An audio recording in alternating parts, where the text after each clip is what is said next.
Hello, we are live. We are playing Splatoon 2 today. Why is the thumbnail not working? I think it will load in a second, hopefully. um, I've had this issue before. Oops. Yeah, still not totally used to streaming on YouTube. Oh, it's really bothering me that that's not working.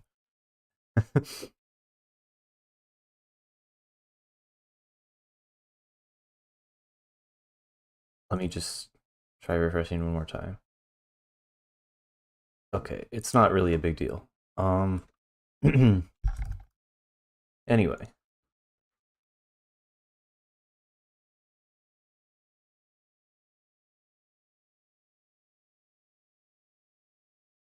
There we go. Okay, it worked when I put it in the thing.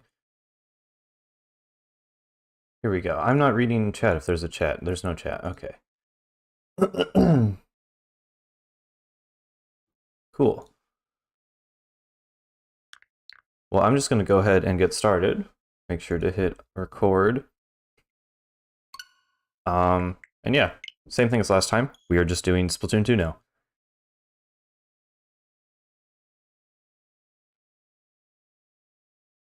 This campaign is longer and slower and kind of worse, but there are still good parts of it. Excuse me. And oh, and we still have the audio static. Actually, no. Okay, it's not that bad. I'm just gonna let it exist for now. Hopefully, it won't be a problem for long. Yeah, sure. Let's go full Agent 4 look today.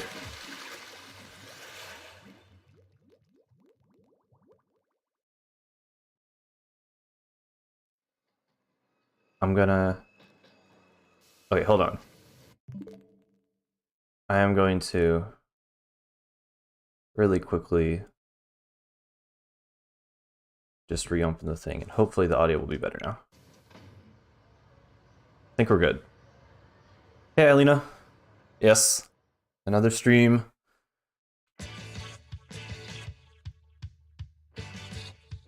Splatoon 2.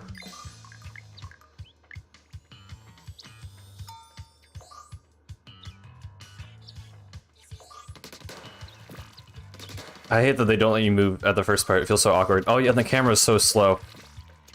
Oh god. It's technically... Jeez. Excuse me. I don't know why my cough is so weird right now. What is this game? Yeah, I just tried to squid roll. This isn't technically my first time coming back to this game since Splatoon 3, but I think the only thing I did before was, I don't know if I've seen that billboard. I think I have, actually.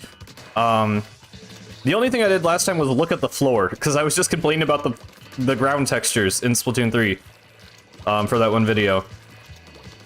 So yeah, it'll be a little weird to be back, but not that weird.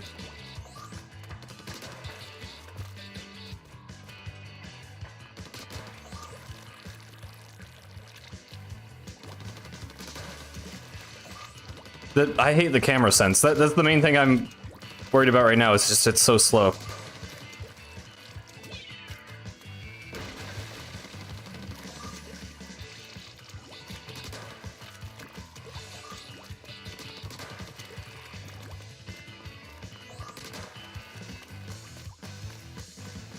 Into Inkopolis Square.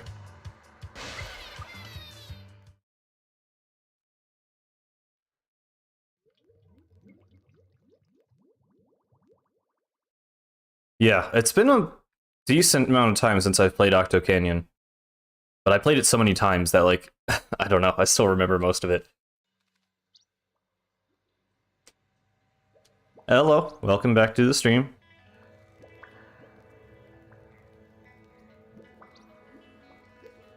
It's always weird seeing this intro with all the Octolings, because, like, I'm used to it being, like, the start of Splatoon 2, and it's like... They weren't there yet. The box.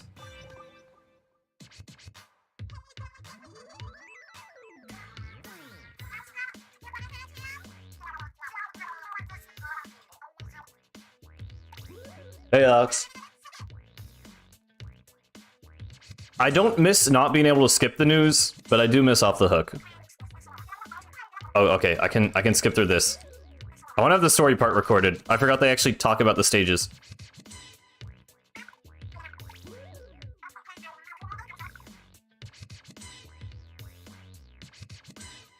Well, it's just, well, I'm not mashing A because I want to actually have this part recorded. I don't know.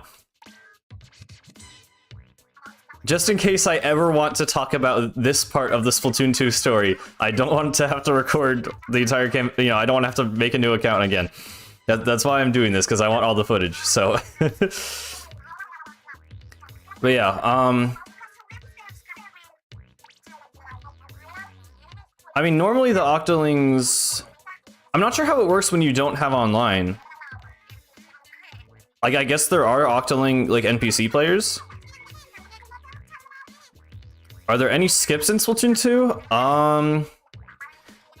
I know of one in the Charger level.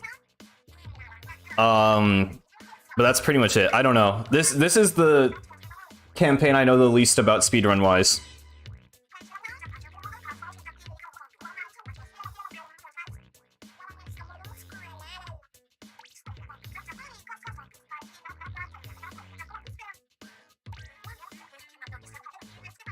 Yeah, I'll show it when we get there. I think I still know how to do it. It's been a long time.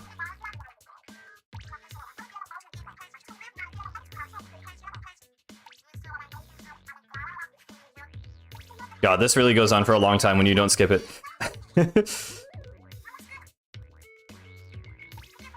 Okay, there we go. Wow, that that does take a while. And we still have the tutorial. So I can mash through this part though. Yeah, I know they add the Octo expansion part.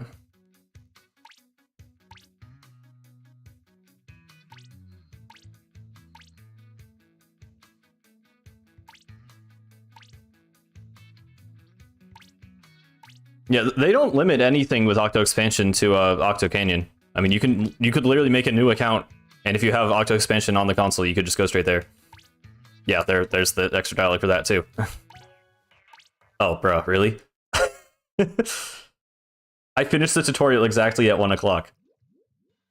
Are you joking? Are you actually joking? Okay, this time we're mashing through. I could not have timed that worse. That's hilarious.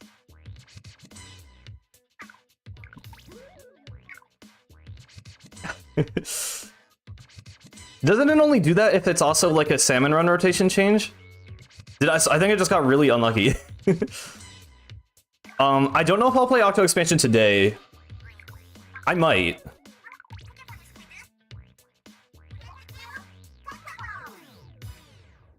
Okay. Finally. I can change my camera sense. Oh, this menu is so gross. This looks so much worse than the Splatoon 3 one. Okay, God. Okay, yeah, like something like this, probably. That feels, oh, that's the wrong. Oh my God, the equip screen has to load. Okay. Yeah, coming back to this game is not quite the joy that coming back to Splatoon 1 normally is. Okay, I'm actually gonna play +5/+5, I think. But yeah, we got the Agent 4 look. There's Marie. And we are going in.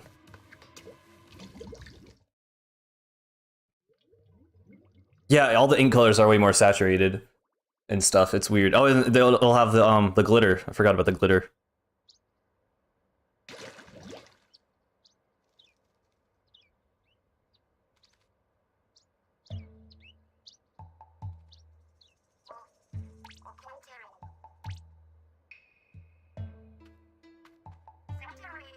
I'm pretty indifferent on the glitter, honestly. I don't know. It looks sort of cool sometimes, but the text box does look weird to me. I don't know if just like the size of the text is different. Do they have that drop shadow on the text in the other games? Her anime suit. The kimono does feel kind of random. Like, I don't know. She just kind of has that for this game. It's obviously it's Japanese, but like, I don't know. Oh, hey, Saya. Welcome in. We'll get to the gameplay eventually. It's a long intro. I know, I mean, I could be bashing through, but... I do want to talk about the story eventually, so I'd like to have all the dialogue at, like, a good readable speed, just in case. Kimono... Did I not say kimono? What did I say? Are you talking about the other person who said anime suit? I don't think that's what the kimono is.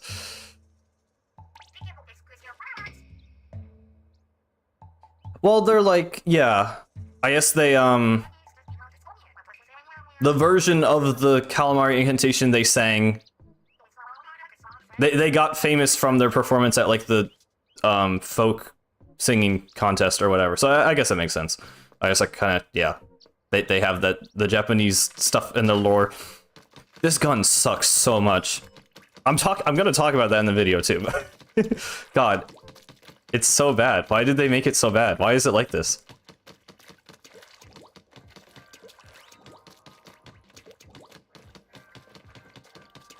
Oh. Okay, well, here we go.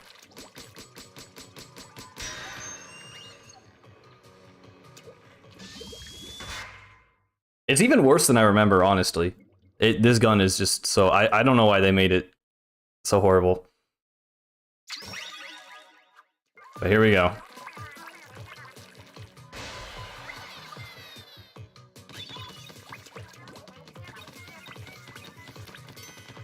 And I'm going to actually be in power eggs because I want to upgrade the gun. Oh, it is weird going straight from Splatoon 1 to 2. The graphics... I don't know, the Octarians especially look a lot more different than I remember. Oh.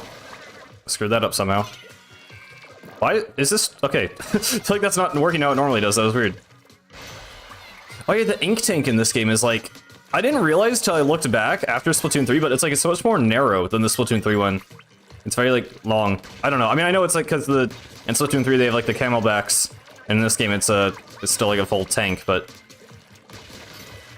I don't know, there's lots of little things that you wouldn't normally notice that stand out when you're switching between the games every day.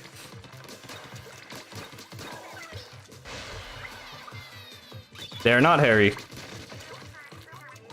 I really don't like the hairy ones. They're my least favorite, probably.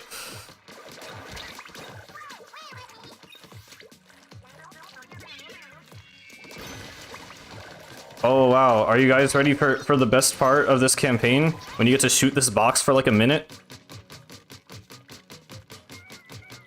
Wow.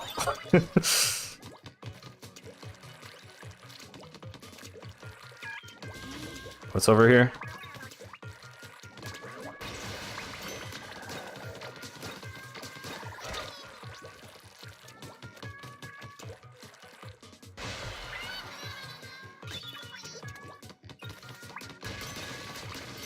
Yeah, for me it's just like there's like the octo stamps have just like mammal like feet, like they just have actual like skin and toes instead of like the weird octopus like shoes, and I'm really not a fan of that.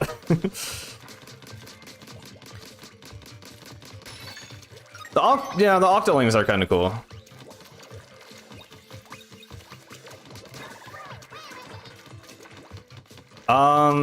I mean, I'm gonna be real, Alex, they probably are just going to be like white Octarians or something. As much as I would like new enemies. If Return of the Mammalians didn't give us new enemies, I don't know at this point. Okay, is it just me or is the like bomb distraction thing just like not working? I know there's a secret here. Did I miss the scroll or is it later?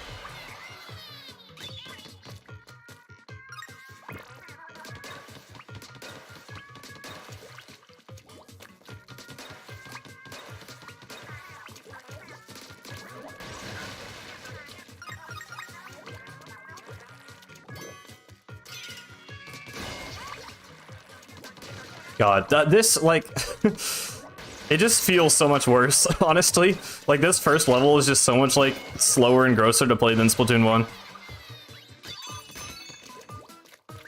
1. Yo, look. Launch day Tenta missiles. Look how slow they are. That's so weird.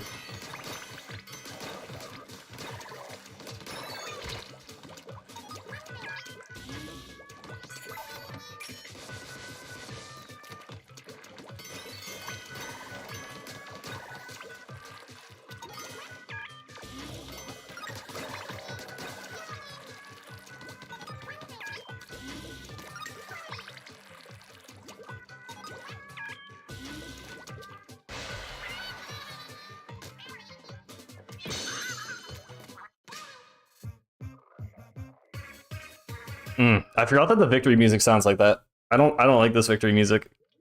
It's just like a weirder version of the Splatoon 1 thing.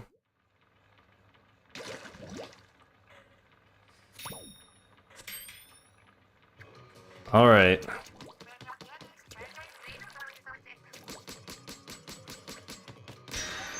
Level 2. Time for a worse version of the sponge level from Splatoon 1. There are some good levels. Like, there are parts of Octo Canyon I really like, but it starts off so slow.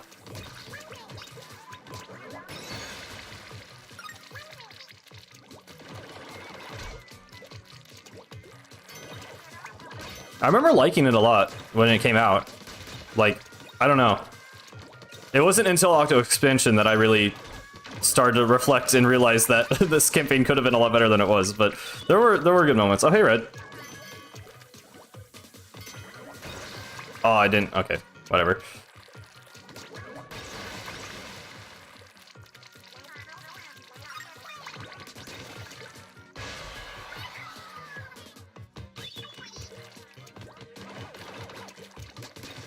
The sponges look weird with the glitter ink because it's like you can tell it's just kind of a I don't know what to call it. There's like just a glitter texture like overlaid and it like doesn't actually like grow and shrink with the sponges. There's a secret on one of these. I think it's the next part.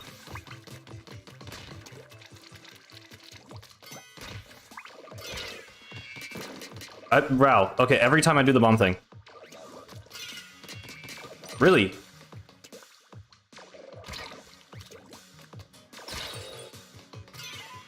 There we go, man. They were stubborn today.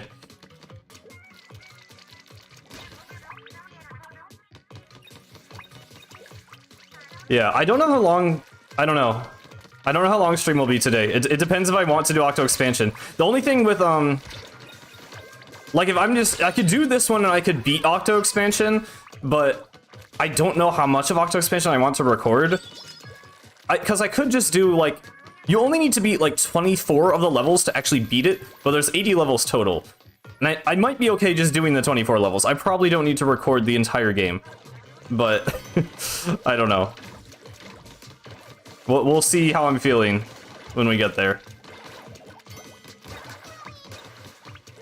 Are you able to buy Octo Expansion without owning Splatoon 2?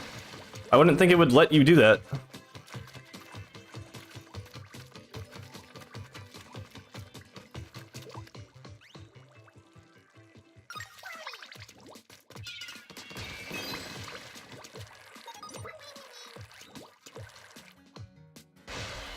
Did I miss the scroll again? I don't remember where a lot of the scrolls are in this game.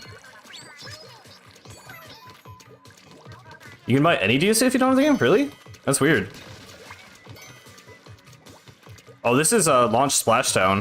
I think it's like, it's lower, right? I think it's lower than Splashdown is at the end.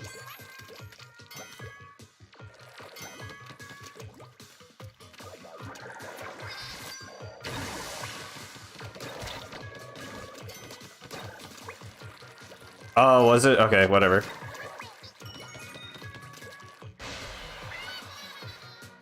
Well, I would think the game would have to, like, check that you have save data for that game on your console before it would let you purchase DLC, because otherwise they're selling you a product you can't use.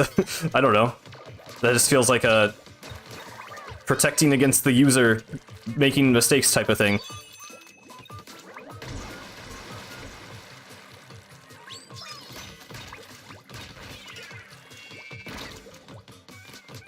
Oh, those guys don't even move, right? I'm used to them having the boosters.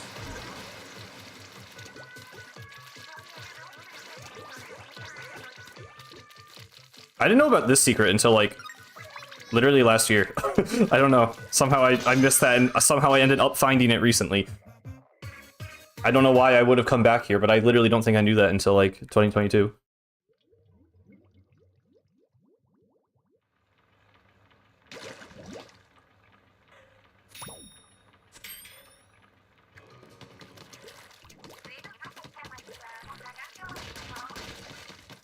Yep.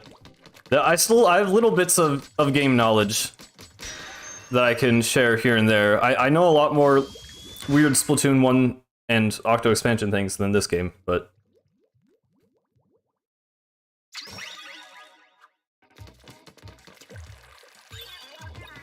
Oh, this song is good. I always like this one. Take a moment to Squid Bag once again. It is a little bit different between the games, isn't it? Actually, I mean, this is pretty much the same as Splatoon 1. But yeah, we don't have this anymore in 3, unfortunately.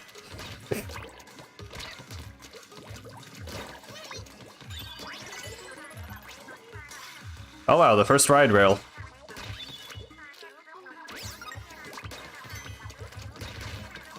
That's the first one ever in Splatoon.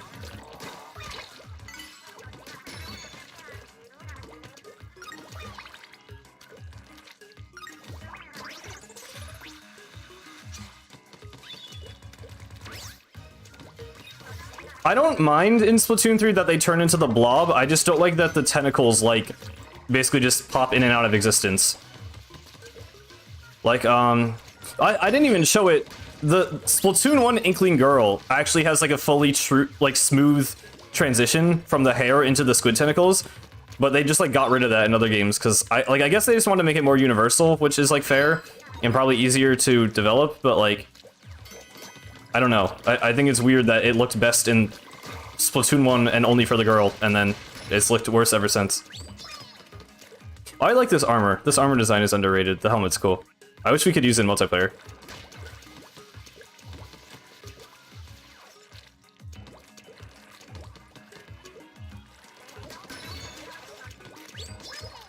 Yeah, I'm kind of already noticing the messiness of level design in this game. Like, this feels like it's supposed to be a level about dash tracks, but then they also introduce ride rails and they also introduce ink pistons. It's like, there's just too much going on all the time. Yeah, it's weird that we only got Agent 3 armor in multiplayer, because all the armor looks really cool. We got Null armor from Octo Expansion. I guess I forgot about that. But we didn't get Agent 4 or Neo Agent 3 armor. Guess there's still potential for that with amiibos. Oh god, old Stingray.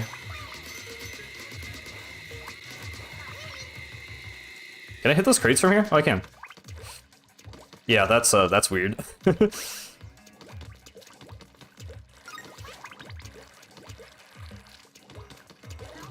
Yeah, see, then it goes back to being a level about dash tracks.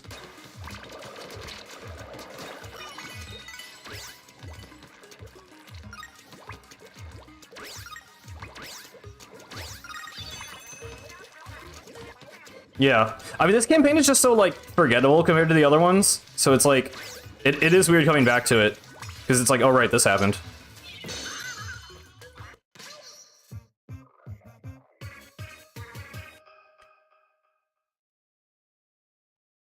Alex, I agree they should have been called Agent 5, but I feel like literally everyone calls them New 3 or Neo 3. I think you might just have to accept that they're not Agent 5.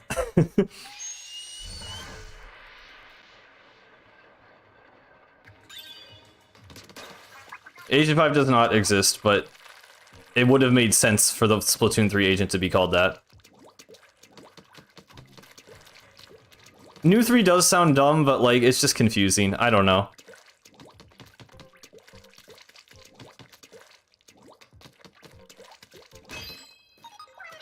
Cool. Is this the scroll balloon?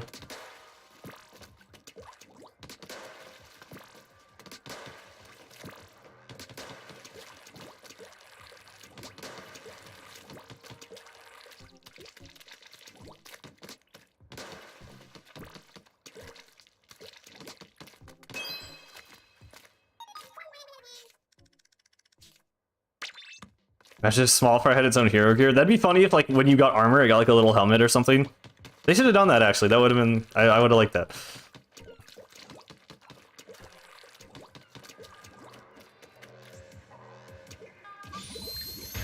This boss is so weird. Like, gameplay-wise, it's fun, but it's just so weird. Why is it a toaster oven? Why is it bread? I will never understand what they were going through when they made this.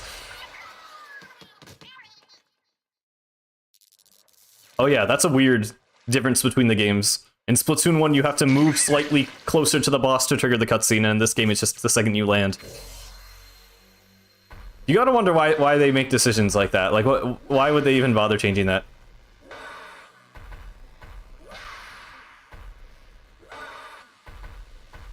Bagel is a curse word in toast language. Okay. I will take your word for it.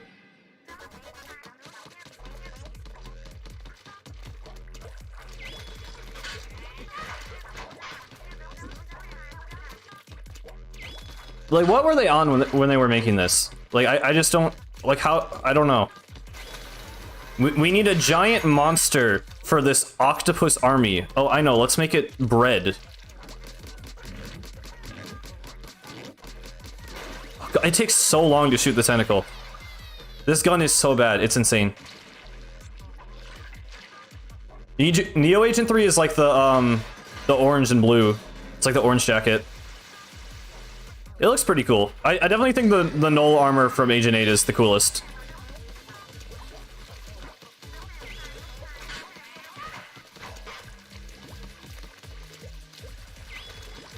I think this might actually be my favorite normal boss theme when compared to Octo Weaponry and Deep Cuts. I don't really like Deep Cuts boss theme that much. I don't know. That was kind of underwhelming. Oh yeah, Maria's making like bread puns the whole time. I thought this boss was hilarious when I first played it. How old would I have been? Like... What is it at this point? It would 8 years ago? I would have been like 13 or 14? I remember I was literally like losing my mind laughing playing this boss the first time because I just thought it was so weird. I don't know. I have a weird, like, not exactly a vivid memory of it, but I remember it being weird. Apparently the squids do eat ink in this game. Like, they put ink into, like, food. There's, like, squid cheese or whatever, which it seems really, really weird, but I don't know. I mean, people do eat squid ink in real life, and I guess humans drink milk. Not normally from other humans, but in some cases, yeah, so maybe it's not... I don't know. It just seems weird. But that is canon. They've talked about it before.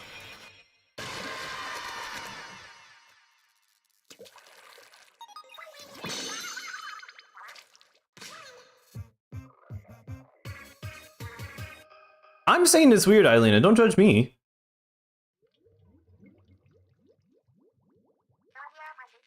It's like drinking gorilla milk? Is that a... I don't even want to know if that's a thing people do. Anyway.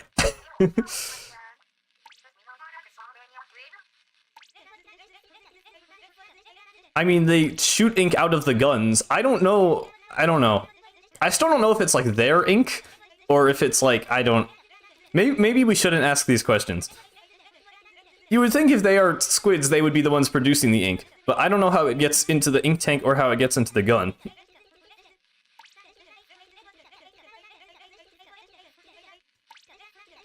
I liked when Sheldon was in the story. I know he doesn't, like, there isn't much story in this one, but I think Sheldon should have been in 3 somehow. I mean, there were already a lot of characters, but...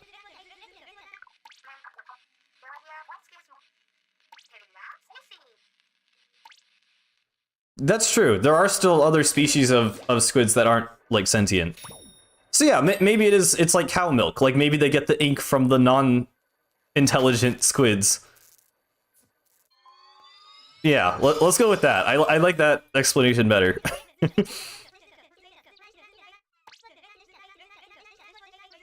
Okay, we don't really need... This is not story. I can...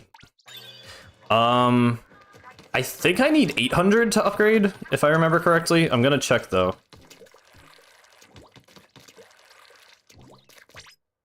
Yeah, it's 800. Imagine being able to cook Splatoon. I mean, people, there are videos of people making, like, the Krusty Sean food. I still don't know if that looks good to me or not, but it looks like something. Yeah, Captain Cuttlefish is definitely an Inkling. It admittedly is very confusing with the name, but he's definitely an Inkling.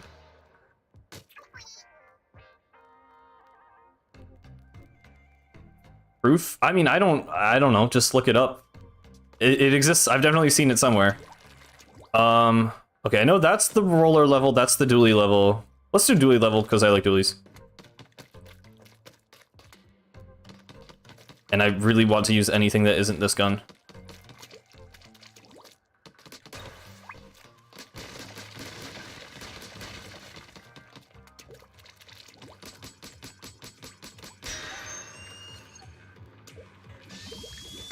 Well, they're his grandkids, not his nephews, but yes.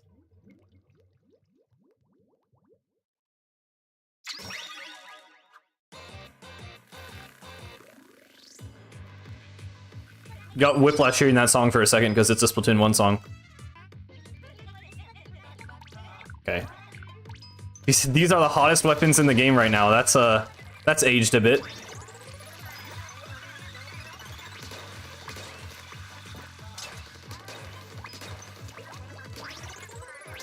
They really were, though. I mean, dualies were super hype when they were the new thing.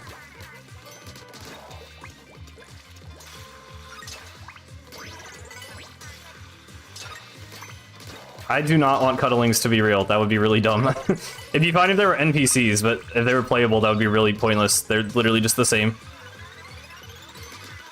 Is that where you jump? Oh, I'm pretty sure that's a shortcut you can do, but I messed it up. What are you guys talking about?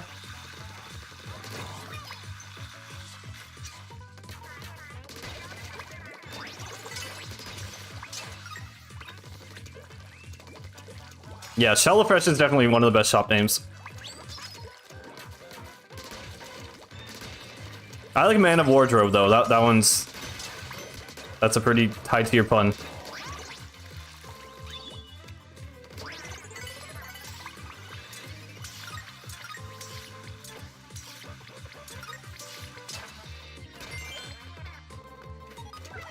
Oh yeah, food ticket in Splatoon 2 on an alts account that doesn't have online. Very helpful.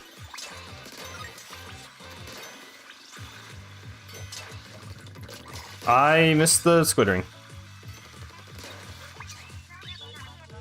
This skybox looks cool. I kind of forgot about this one.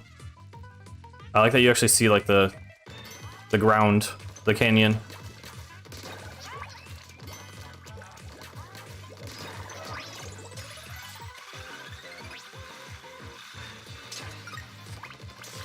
Yeah, I like Spike's new outfit. I think Annie's... I mean, it's funny that they made her like goth, but they gave her a hat that covers her anemone hair. I feel like her entire character design is like, oh, her hair is an anemone, and they covered it with a hat, so that feels really weird to me. But the rest of them look good. Whoa, okay. Ba-dum, ba-dum, ba-dum, ba-dum.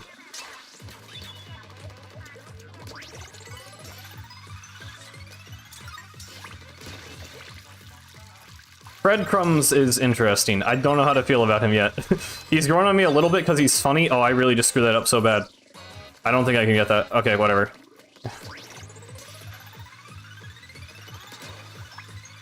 This Inkrail was in the trailer. I remember that shot every time I write it. I'm like, oh yeah.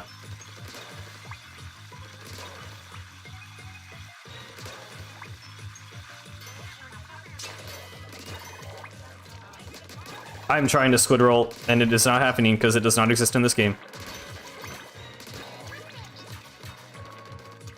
Oh yeah, this part is like, it's just like the Inkrail level, except now it's a ride rail. I never knew if that was intentional, but it always reminded me of it.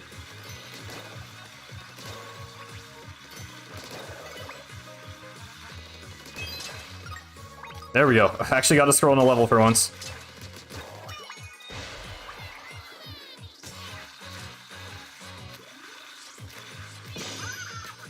Did they actually remix that song a little?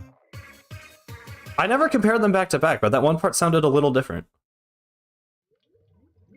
I wonder. I don't know. I always thought it was the exact same song.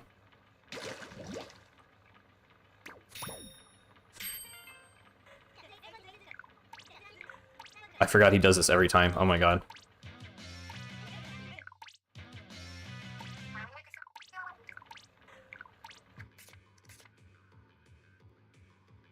Oh, yeah, this is aged. This is aged well. According to the Japanese Twitter, Spike, after getting rich from Splatoon 1, spent all his money, which is why he's back in a back alley in Splatoon 3, which to me feels like a little bit of a cop-out, but fair enough, I guess. I think they just didn't want to have a good reason for why he's in the alley, or didn't want to model, like, a building for him.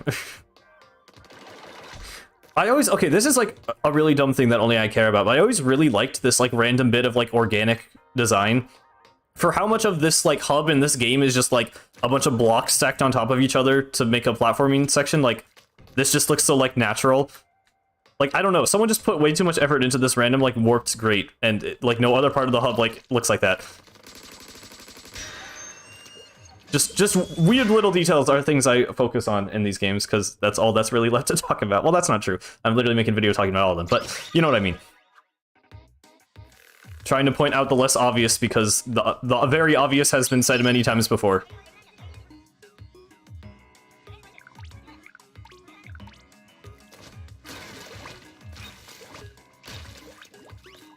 This looks cool. I don't know. It's been a long time since I've paid any attention to the skyboxes in this game. It is interesting to see how the aesthetic differs from Splatoon 1.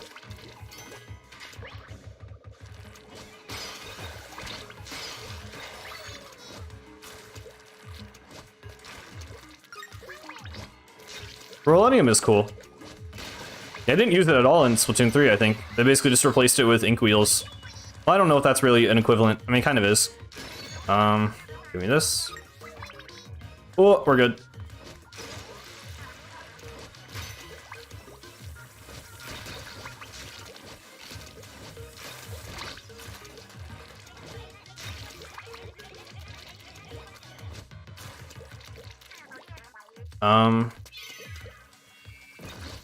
Oh, that works too.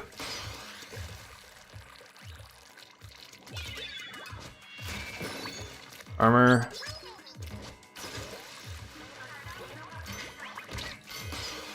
Yeah, I don't know what it is, like, if it's the level design or the fact that all the weapons start out not upgraded, like, this game may just feel so much slower. Like, just moving around and everything. I mean, it's also just, like, the motion, I guess, because the motion lag is, like, worse in this game. I don't know, it's still fun, but it just feels so much slower to play in, like, every single aspect. It is really weird, like, back-to-back, testing them out.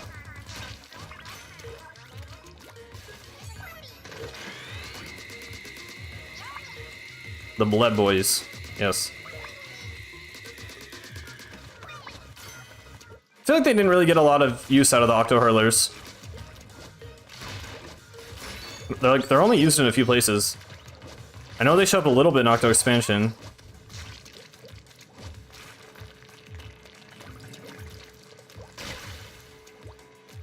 This is just a secret they hid the exact same way as the one in Splatoon 1.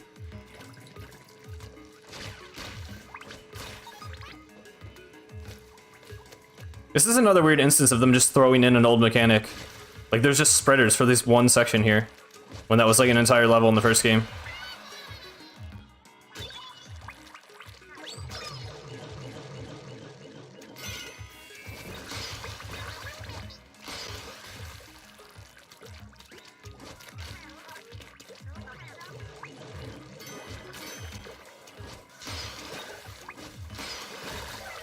Oh, give me that.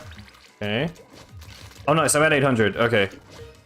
I probably will upgrade the hero shot, because I know there's some levels where you're forced to use it.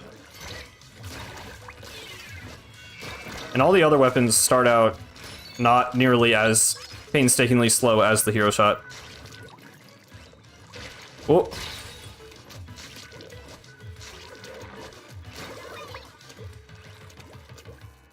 Why are you guys all just saying 8-ball? I mean, we'll get to the 8-balls eventually. I'm not worried about the 8-ball levels. I like the 8-ball levels.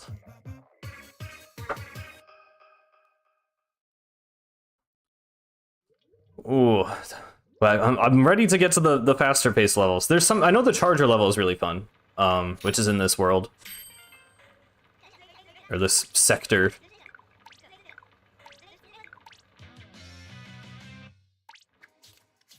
What is it time for? What is it time? I don't know what it is time for. Is there a level there? I forget. No? No. I know there's one in the top middle, one up there, one up there. Need 4 more though. Alright, let's do this one.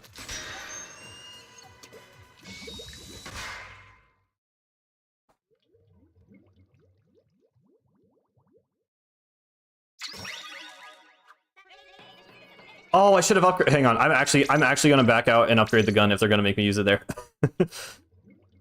Why do they make you use the hero shot? That's something I'll never understand.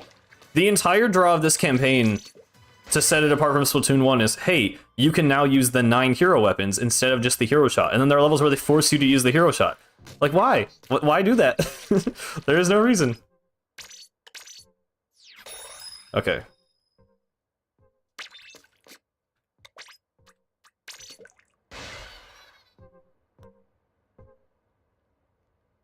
Splatter Shot Nova? I wish. That would be better than this game's hero shot.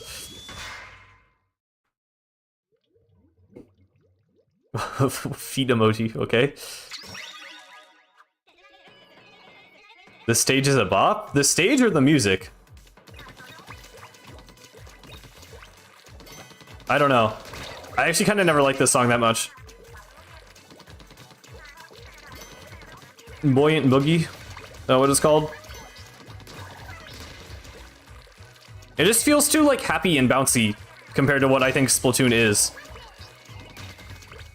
Like, I don't know. Normally Splatoon levels are, like, they're either weird or, like, they make you feel really cool. And this one's just, like, just feels like, I don't know. I don't, like, that's not normally the vibe of Splatoon campaigns, to be, like, just, like, fun and cheery and bouncy. I guess that's not a bad thing necessarily, but it's not what I would expect. Ink furlers are cool. This is a pretty good level. Because this is again one where it's actually like a focused, you know, they have a new mechanic to teach you. So the whole level is just introducing it, developing it.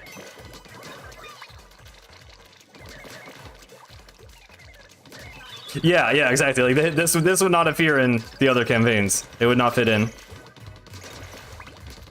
Okay, it's really fun actually playing through these after kind of considering, like, thinking about the level design like I have been. Because it is really noticeable. I feel like there's 2 different kinds of levels in this game.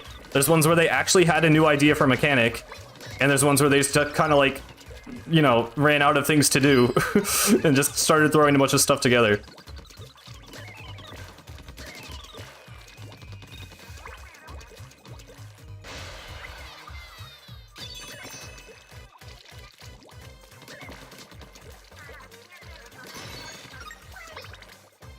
Yeah. I mean, to be fair, they explain it as, like, you know, the reason there's glitter in the ink and all the decorations are, like, cuter and less industrial is because it's, like, Callie's influence. While she's under Octavia's control, she's, like, making the place pretty or whatever, but, like, I don't know. It doesn't feel as cool.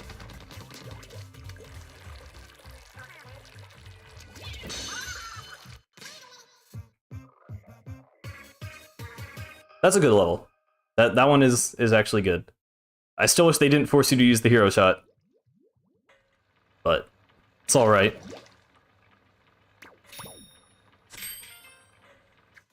Yeah, I mean that's a huge part of it for me, Alex. Like the other ones, because I feel like that's what people don't get about Splatoon campaigns. Because like in the multiplayer, it's all kind of like, I mean, you still feel cool if you're like, you know, doing well in multiplayer, but it's like the general vibe is like, oh, it's like happy-go-lucky Squid Game. But the campaigns just make you feel cool. Like you're literally just like a secret agent. Like I know it's like it's squids and octopi and it looks stupid to people who aren't used to it, but like it's like it's cool. And yeah, like the lore is like dark and like intense, and it's like But then, yeah, this one's just kind of like... It's just more goofy than the other ones. Oh, I hate these things. God. Industrial squeegees are like one of my least favorite Splatoon mechanics. I don't think they're that bad in this level, but the blaster level later on in the campaign, I hate that level so much. Like, there are very few levels in Splatoon that I actually am just like, I do not want to play this, and that is one of them.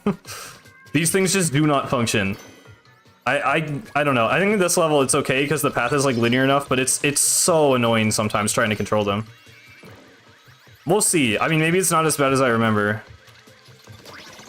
I have bad experiences with those things.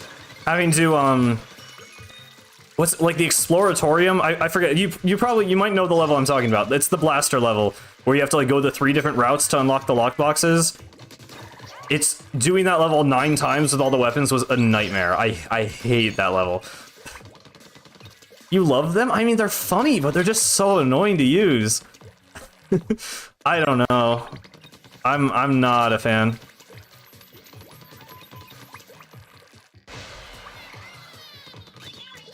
Oh, and it has, I just remembered, like, there's, like, the invisible section at the end. I don't even know if that might be a different level. Just every time they're used like this, I cannot stand them.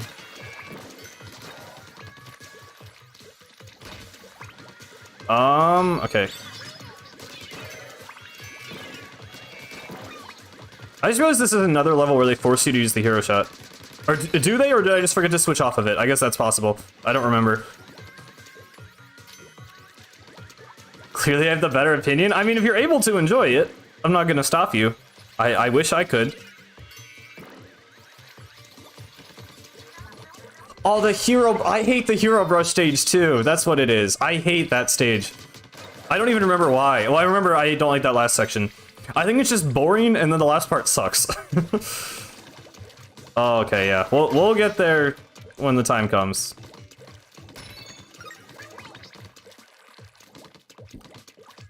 I just kind of like this part. I don't know. I like when there's just, like, straight-up platforming. Like, sometimes you just need some platforms.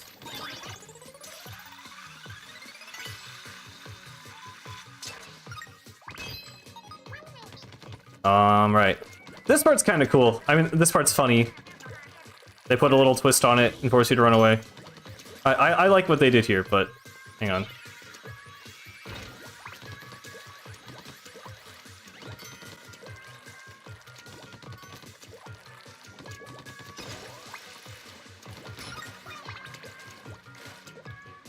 Oh yeah, I would do Girl Power Station. I'm not that afraid of Girl Power Station. I can handle it.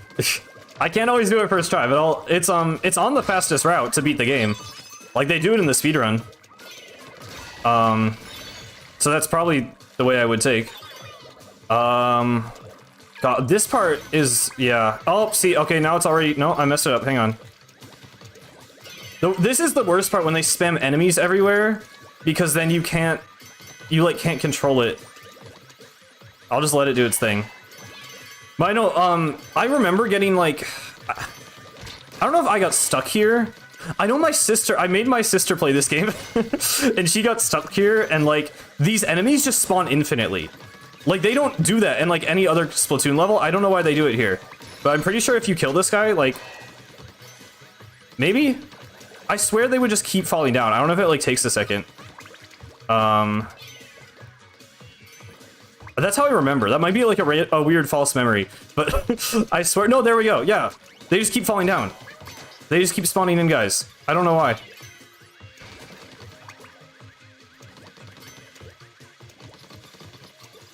Well, okay. I mean, I've been playing Splatoon since 2015. I remember yesterday when I was saying I rage quit on Octavio, I used to be very, very bad at the game. I only am good at the game because I have played it for way too many hours of my life. But I mean, we'll see. You know, I'll try and put my money where my mouth is and actually, you know, I mean, I've played Octo expansion so much, I'm really not worried about most of it, but I do think I can beat Girl Power fairly quickly. Inner Agent 3 is a different story. Inner Agent 3 is hard no matter who you are, but I probably will not be doing that anyway. I did do an Octo expansion speedrun race, yes. That is a video on the channel. That went pretty well. I mean, it wasn't close to world record, but all things considered. Oh, good. This is the fun level. It only took you 7 tries?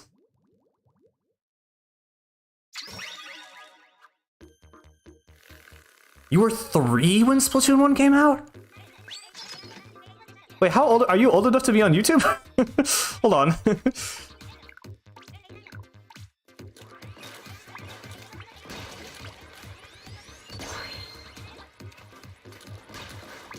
You're 10? Oh. Well, okay.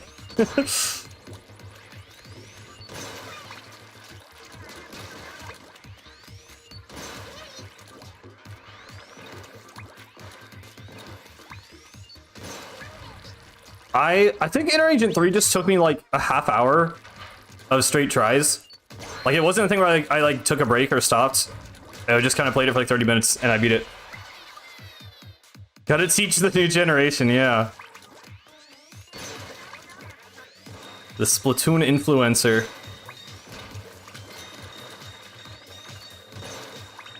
So this level is actually good because they decided to make the charger actually really fun to play in single player, and grapplings are actually like one of a few really fun mechanics in the game.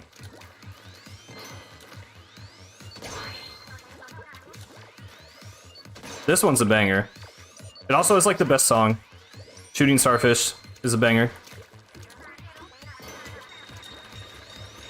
I remember I took a bathroom break with Interagent 3. I played for like 25 minutes, went to pee, came back, and beat it. It's always like, it's with everything. I think when I beat Sans and Undertale, it was like I took a break and then the attempt immediately after I beat him.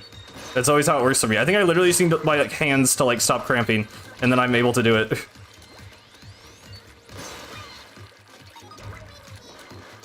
The legendary piss, yeah. The piss strat. It always works.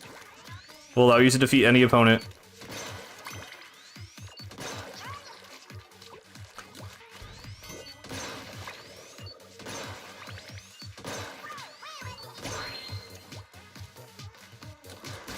Some cool secrets on this level. I remember getting down there is like weird. You have to go around the left, I think. I tried to squid roll. You cannot do that.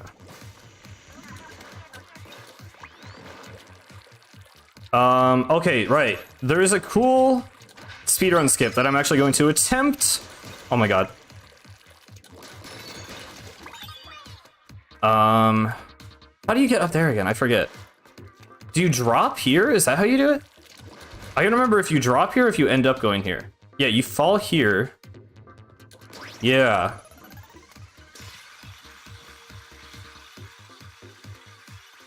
Beat Octo expansion before me? Oh, right. Yeah, you have to, like, not break the crate then. Yeah, that's like a multi-level hidden secret. There we go. That's a cool one.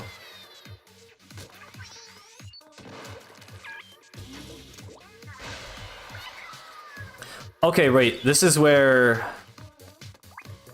you do it. Let me see if I remember the positioning. I think you get up here. I don't know if you have to actually go here. So, I don't know if it's activated already.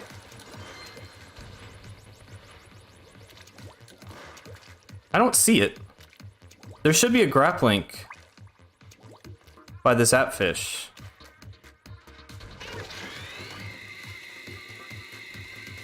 Okay, well I can do this. Oh, I'm supposed to use it there. Shoot. Okay, I messed it up. I think you can use the stingray to shoot that grap link. I swear you could skip more of the level than that though. I thought it was longer. Unless I'm just remembering wrong.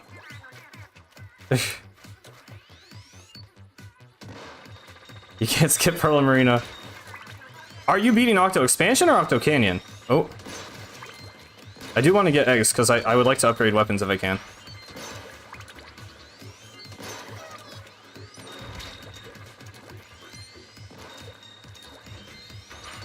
Oh no.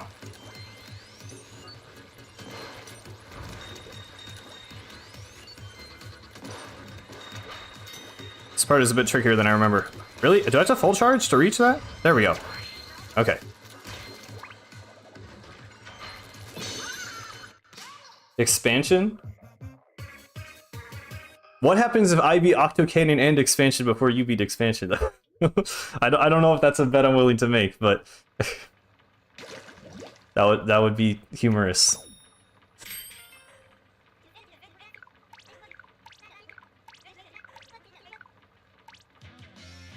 Why do they copy paste the Sheldon dialogue for literally every weapon? Am I challenging a 10-year-old? I mean, I could win though.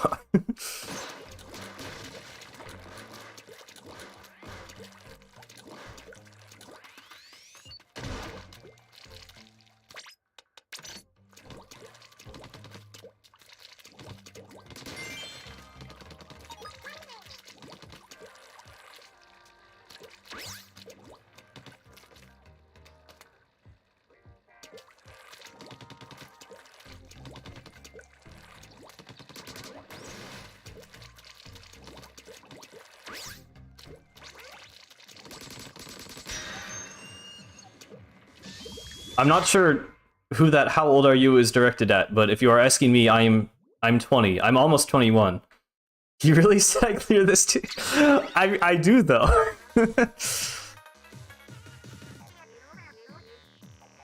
I don't know.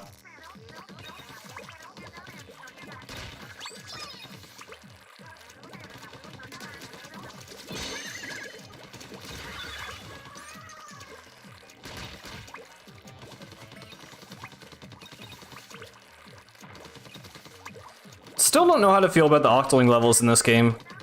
Because, like, in Splatoon 1, it felt kind of dumb that you could just rush through the whole thing without actually, like, doing anything. Like, you don't actually have to fight any of the octolings, you can just go straight to the goal. But in this game, they, like, force you to explore the entire map and get all the Zapfish, which kind of takes forever. So, like, I don't know. I feel like there could have been a better in-between. Maybe if it was just, like, 4 Zapfish instead of 8 or something.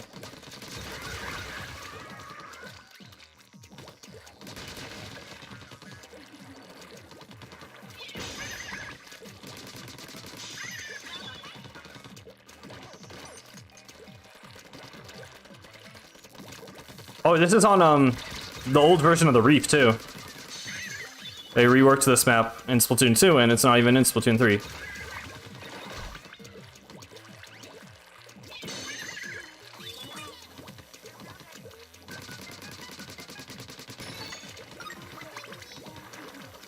Oh, you're on the level that's just like plain pool, basically. That's a cool one. It can be tricky though. I would love if they just made Mahi Mahi how it was in Splatoon 1, because it was literally way more fun, but I don't know if that will happen. There's probably a good in-between, I don't know, like, because they changed the whole spawn, and that, like, yeah. I mean, I know it's, yeah, a lot of people are saying it, but trust me, they are right. It was just a better map in Splatoon 1. Like, I really don't know what they were thinking with the new version.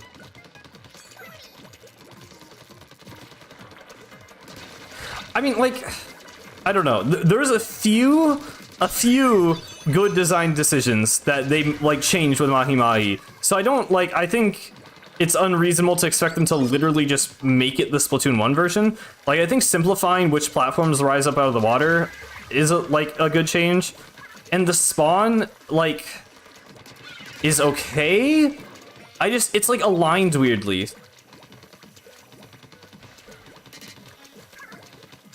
Like in Splatoon 1, you kind of approach the map like diagonally, so then you could actually make use of the side routes, but because in Splatoon 3 you just like go to it like head on, like the side platforms are just totally useless and don't actually work as flank routes. So like if they literally just shifted the spawn like to be diagonal instead of straight onto like the middle of the map, then it would basically work again. They just need to like, which so like that's reasonable, because that's literally just like I'm just move the geometry like along an axis. I think that's the most practical hope I can have for Mahi Mahi. I didn't find the Sardinium. Oh, yes I did. And there we go.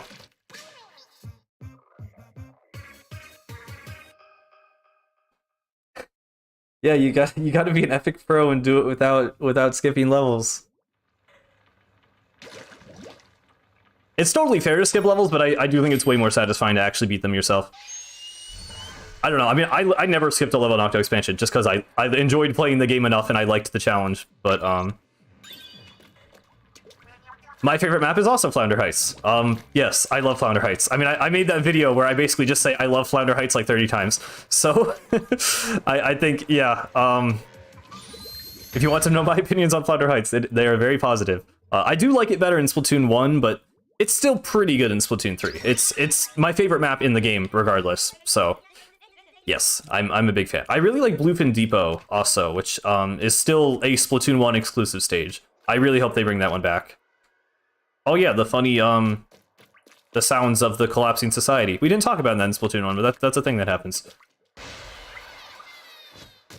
Also, this is a good boss. I really like this one. Octo Samurai is cool.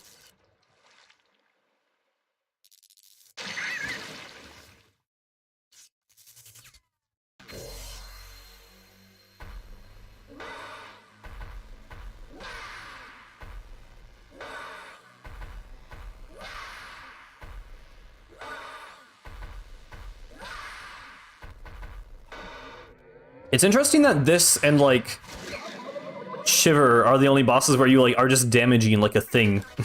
Like, most of them are just, like, exposing a weak point. But for these, you're just hitting the guy. Oh, yeah, no, I really do not like the version in Octo Expansion with Baller. But this one's fun. Oh, you know, I should have bought Curling Bomb. I normally fight this thing with Curling Bomb.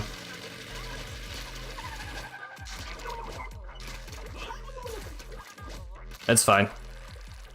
We'll take care of it.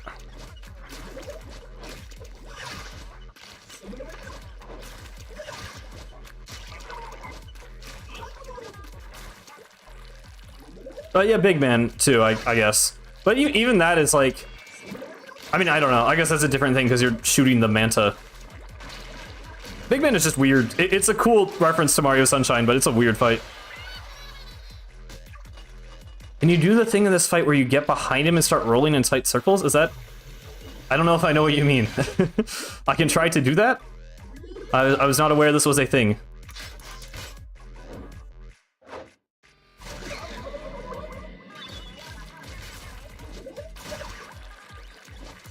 Oh, like, oh. I think I know what you mean, but do I have to, like, get him into a corner, or can I just, like... Hang on. Spin attack. I need to get behind it. I know, not right. Oh, hang on. Oh. Well, sometimes he's against the wall. I feel like I could do what you're saying if... Whoa. I didn't know you could jump over that.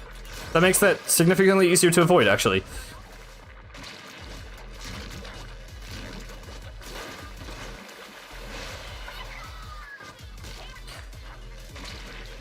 Also, I like how we just straight up kill this guy. Like, this is very clearly, like, a sentient person, but their bike is, like, a spawn point. At the end, we just blow up the spawn point. So, I'm pretty sure they're not okay afterwards. Well, I don't know how the Octo Expansion version fits into the canon, but I don't know. I always thought that attack looked super cool.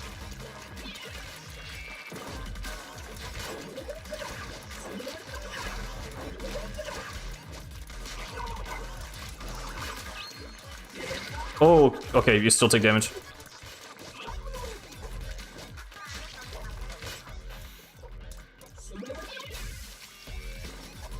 Oh, I was not aiming. It'd be cool. I mean, honestly, it'd be cool if there was a world that could, like, charge up and do that, but that's basically just what Flingza is. And otherwise, it would basically just be a charger.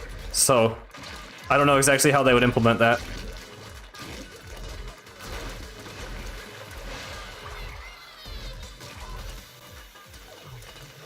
But yeah, he cannot respawn.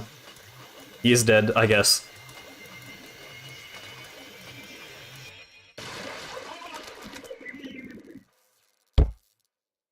Oh, sorry, I just hit my mic. Sorry if that was loud. I did not mean to do that.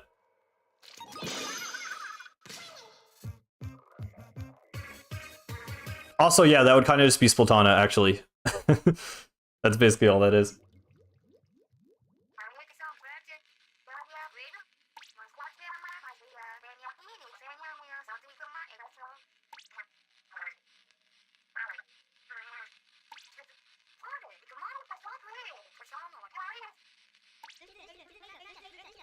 Yeah, they don't really explain spawners, but we do know that they die if they don't have a respawn point, because they confirmed that with Octo expansion. So, and also like the Splatoon 1 game over screen, you see the ghost of the squid like disintegrating. That wasn't an actually moment. He asked for the lore, Red. Come on. He asked for the explanation. Oh, you're making fun of Sheldon, not me. Okay, I wasn't sure. Sorry.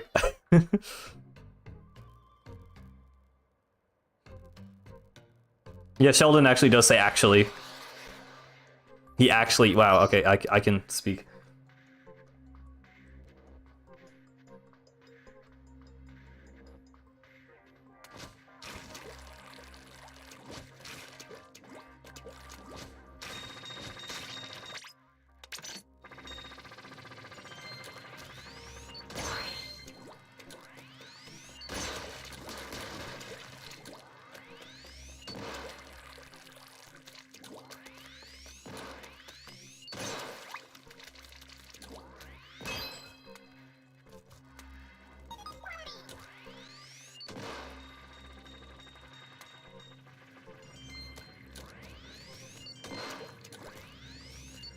Can I reach that from here? Surely. Surely. There we go.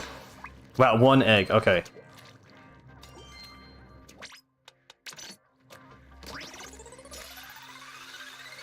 Yeah, in my mind, I always thought it was like... They have to get back to the spawn point quickly, or else the ghost disintegrates, and then... oh god. This isn't really confirmed, this is more of like a headcanon I've heard from other people, but I like the idea that in, the domes, the reason you have limited lives is because, like, the spawners have limited uses because of just, like, power restrictions. That's kind of how I always like to understand it. But, yeah, that's more fan theory than confirmed lore. It makes less sense in, Octo Expansion and Alterna, though.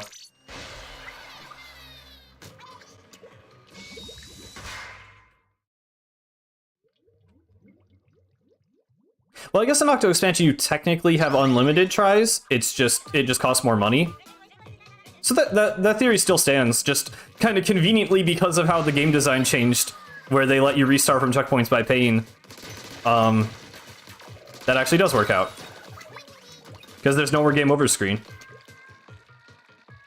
The only time you can die in Splatoon, or in Octo Expansion, is in the ending sequence, because they confirmed that Agent 8 like actually dies if you fail. And you literally cannot die in Alterna, because you can just infinitely spend money. Well, I guess they're probably... If there is a game over screen for running out of money in Alterna, I've never seen it. I don't know if anyone ever has, because it's probably really hard to do that. Yes, this is Splatoon 2. We are playing through all the campaigns. I did Splatoon 1 yesterday. Replaying, I've played them all before. But yeah. I want to talk about them in videos, so I need footage of all of them. Plus, I don't know, I want to. I like Splatoon single player. It is fun to play them. Please die.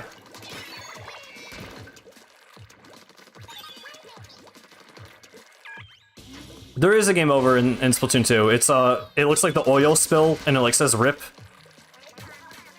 It looks pretty cool, actually. Yeah. And there technically is a game over in Octo Expansion, but it just says game over on the screen. And then it's like, Pearl Venmos you her dad's money or something.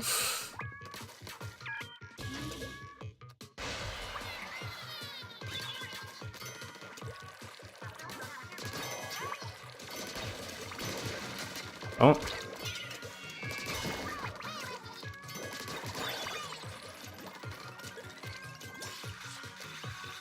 How do you get to that platform? Wait, what's going on there? I forget how that secret works. Is that like an invisible platform?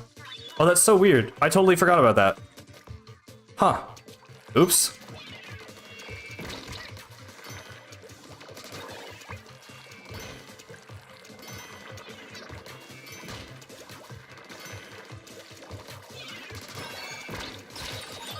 I don't know how to feel about Tentacooks. They're kind of just annoying. They're not too hard to kill, but they're, I don't know. Not one of my favorite mechanics. Oh, that's just there. Why is this like this? Why is it? Why do they just spawn you on like a single brick with a ride rail? It's like they could have just had the ride rail go from the other platform. That's a very weird design.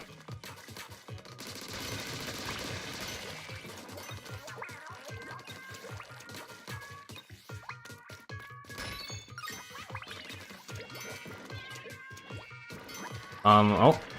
You have a scroll, I believe. Yep. Oh, no! Okay, I can still get it. I did not mean to go in the launch pad. The Alterna level with Tentacooks. I'm trying to remember that. I feel like I've completely forgotten what that even was. I forgot they were in Alterna. I know they were in... Oh, no, wait. I remember. I think I was confusing that with the Nako expansion level. Yeah, I think I hated that. I think I did not enjoy that level.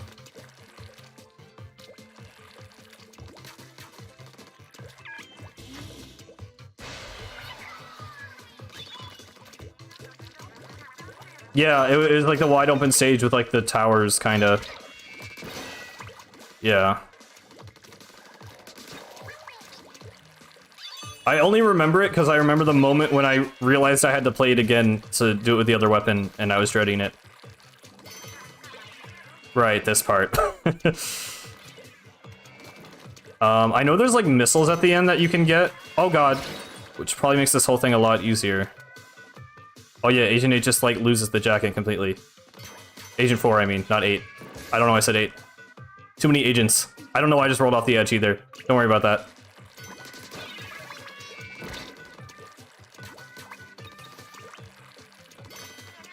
Okay. Let's not die to bombs.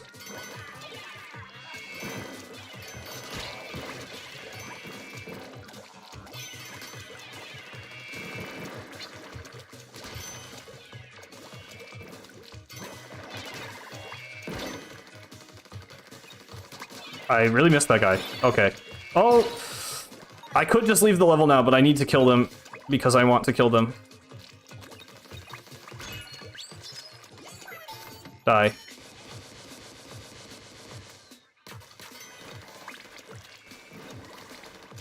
They didn't even all die. So sad. There we go. Get the second key, which gives us the Sardinium. And then we leave.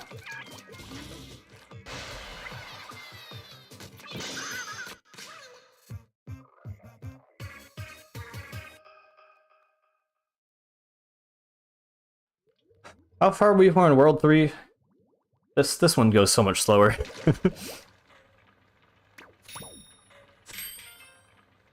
It sucks that the scrolls are a lot less interesting. Okay, well, okay, this one's cool.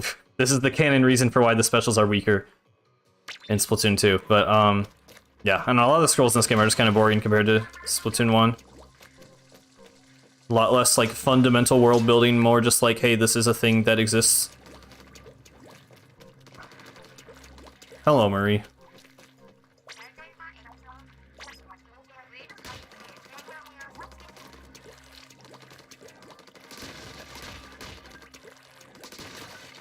I gotta keep entertaining. I mean, it's gonna be like 2.5 hours minimum, plus maybe Octo expansion today. I think it'll take plenty of time regardless. Alright, this part.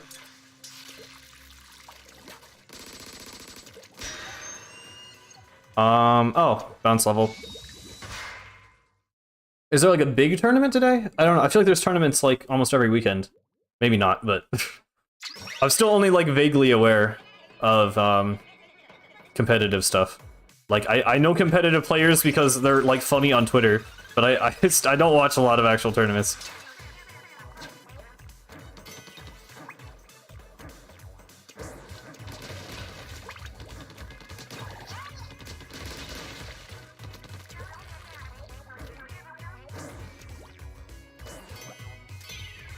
Wait, so what exactly is the challenge? I have to beat this and Octo Expansion before you, or I'm just trying to beat this before you beat Octo Expansion?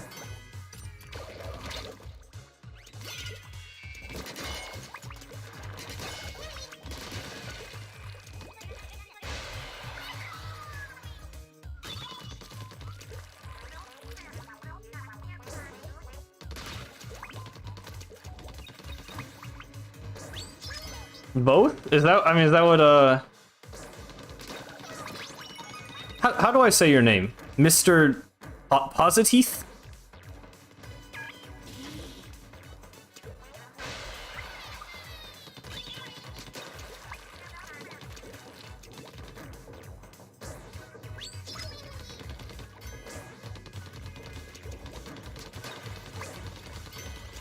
Yeah, I mean, I don't know if I want to do competitive Splatoon 3. Maybe like a, I don't know, like a low ink here and there, perhaps, or a Nintendo tournament, but they're fun in moderation. I'm not a guy who wants to like grind competitive. Why are those blocks just like haphazardly put there? It's a really random place for a flutter too, honestly.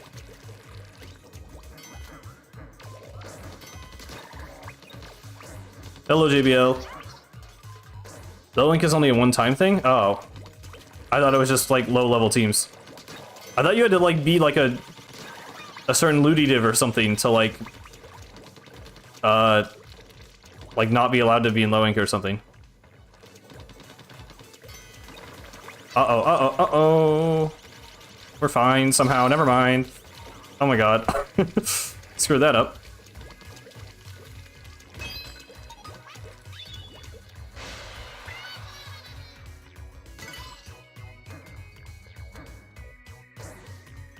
Splatoon not 3, yes, indeed. Oh no. I always do that every single time. That's fine. Got enough eggs. Okay, wow.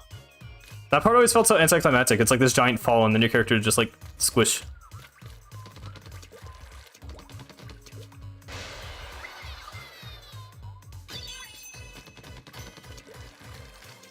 Don't know how far it goes. Uh-oh. Yeah, I don't know. I mean, I've never played in Looty. Is it by, like, player and not just by team? I guess if you have one overpowered guy in a low-level team, that'd be kind of dumb, but...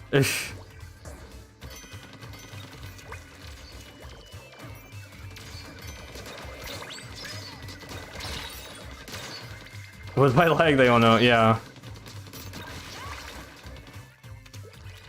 I don't think Splatoon 1 had a V90. Yes, this is Splatoon 2.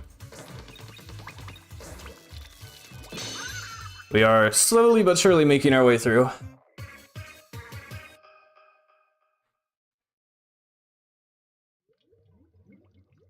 It really is just hit or miss. Like there's some good levels and then there's some just really boring. It's interesting. Oh, there's the Instagram. Do they call it something? No, they just say twinklings. I do not like that. Do not like that term. Where's that fish? Also, yeah, Mr. Positeeth is currently trying to beat Octo Expansion levels. Supposedly, I am racing to beat this and Octo Expansion before he beats just Octo Expansion. I don't... I don't know if we've really officially set those terms, but something like that is going on.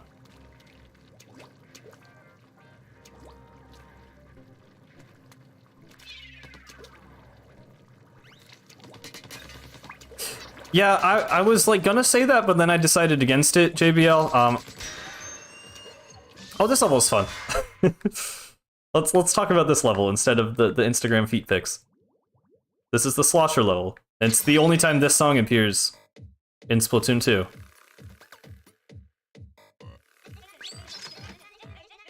The Hero Bucket.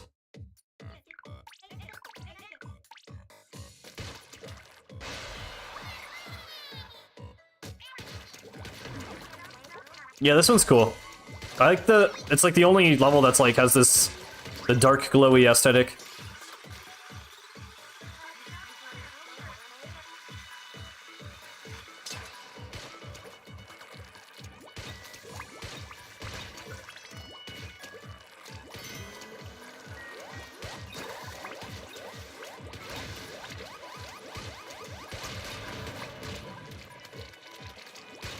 Can I just... No, I think you have to get the Seeker to come over.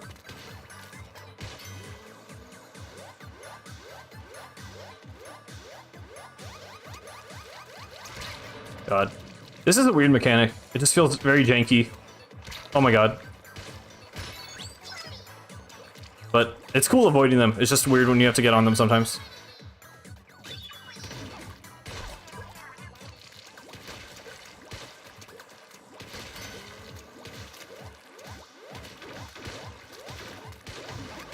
Wait, did Panda get like permabanned?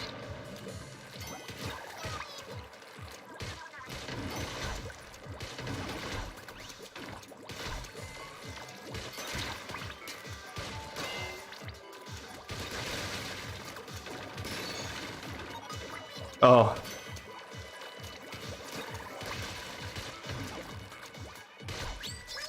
I guess I didn't know that? I don't know.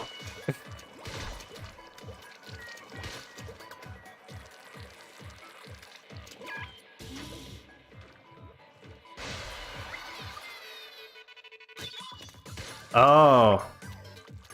I don't know. I think I was like vaguely aware of that, but I didn't know the whole story.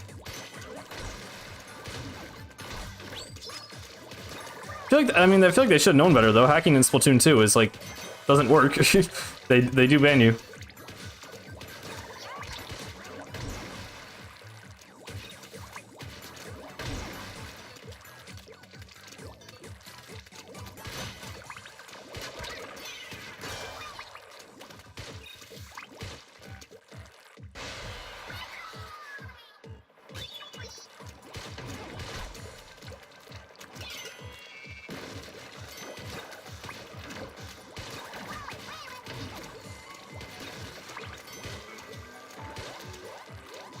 Oh god, I fell. Oops.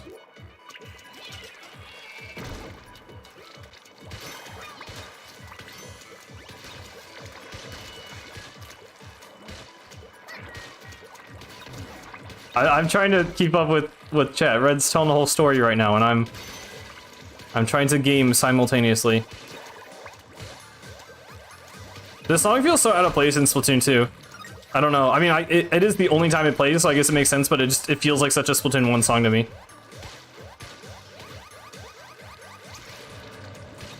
It's not your... No, it's not your fault. I'm just saying. Oh my god. Nope. This jump always messed me up. I guess you want to get onto it first. It's because there's such a small place to actually get a dash jump. There we go. Does that actually, like, collide with all the propellers?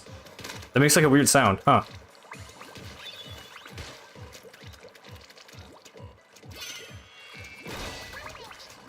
That was nice.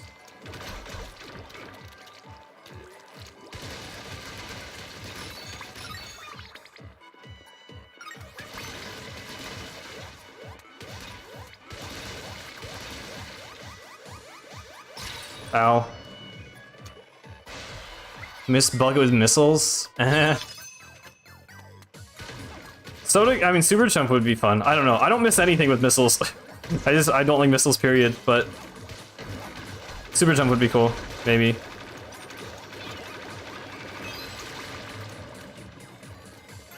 I did not get the scroll, but oh well. Oh yeah, it is gold salmon. Ooh, I don't know. A part of me wants to make some kind of content on that too, but if I stream this and then Octo expansion and then that would be a lot of Splatoon for one day.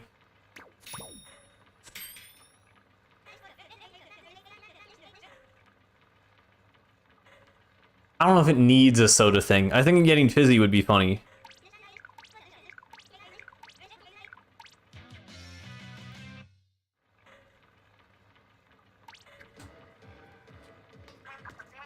I don't know how good Tacticooler would be on it.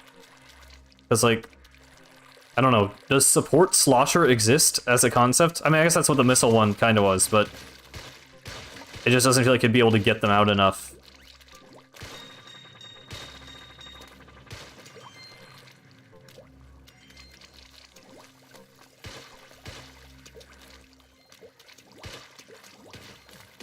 Yeah, Kraken is going to be awesome.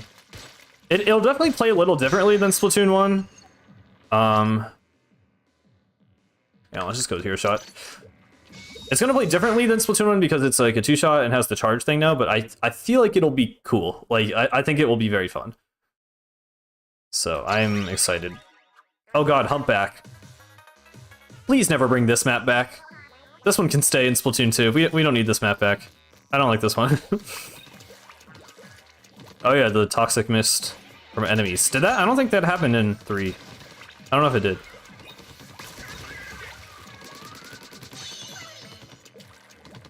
Permanent ink brush, yeah. Well, it wouldn't have Splat Bomb though, because the normal one already has that, right? I mean, Brush Kraken would still be fun regardless, but I really liked it with Splat Bomb too.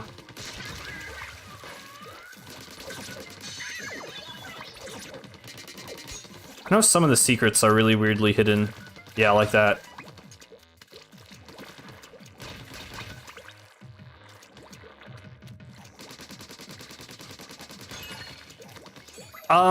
Yeah, this map is...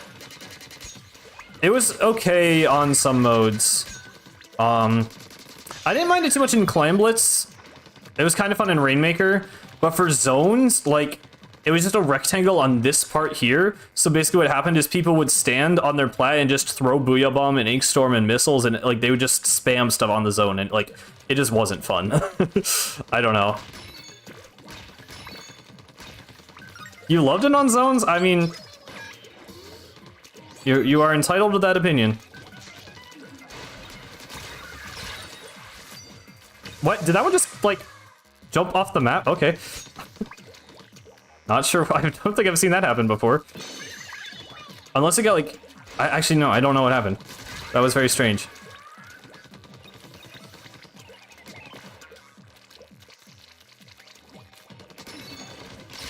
Ow.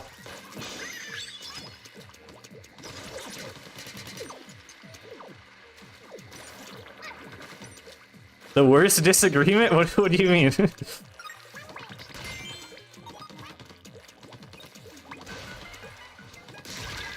I mean, as a Dynamo, it makes sense that you would like it, to be fair. Because you would be the person standing here, just spamming things at the zone. Like, this is...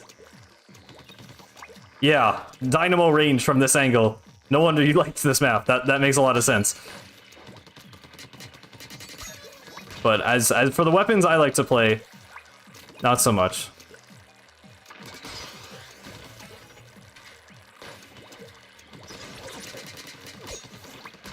I don't really know where I'm going. I'd like to get the Scroll and Sardinium on these levels, because it feels like it's very easy to not miss it because you are in the same level the whole time. There's no point of no return. At the same time, I do not know where it is. Probably I would jump into the zone and jump scare people. I guess you could do that too.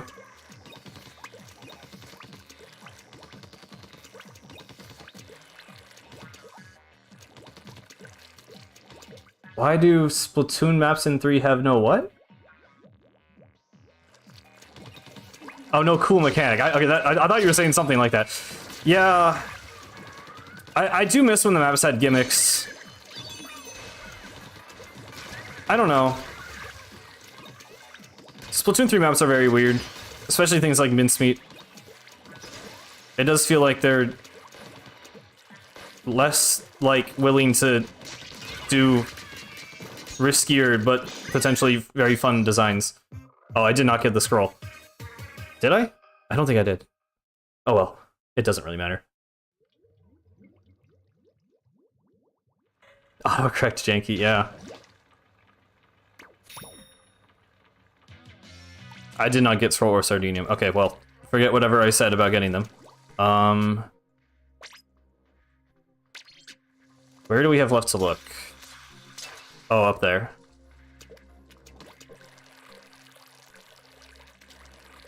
So I have to, hang on.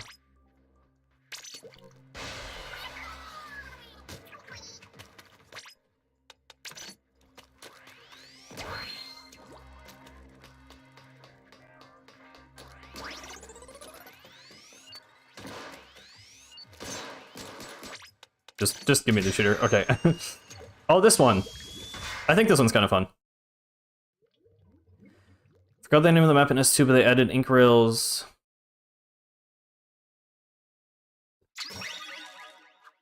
Are you talking about Mori Towers? Or...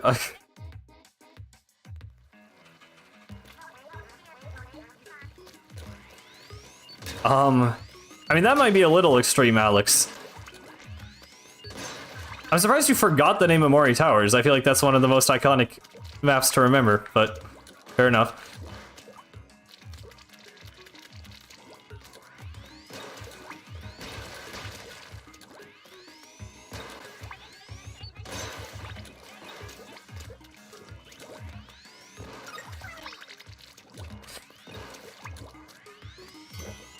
Yeah, I wouldn't say I hate... Okay, I do hate some of the single-player stuff in Splatoon 3. I think the maps are... They're okay, like, I don't know. They don't ruin the game for me. And I'm still holding out hope, I guess. Maybe that's why, but...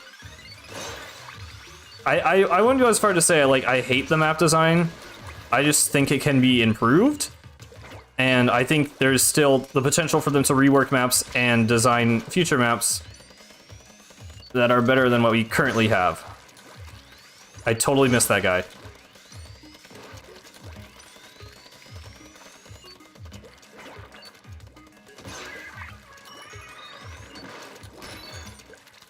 That's the worst idea I've ever heard for Undertow. Yeah, I don't know. I mean, that sounds like a cool, like, single-player mechanic or something, but... That would totally disrupt the flow of the game. Undertow literally just needs to break the glass on the sides of the map to let you go around. Like, if you could just go around mid, Undertow would literally be fun. Undertow is extremely fixable. I think Mincemeat is, I have less hope for that one.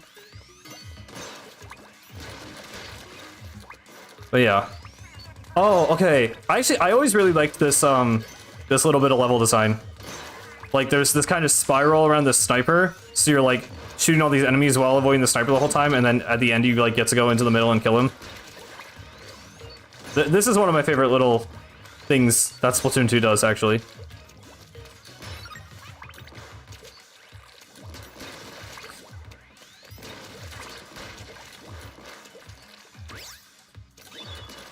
Yeah, I mean, I don't know.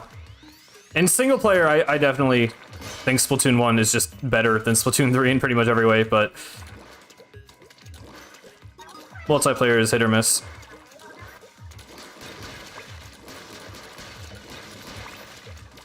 Alright, here we go.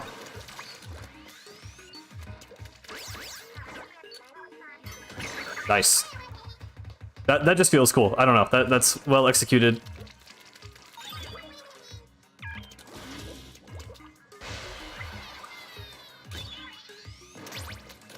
Yeah, they definitely did more cool stuff. I love using chargers in single player, honestly. Like, I really don't use them very much in multiplayer, just because I'm not that good with them, but in single player, they're like, pretty much, like, all my favorite levels either use a shooter of some kind or chargers. I just think they're really sick for a single player design. How do I do this again? Oh, just a dash jump.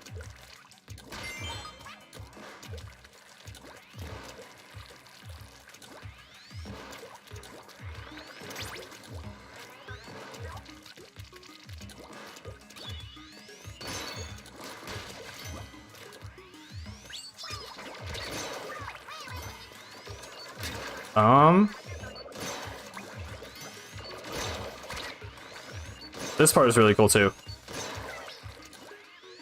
Just the close quarters combat, you have to be quick with the charger. Oh, you can skip that, like, button, I think. You can actually just jump up there.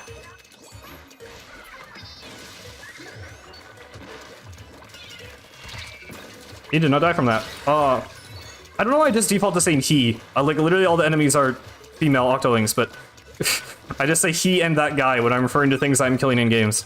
Maybe that is, slightly biased, and I should change that, but oops.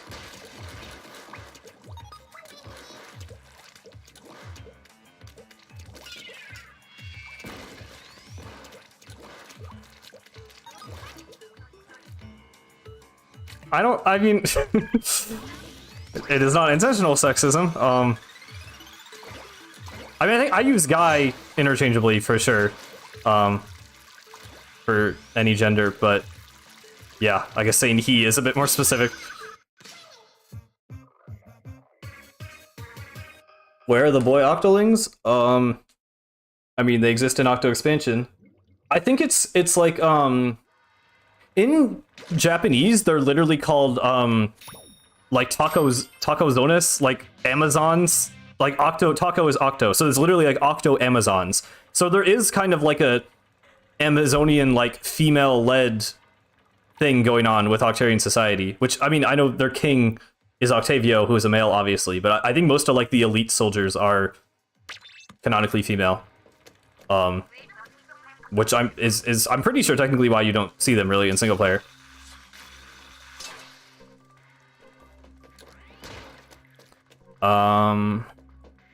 Where's the last level? It's not... Yeah, that's just the boss.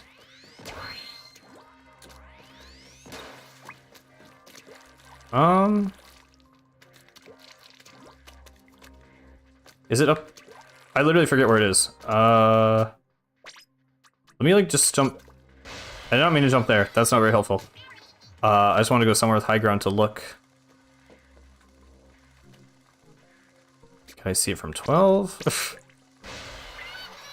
Anyone happens to remember where the last level is, feel free to shout it out. Well, I mean, yeah, it's also just, they could have just modeled one Octoling design, but they have, you know, gone on to kind of reaffirm that with the lore, so I do think it is intentional.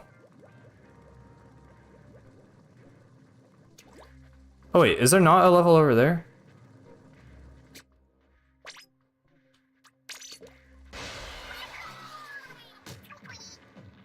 Oh, there totally is. Okay, I forgot about that. 13.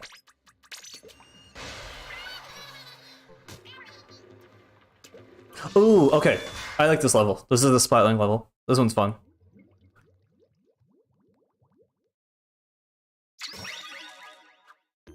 Wait, what are you? I didn't even see those messages until you started talking about them. I do not know what Eileen meant by that.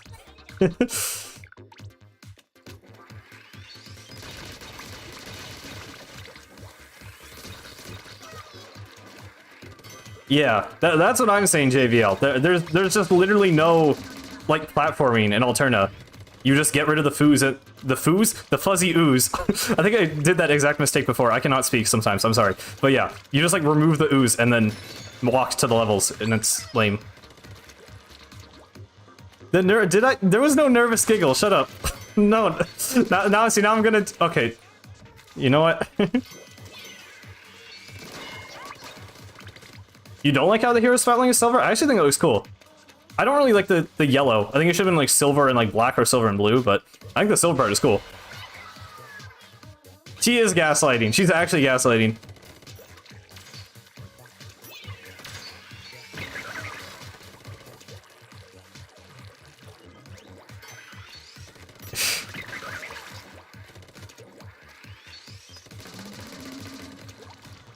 Oh my god, they bounce you away.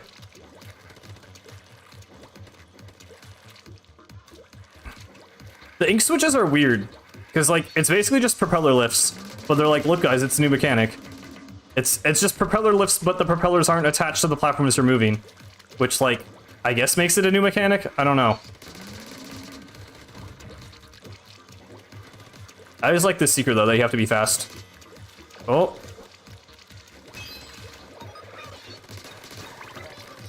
Yeah, I don't know. I've played this campaign a lot of times, but I really am realizing now, like, there are just good levels and bad levels. There are straight up just ones where they had a mechanic to make a level out of, and it was fun, like this one, or like ones where they literally just threw together a bunch of ideas that don't really make a level theme.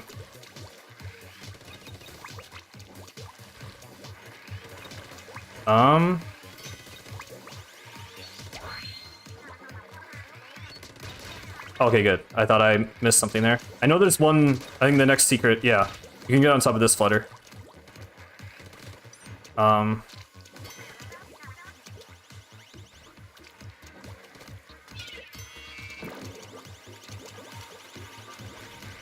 There we go. Flutters are just like the industrial squeegees, but actually fun. Because they're actually threatening when you're on the ground, and then... I was gonna say it's easy to make them go where you want them to go. I'm kind of actually struggling to lead this guy right now, but you know what? There we go. The fact that they move on a grid makes it easier, because they'll pretty much eventually just go where you want them to go anyway. But the flutters aren't friend-shaped? You know, I disagree. I think they're very funny looking.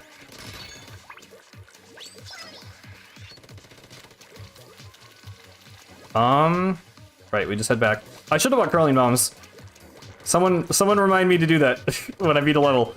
I want to buy bombs and maybe... I don't really need any other upgrades, honestly.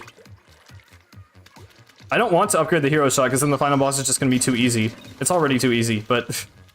I want it to be at least something.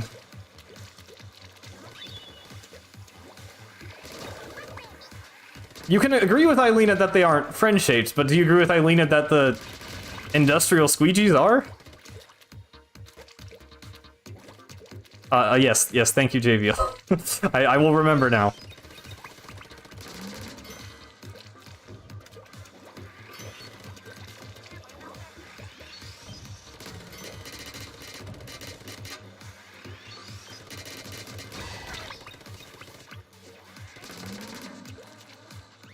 Your battery died, okay.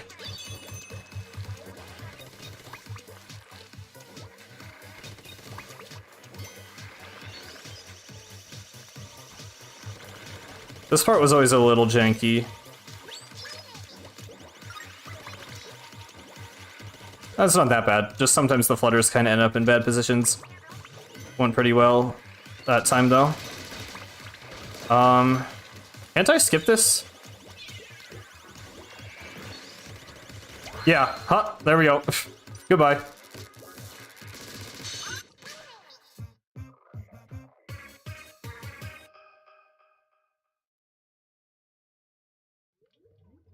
Yeah, they don't use the tall flutters a lot.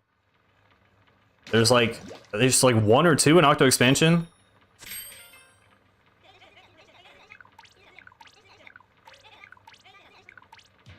Curling Mom, thank you. I actually would have forgotten. Alright, first thing we're doing is going to get that.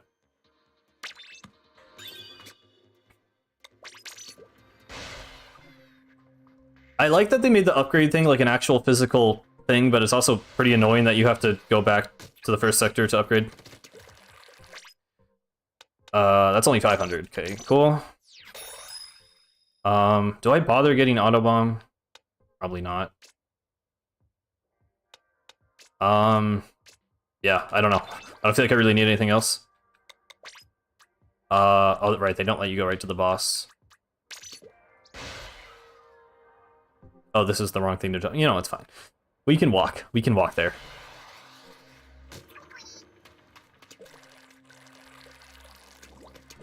Yeah.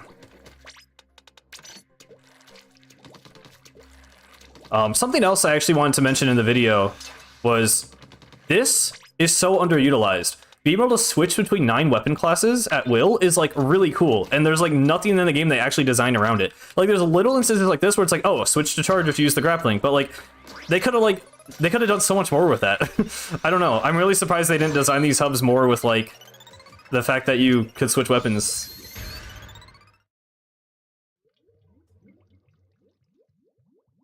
It feels like a lot of missed potential to me. And something that really hasn't ever, like that could be a thing in future Splatoon, where you could, like, swap weapons, like, mid-level. Like, that'd be really cool. I don't know. I feel like that might be the next, like, direction, or the next, you know, way they could make new level designs. Better Octo Stomp? That's debatable. It probably, I don't know. It's fun. I'll see. I'll refresh my opinion with this fight right now. The kettle sound, I mean, it is a kettle. The high-pitched whistle is kind of what it does.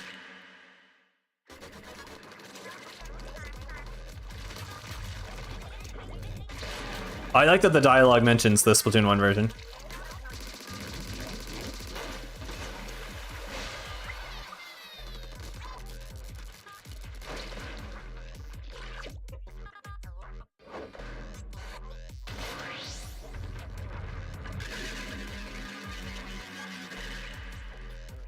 Yeah. Oh.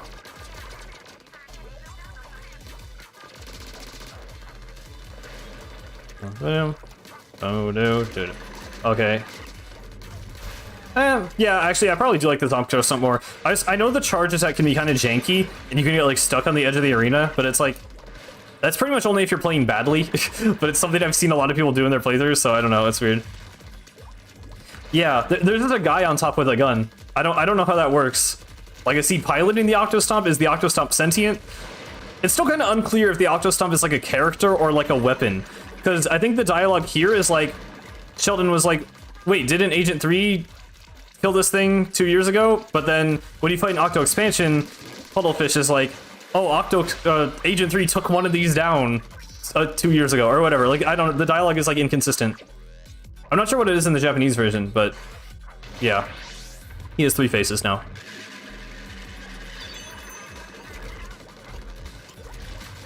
Yeah, that I don't like that attack. That attack's, I mean, I know I just got hit by it, but it's a little weird. Besides that, the fight is good. Wow, okay, I kind of destroyed that.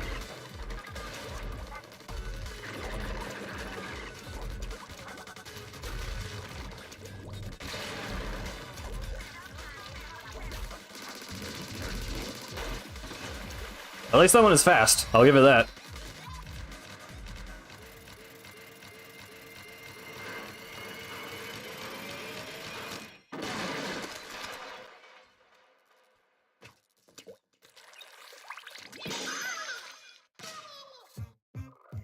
Bum, bum, ba-da-bum.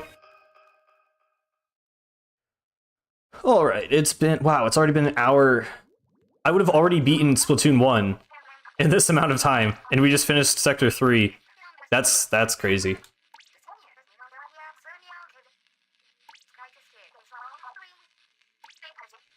I don't like the Octo expansion version. It just takes too long.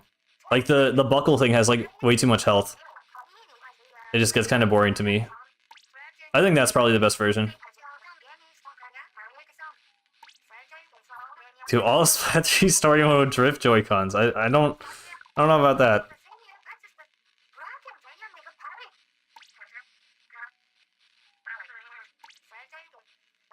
I don't mind that boss being reused because I do think they made it fun. Like that feels more like a fun callback than like lazy. I don't love that they reuse these bosses in Octo expansion, but I don't know. The only reason Octo expansion kind of gets away with it is because they're not actually like tied to the story progression. Like you can literally just ignore the bosses except for the final boss if you want. So it's like not a big deal, but yeah, I don't know. I don't mind the bosses in Octo Canon. Octo Shower, the next one is fun. The final boss sucks.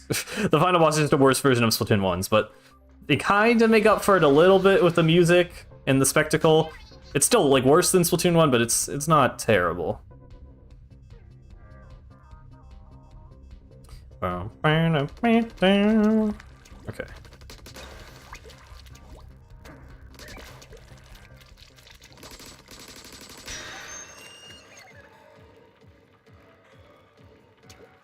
Hello, Destroyer.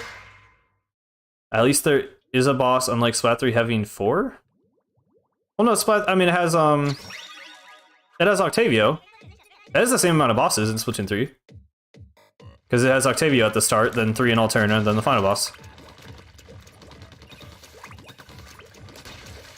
Oh, I was wrong. This song does appear again. I did not know this song played in this level. I thought it was only the Slusher level. It's kind of weird that they reuse... I don't know. I don't like that they reuse songs between Splatoon 1 and 2. That always felt kind of lazy to me. There's lots of new ones. Like, I feel like they could just continue using the new ones, honestly. This feels like a Buoyant Boogie type level, honestly.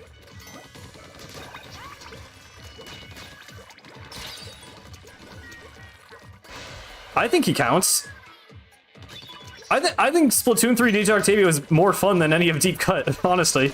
I don't know, I like that boss. I think it's very good as an introductory boss. If Octostop counts, then DJ Octavia definitely counts.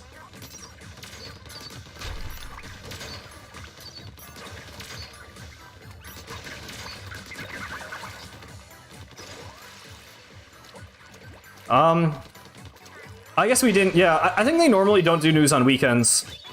I think they normally, the normal pattern is like Monday, Wednesday, Friday, and then if it's like a time like right now where there's a ton of news, they might do like every weekday. But yeah, normally they don't announce stuff on Saturday or Sunday.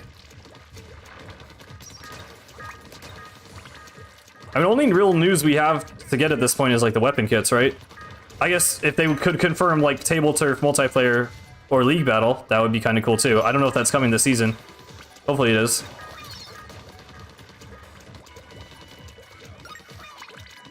I mean, it is an easy intro, but it's a first boss. I don't know. I thought his design was clever. I liked that he had the ink vac and you actually had to use small fry. I do enjoy challenge a lot in Splatoon, but I can also just appreciate clever design. And I think for a first boss, I think he's the best first boss in Splatoon. I'll put it that way. Which is funny because he's the final boss of the other games. But I think I really like DJ Octavia being the first boss. I think it, like, thematically to set it apart from the other Splatoons, having him be at the start is like interesting, and then it's just, I don't know, the spectacle is cool. There's a lot more going on story-wise, and he actually has dialogue. I think it's cool.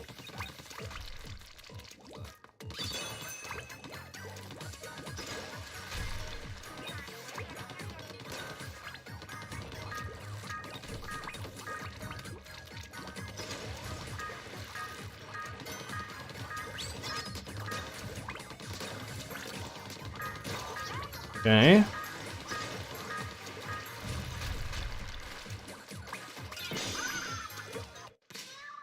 That's a pretty good level.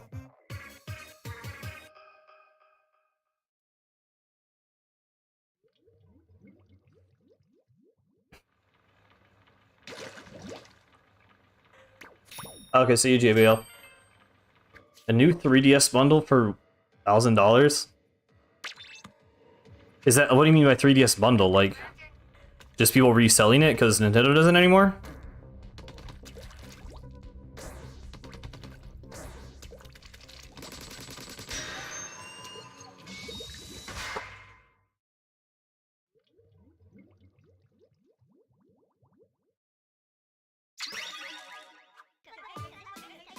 I don't even remember this one, really. Oh, I remember it now. It's the spinning platforms with the Octo Commanders, right? They do a lot of the weird platforming with Slosher for some reason.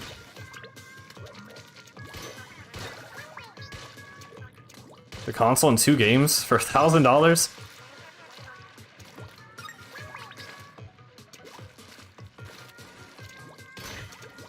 Oh, there's also Octo Stamps here? That feels random. I guess they're good for Slosher.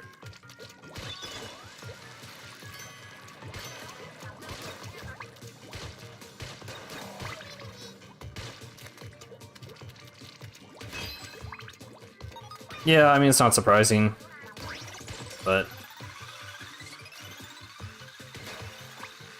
I don't know. I feel like there's definitely, you know, an appeal to having a physical handheld console, but I feel like if someone's really desperate to play a 3DS game, they could just emulate it. Like, surely you would spend $1,000 on a good PC that can emulate any game before you would spend $1,000 on a 3DS. Maybe that's just me, but that seems like the much better decision.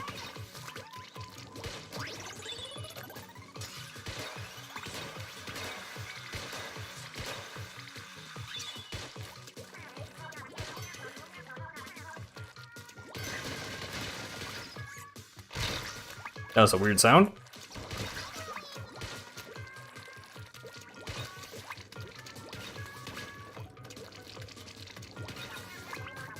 Oh yeah, and Octostamp DX.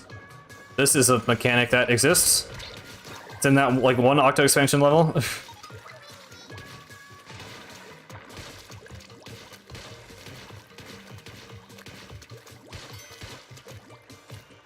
I like this secret just because it's the only time you actually get to destroy a bumper.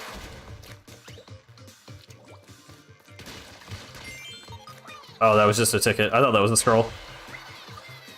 Oh yeah, I always thought it was really weird that they spawn you all the way up here. I guess they just didn't want to have you like land right where the Octo stamp was.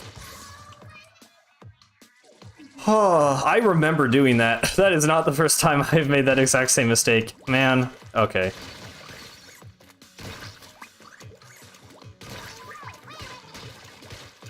Oh, Platinum Nuzlocke? That's cool. I don't play a lot of Pokemon, but it seems... I don't know, Nuzlocke seemed cool. I'm sure it is fun if you are a Pokemon person.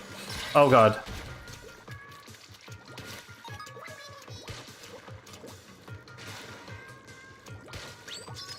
I don't care about that secret. I'm just gonna continue. Oh, did you not know about that, Dan?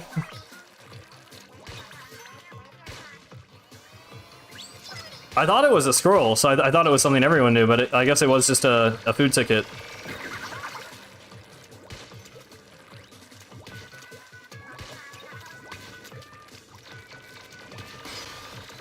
Oh, that actually worked. Nice.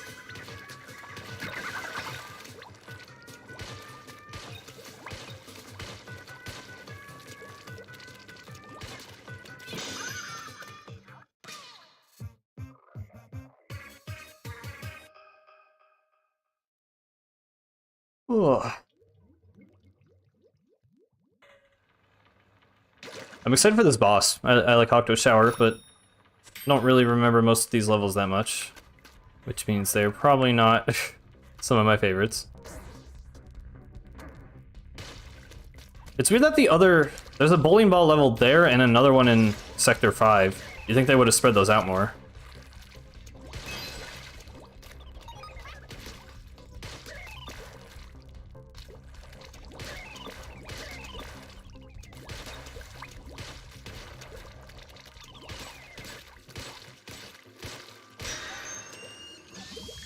Oh, actually, this one is fun.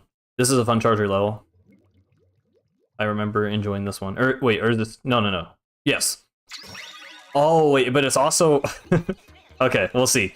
There's one part of this level that I know I used to struggle with. I don't think I will anymore. But we'll see. I think they just spawn, like, a lot of snipers on you. Oh, shoot.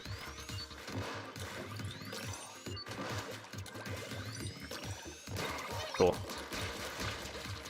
I have all Pokemon DS copies piracy. That's one way to do it.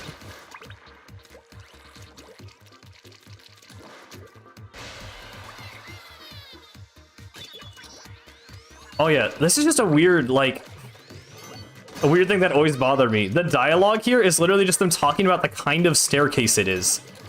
And Chill's like, it's a square spiral. Like, what is this dialogue? Why are they talking about the kind of staircase it is? I don't know. It's just like, I don't know what that is in Japanese, but I don't know how the localization team was just so out of ideas that they like had to talk about the staircase. Oh, nice, I got that. That was a trailer shot. Them popping around that corner with the store charge. This campaign had a really good trailer. I'll say that much about it. The trailer goes hard. Not as hard as Octo Expansions, I guess, but it was pretty cool. Because Sheldon's a nerd, I guess? But it's like Marie starts the conversation. Why is Marie talking about the kind of staircase?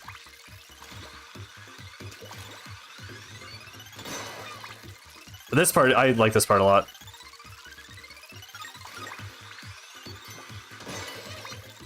This feels very Octo Expansion-esque. Just because it feels like it's actually built for the weapon you're using. Which means it feels horrible when you replay it with any weapon that isn't Charger, but I'm not talking about that right now. Right, this part. I think I was just really bad at the game, but I remember this part used to be, like, rough. Like, I was here for a while. I'm not really sure why.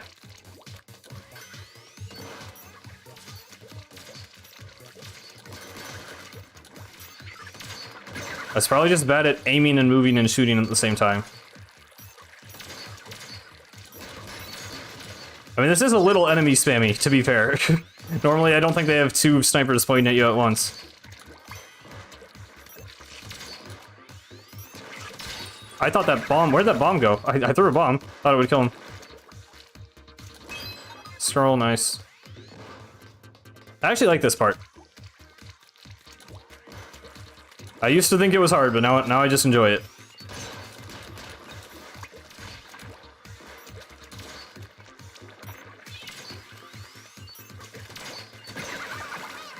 Nice.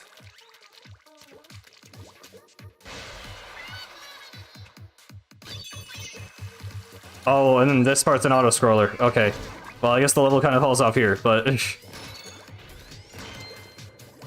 I did find it, yes.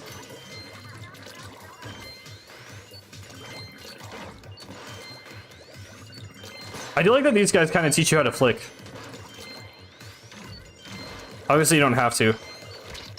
Oh my god. Maybe I should focus on these guys first.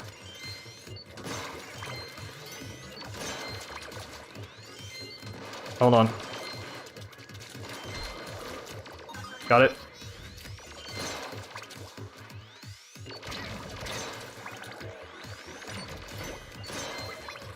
Cool.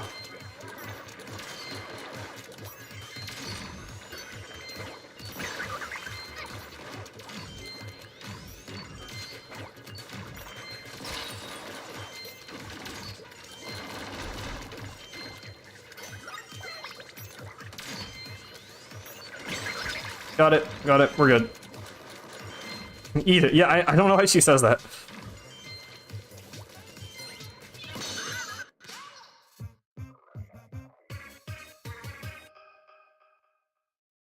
I like that they display the times, like encourage like speed running or whatever, but I don't know. I'd like to compare it to the first game because I feel like pretty much every level in the first game is way faster.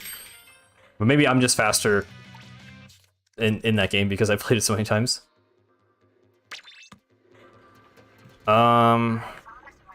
Right, this one down here.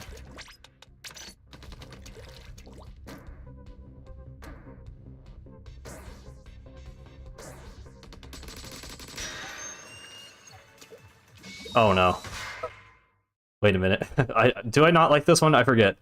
I forget what this is, but something about that name. Oh, it's the Brella one. Right.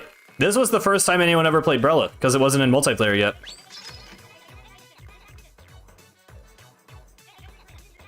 This is a secret weapon that everyone wants to play with, the Hero Brella. Wow. Yeah, that's not quite true anymore. How many more levels? 1 or 2 more in this sector. And then 6 more in Sector 5, and then the final boss. So like 9, 10-ish. But it might take longer to get to some of them in Sector 5. Too many, yeah. And in short, too many.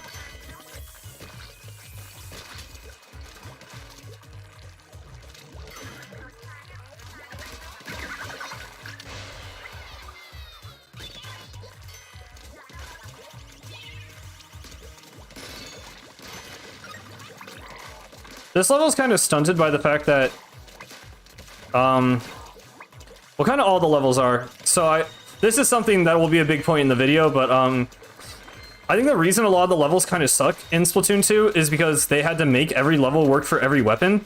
So, like, you know, in Octo Expansion, a lot of the levels are really specifically designed around the abilities of whatever specific thing you're using. And in this game, they just couldn't do that, because they didn't know what weapon you were going to be using. So, like, this is supposed to be like a Brella level, and, like, these mechanics are kind of designed, like, oh god. This is bad. Like, this part is designed with the Brella shield in mind. You're supposed to shoot it through under the flutter, and it's supposed to hit the propeller and make him fall down. But, like, you could do that with a bomb, you could do that with pretty much any other weapon if you reach far enough. So, like, they couldn't actually design it in, like, an interesting, unique way that you can only do with Brella. So, a lot of the levels just kind of end up feeling samey and kind of boring. And I think that's really why, that's part of the reason. It's that combined with the fact that they probably just didn't have enough time to make new mechanics. So a lot of the levels just start reusing stuff.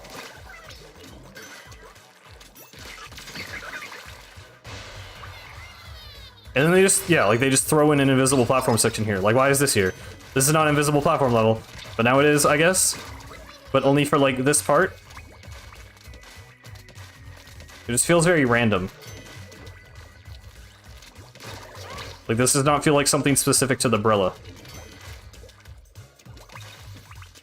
I guess you were meant to shoot the shield forward to reveal a path, maybe, but, like, why would you do that when you could just shoot?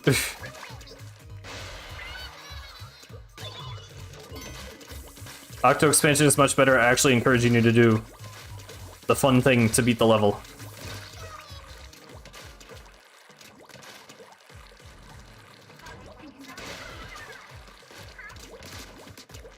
Oh, I want to get the shield kill. Oh, there we go. I know there's a sneaky secret around here. How does this work again? Oh, there's this one. There's a few things going on here. There's this part. And then... there's like a button somewhere, right? Oh yeah, is it on like this side? Where is it? Isn't there a button somewhere? There's like a tiny switch. It might be on this end? Yeah, it's there. And that makes this appear. There we go.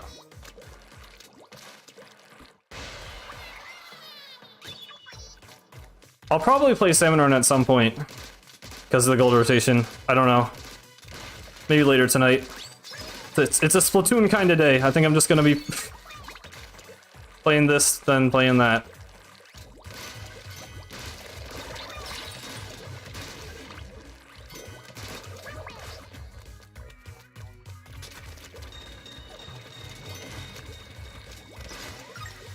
What? How'd I miss that? Oh my god. Hang on. We're trying that again.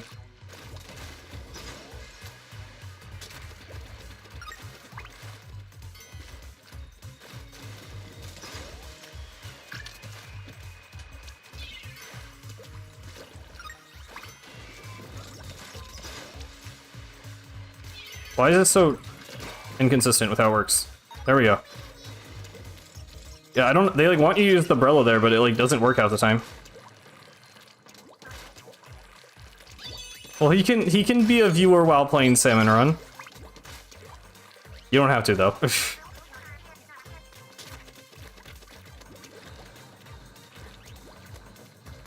Right, this part.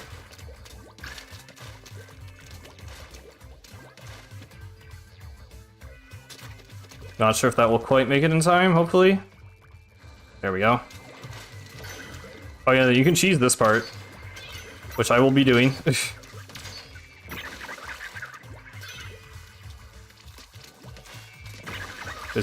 They want you to get the key and get that lockbox, but you can just do that. Why would you get the key? It's a 5.5 minute level. Yeah, that one's kind of boring. I'm gonna be real. All the like level or like the weapon tutorial levels are just they're just not fun to replay.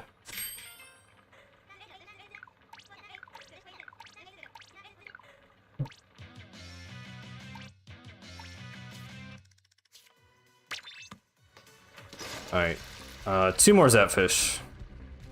So we have 8 levels total, and then the final boss.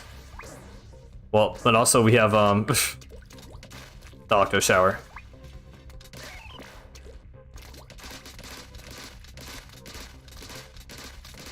Why am I using Brella?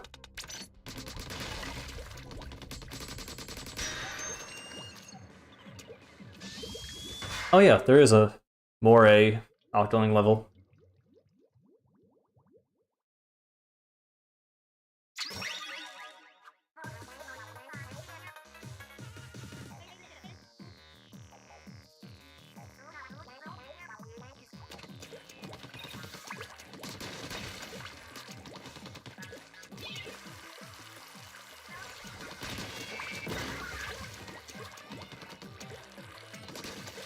Boom, boom, boom, boom, boom, boom. That guy died.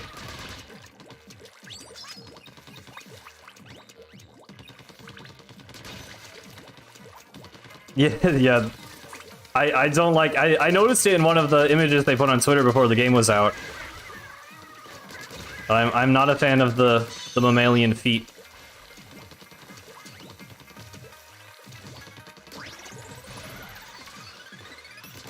Well, I'm sorry to have brought it to your attention.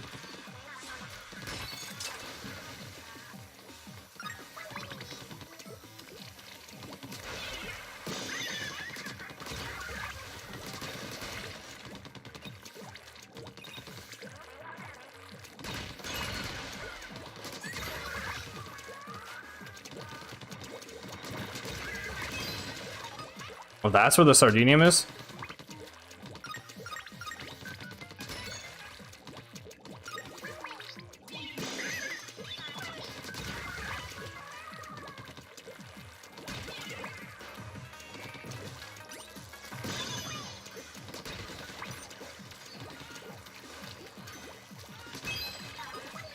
Oh yeah, friendship bracelet was funny. I hope they bring back all the old Salmon Run gear. I'm not sure how they're gonna handle that. Like, maybe it'll just come after all of the Splatoon 3 Salmon Run gear, or like maybe it'll just become normal gear in the shops. I don't know, but yeah, it'd be weird if all the old gear didn't return eventually. Two types of people, yeah.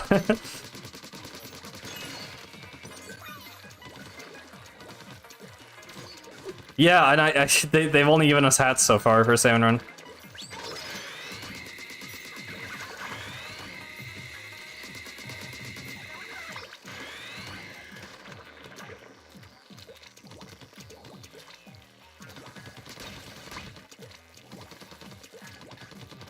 Can they give us a bald calf? That would be funny. That would actually be funny. Would it... How do you think it would look, though? Like, would they make it a perfect, like... Hollywood level bald cap where you actually look bald, or would you just like be able to see it and it would just like be this weird like line on their forehead?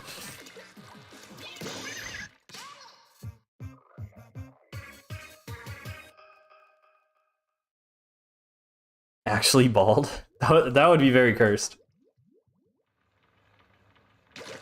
Something dude can rock, yeah. Well, Sendo is the first one that comes to mind for me.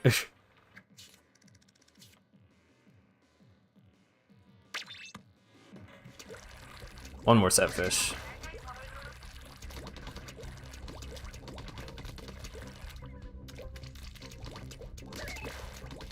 Slop suit would be cool.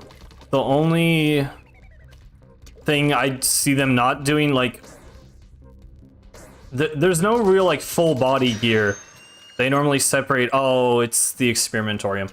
This is the level I was talking about dreading earlier. But yeah, normally they separate things into hats, shirts, and shoes, so it'd be weird to have something like a slop suit where it would cover the shoes, or even the pants.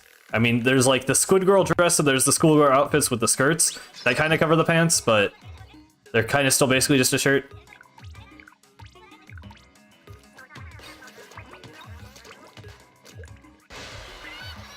I'm scared to read this question because I feel like I'm being baited into saying something.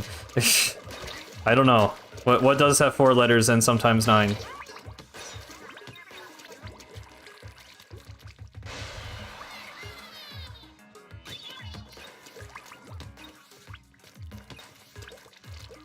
See, most of this level is actually cool. I like this first part. The ending part with the squeegees.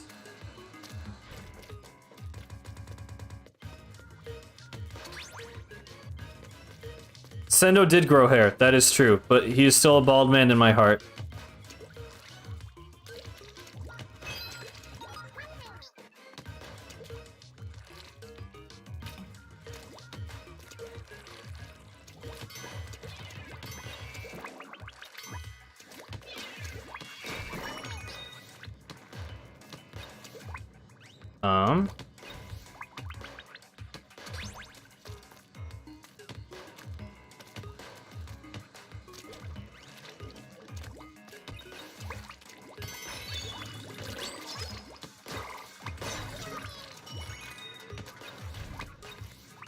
Small fry amiibo with custom hair? That would be cool.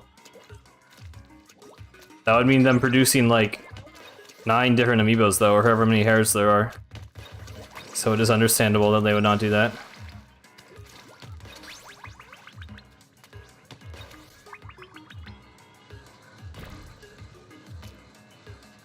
This level's like, I don't know, it looks cool when all the platforms are moving around, but like in practice it just kind of makes it slow. Like the actual gameplay is cool, but you just kind of have to like wait for all the platforms to move in the place in between.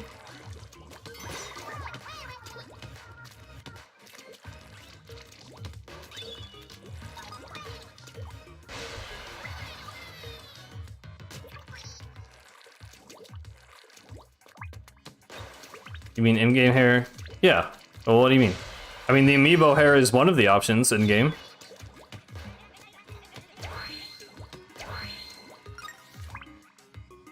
Wait, what's... Oh, that's just teaching you that that exists, right? Oh, yeah, this part's weird. Go.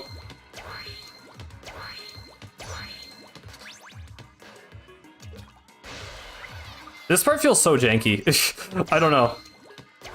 This feels like a... like fan-made level. It feels like a Splatoon like ROM hack. I don't know. I feel like that was not... It's like fun, but it just does not feel like any of those mechanics were designed for that.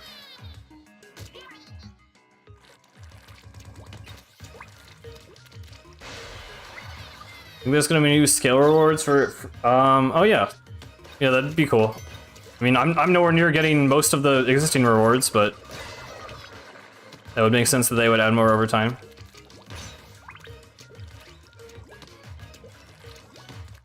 Oh, like the in-game amiibo model. Yeah, that'd be cool.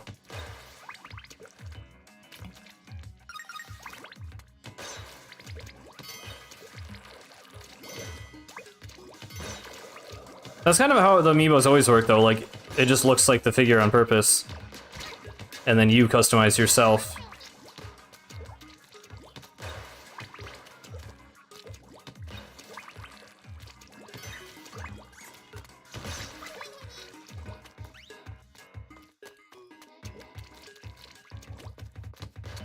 Did you guys know that, there's RNG for the DJ Octavio boss fight in Splatoon 3? To determine which attacks he uses when, and you can manipulate that by changing Small Fry's hair in the customization menu. For whatever reason, the RNG seed is dependent on your Small Fry's haircut. I have no idea why they programmed the game like that, but that's an actual thing.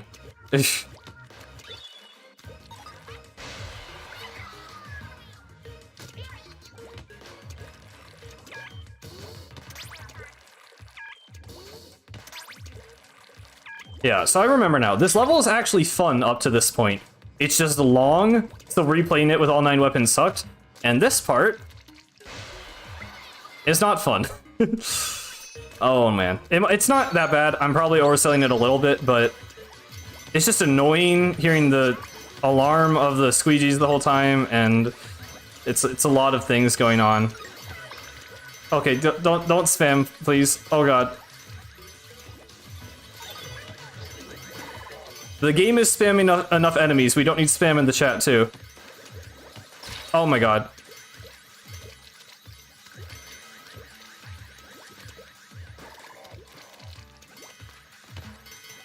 I mean, I think there's just genetic deviation among the Inklings, just like we have with humans in real life. I don't really think it's as deep as a lot of people think it is. I think the player characters just all look the same because they're not going to model a million different player characters.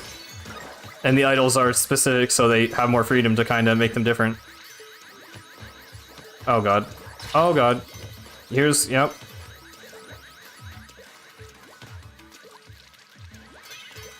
Fry's definitely based off of Vampire Squid, but, you know, I think canonically she's still just an Inkling.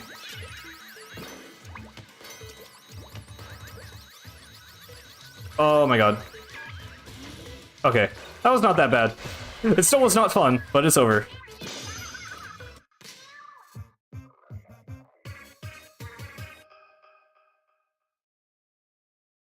Yeah, I know. I know about Octarians. That's a whole different thing, though.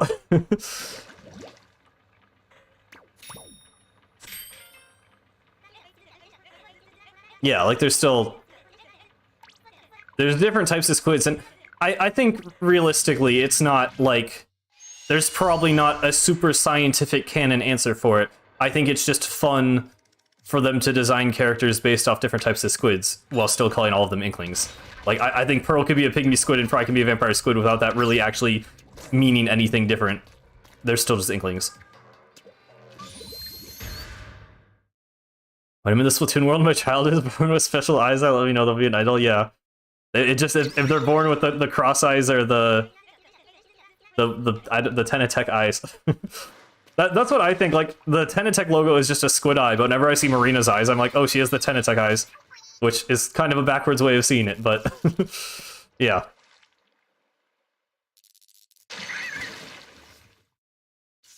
This is a cool boss. I always like this one. I just like that as a unique arena. So many of the boss arenas are just like flat circles. Congrats as an idol, yeah. I actually just noticed that the Octo Shower has the eyes too. Oh, okay, well you can't really see when they're glowing red. I swear for a second it looked like they had the eyes. Yeah, they kind of do. It's more subtle, but it exists. Do Inklings give birth via eggs? I want to say it's been implied at some point that they give live birth, but I don't know why that would have been implied, so maybe I made that up. I don't know.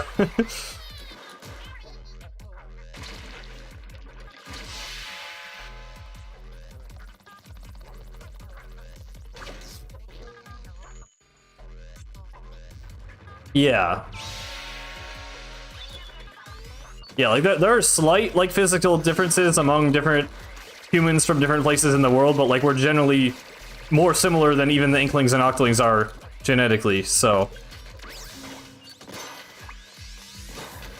it's a bit of a different thing than how it would be in real life. Bro is making up facts. I don't know. I don't really want to imagine either thing, I guess, but the egg seems weird just because they're humanoid.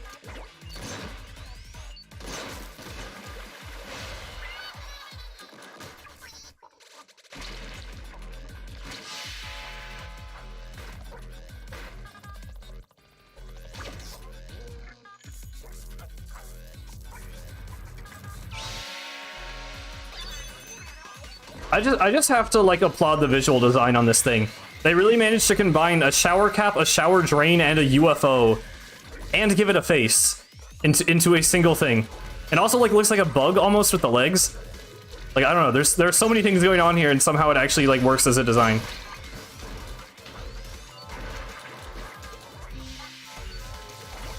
Oh, I tried to do something cool.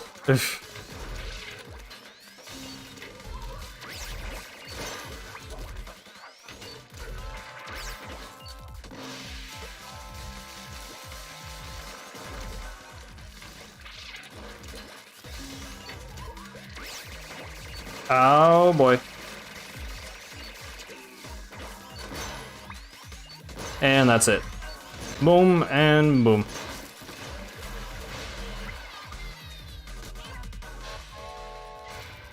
Probably the best boss in this game. Octavio is not good in this game. He's fine. He's just boring. He's just an easier version of Splatoon 1's. That's the fully unique boss for sure. I don't think I ever noticed the giant fan. I don't know how I missed that. Huh. I think I was always distracted by all the giant pipes and stuff. The backgrounds for the boss arenas are always really cool. I wish you got more of an explanation for those.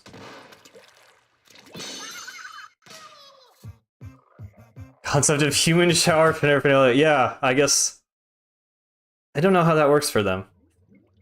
I do not know how they are cleaned. I mean, maybe swimming in ink? I'm not sure how that works.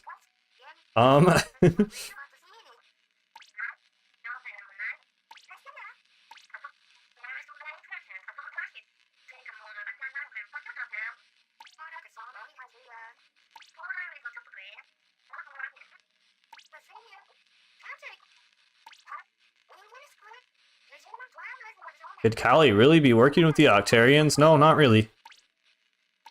Yes, we are still going.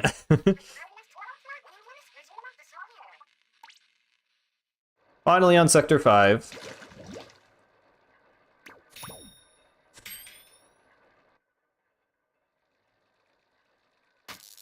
It has been like 2.5 hours. Man.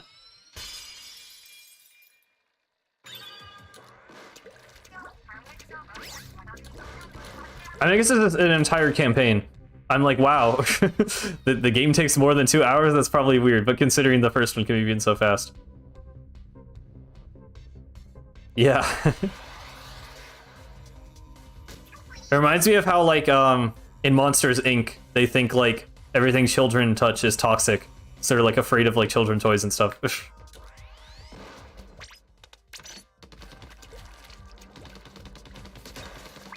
Right, the UFOs.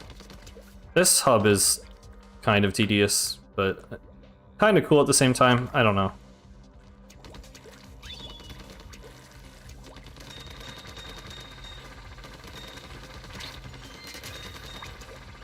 Yeah.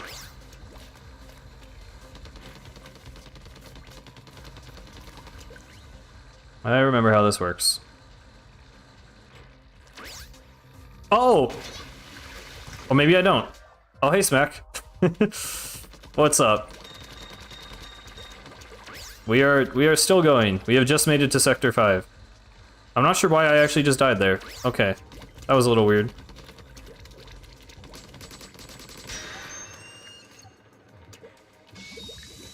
As a gamer, the concept of a shower scares me too. So true.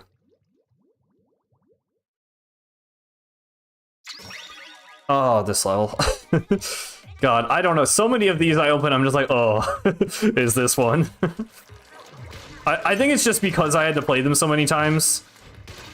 But, man, I don't know. I've gone out of my way. Like, I'm sure I've played all of Splatoon 1 more than 9 times willingly. But the fact that you have to play all these levels 9 times, it's like, I remember actually liking Autobomb for this level. Oh, God. Just because you can place it. You know what? Nah, I was gonna buy it. It just ain't me. Yeah, this... I don't know. It's like cool platforming, but it's just like... They just start spamming a bunch of moving platforms, and then it's like, it's so much of it is just waiting for the platforms like this, and it's like... Oh, I don't know. It's rough to do it so many times. Okay.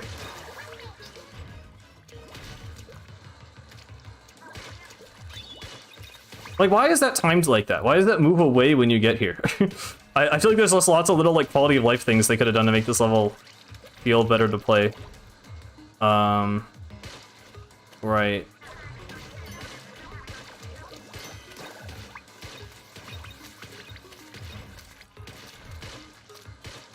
to make sure I have a safe wall landing here. Okay.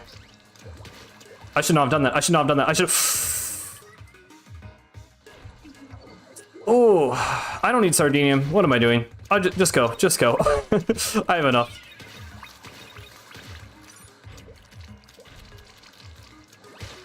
Yeah, Squid Roll would make this probably a little more bearable. Also, they don't give you Burst Bomb in this campaign. And obviously in Alterna you don't have it, or sorry, in Octo Expansion you don't have it because it's just dependent on the level and there is no hub world. But in Alterna you have Burst Bombs too, and it's actually nice having them back. But in this game the platforming is just a lot more annoying without it, honestly, in these harder levels. I really feel like it's missing.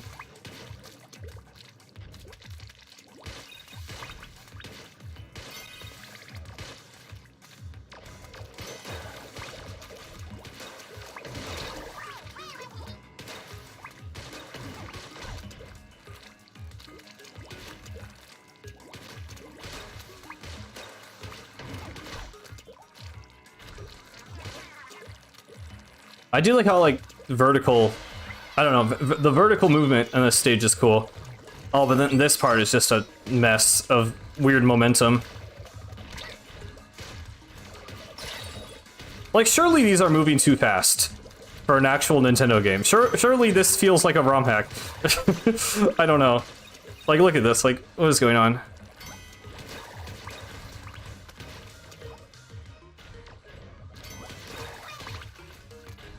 This part especially is like...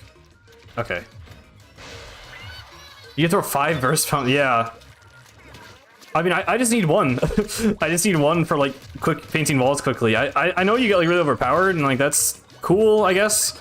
But I just miss it... cannot speak. I just miss it as, like, just a movement thing. The game just feels better when you have a burst bomb. I don't even need it for combat. Can you please die? Oh yeah, this weird part where you have to, like,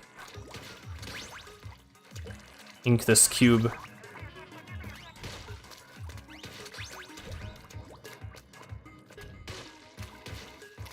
I have to go here.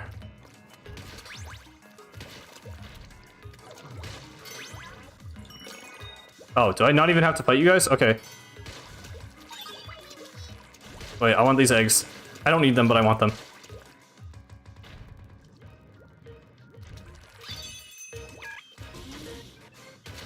Wait, did I just not get... okay, you know what? It's fine. I read chat as I jumped. I forgot to get the eggs.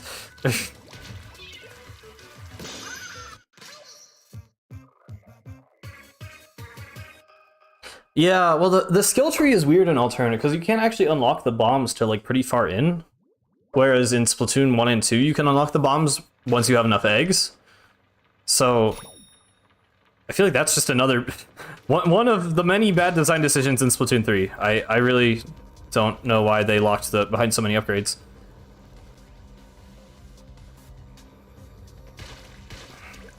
Here's red level number 2. So here's like a little bit more of like, hey, remember you can switch weapons. But like now that I have the charger, there's no reason to switch off the charger. So it just feels like there was almost an idea here.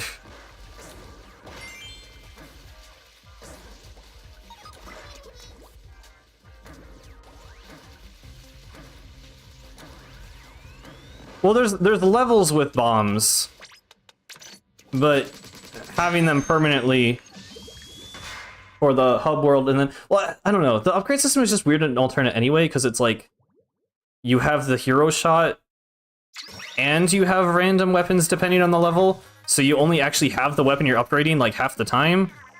It's kind of, I don't know. I feel like too much of Alterna was just kind of like a weird ham-fisted attempt to combine everything from the past campaigns together with Octo expansion, and it's just kind of a mess.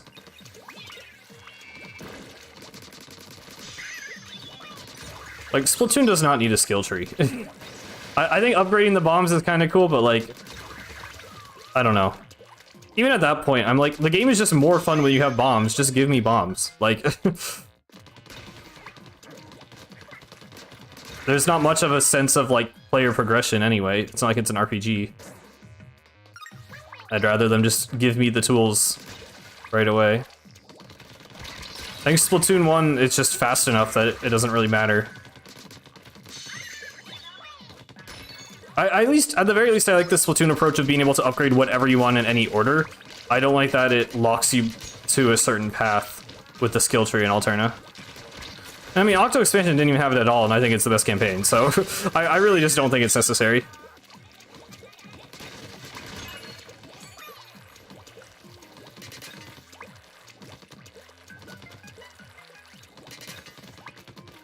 I like the vibes of Alterna, I just don't like the gameplay. So, like, I don't know. I think Alterna is a super cool setting, but they just don't do anything interesting with it. So, it's... I don't know. It was disappointing to me, but it does some things that are cool. I wouldn't really say it's the Wii U vibe to me. I mean, I don't know. I have very, very strong emotional ties to the Splatoon 1 stuff, so it's hard for me to say it feels the same. But I kind of get what you mean.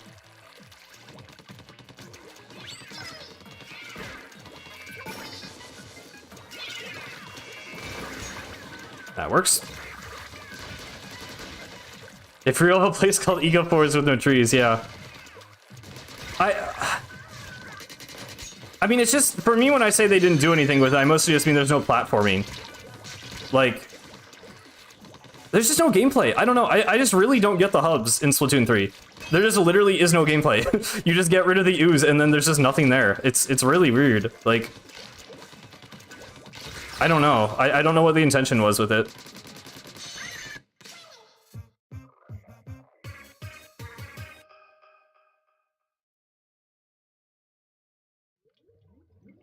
Like, I think they might have gone a little bit overboard with this. Like, look at this, you know, this hub world is like a whole on level. It has checkpoints.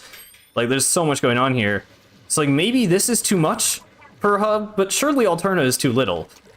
Because Alterna is just nothing. Like, even the last area, like, yeah, it has all the skyscrapers and stuff, and it looks cool, but you just ride 2 ride rails and you're already at the boss kettle. Like, there's just nothing.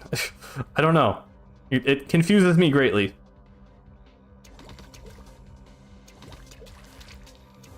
Now we are on to the yellow.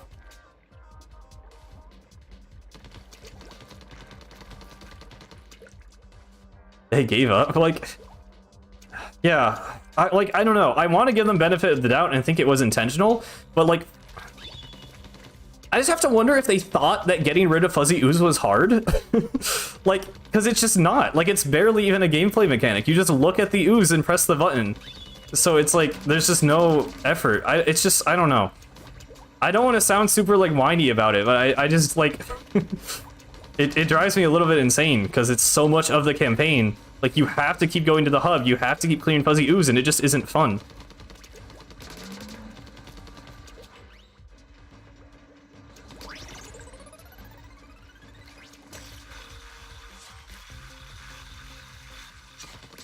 Yeah, and I mean, like, in a way, that's cool. Like, I like that they give you the freedom to kind of navigate the way you want. Like, that's the intention, right? It's like, they want you to be able to go to the boss kettle as soon as possible, so they're allowing you to, like, you know, carve your own path there, but, like, carving your own path there isn't fun. It's satisfying, I guess, but, like, I don't know. It's not enough for me, personally. Because there's nothing to stop you from doing it. Like, there's no gameplay challenge.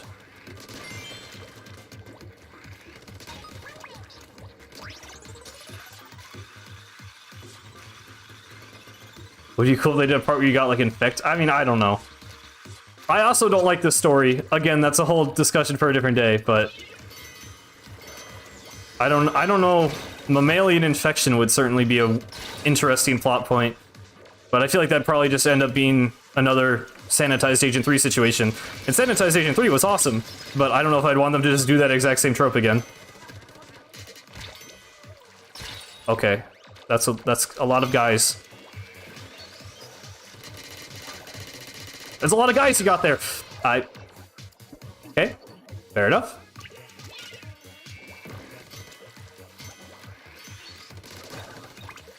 I mean, mammalian is an actual term, I think.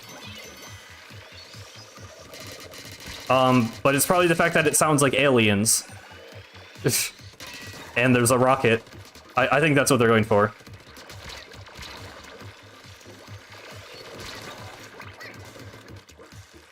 The group of creatures is called mammals, but, like, mammalian is, like, the descriptor term.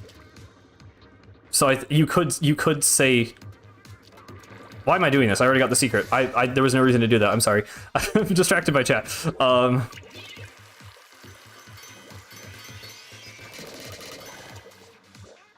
You want a campaign where what? Oh, Octarians. Yeah, I really thought Splatoon 3 was where we would not fight the Octarians again. So, I don't know what they're gonna do in the future.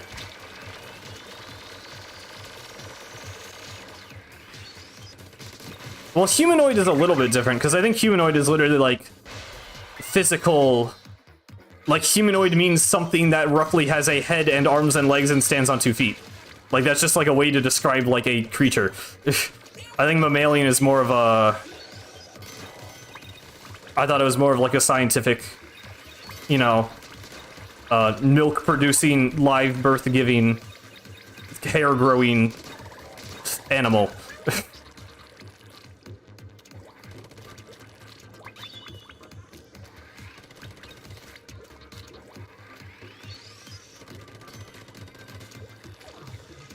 English isn't, yeah. English is not your first language, and I am not a scientist, so I don't know, but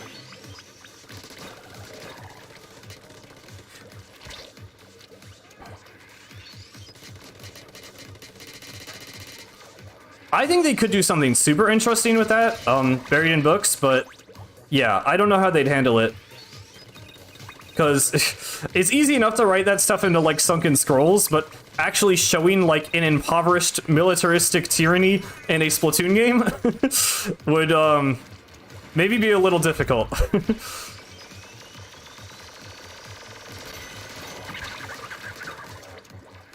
And I don't know how you would have, like... Because they've kind of redeemed Octavio now. So, like, you know, I don't know what kind of villain you could have. I would love for them to just make villains that are just, like, equivalent intelligent creatures. Like, I just want there to be an Inkling or Octoling antagonist who just has their own motives without it always being, like, a race war. But, I don't know. At some point it is a goofy Nintendo game and they want to have big goofy villains, so... It's hard to say if they would do that. I mean, like, Zelda can have that. I don't know. Pearl's dad, I'm telling you, Pearl's dad. Pearl's dad would be an insane villain. It would be amazing. Well, it's yeah, the lore is, like, dark, but that's what I'm saying. I think they can put that into scrolls and be like, by the way, the backstory is dark, but they're rarely super in your face about it.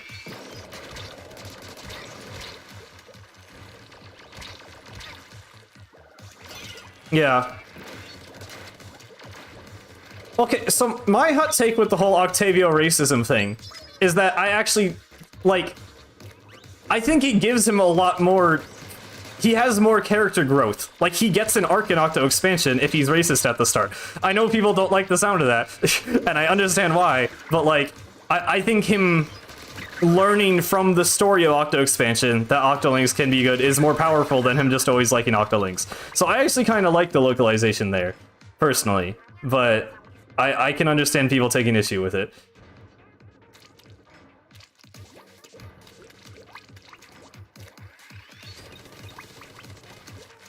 I mean, the reason Tardar works and Grizz doesn't, and the reason Octavio works is because he's doing it, like, you know, he's literally, he is, like, he's selfish and goofy and dumb and doing it for his own pride, but to some extent he's also doing it because the people he's ruling over are in an energy crisis and are literally, like, dying and they need electricity. So, like, he has motives and he has, you know, a very, you know, a reasonable and understandable goal that would actually work. Like, having the Great Zapfish would actually give them power and would actually help his people. But with Mr. Grizz, turning everyone into weird, like, fuzzball mammals that can't move or think, like, that isn't, like, good. Like, it doesn't make sense. Like, I don't know, his plan is just stupid because Fuzzy Ooze doesn't work. It doesn't turn people into actual mammals, it doesn't bring back humans. Like, it's just weird. And the reason, and then, like, Tardar, like, sanitization works. He is able to make a, like, quote-unquote superior species by using the DNA. Like, he has literally succeeded somewhat in his plan already. So, like, you know that it works, so his motive is believable, and you can actually buy it, and it makes the story work. But, like, it just doesn't do that for Mr. Grizz. Oh, hey, want to see something funny, by the way? So, this is a secret, right? So we're pausing the story discussion for a second. That launch pad puts you right up here on this box. But, so they expect you to shoot down all these boxes, get the scroll. I actually missed the scroll. Well, that's funny. They expect you to take the launch pad back here, right? But, if you take the launch pad again, get onto the Octostamp DX, and take this launch pad again, the boxes are no longer there. So what happens is that. They did not think that through. That's literally just like super jank and you die. And it's funny.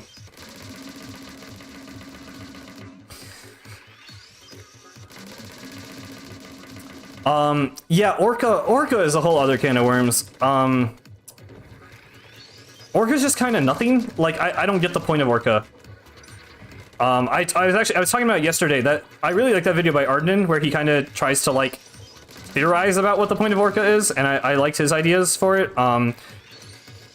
But yeah, I don't know. I don't really know what they were doing with Orca besides just Sea Cucumber 2.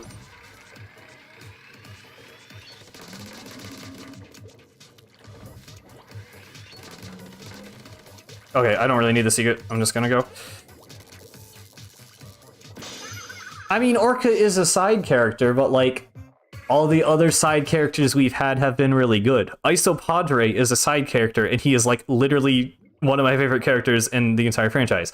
Isopadre easily clears any of the idols, just saying. He's literally way cooler. But yeah, I don't know. I don't think him being a side character justifies him being really boring. Or it, I guess. It's not him, it's an AI. But, yeah. Watched it like twice. Yeah. I like that video.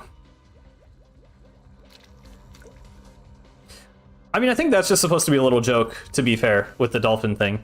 It's just Callie and Marie being oblivious.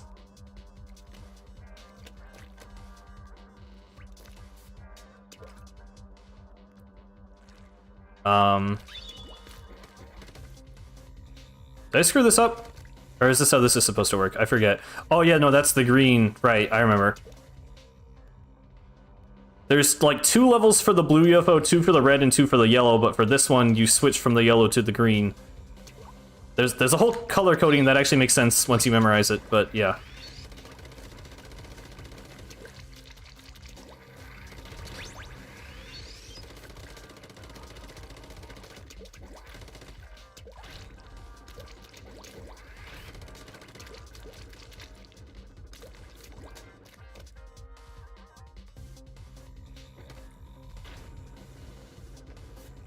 How do they make so much ink? Oh, you mean like the floor here?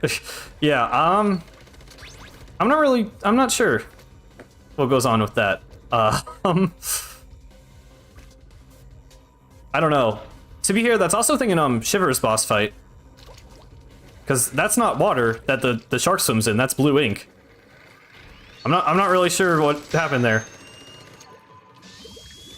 Oh, the other bowling level. We're almost there. 3 more Zapfish. We can do it.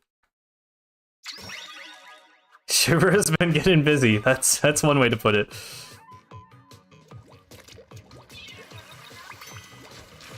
Hey.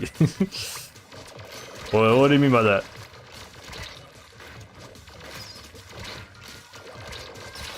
Oh my god.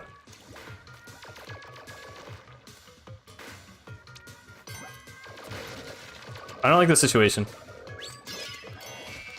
There we go.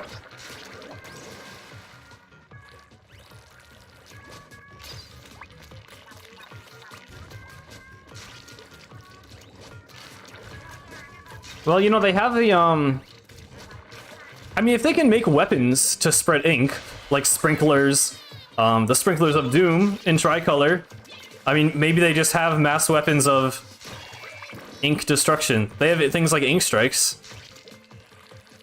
Does that mean Octo Canyon was created by them just nuking the mountain a million times? Maybe. Or possibly humans nuking the mountain. Actually, which by the way, is what the crater possibly is in Splatoon 3. It might literally be nuked Mount Fuji, which would be kind of cool. Based on like the surrounding area, that's kind of what it looks like.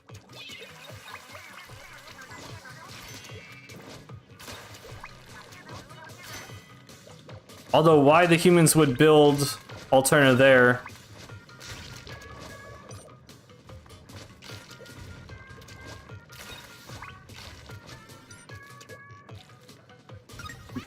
Oh yeah, I was gonna say, I wasn't sure if Mount Fuji was a volcano, but... I think it could be Mount Fuji, yeah. It's dormant. Good job. I don't think Marina will be the villain. I mean, I don't know. I guess it's hard to say, but I think they're kind of beyond making... I mean, okay, they could do that in a really interesting way. If it's Marina wearing hypno shades, that would be horrible. If they actually do something cool with it, maybe.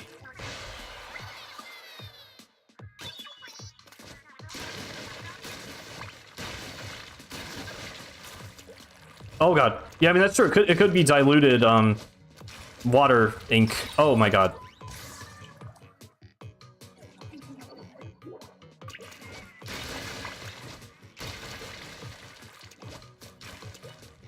I don't know the Mount Fuji real-life lore as well as Eilina, but I'm just going off what Rassicus said. I'm gonna be real. And I think it would be cool, so...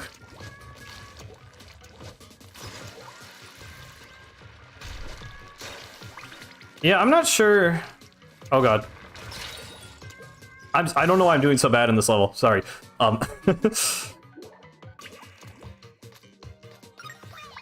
I'm not sure, because part of me is like, do we really need another campaign of Pearl and Marina just like, you know, being there and being friends?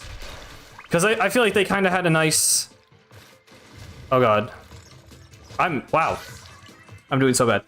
I don't need the secret. I'm just like instinctively going for secrets. I really don't need to be going for secrets. We can just play through the level normally. But yeah. Pearl and Marina didn't exactly develop in Octo Expansion.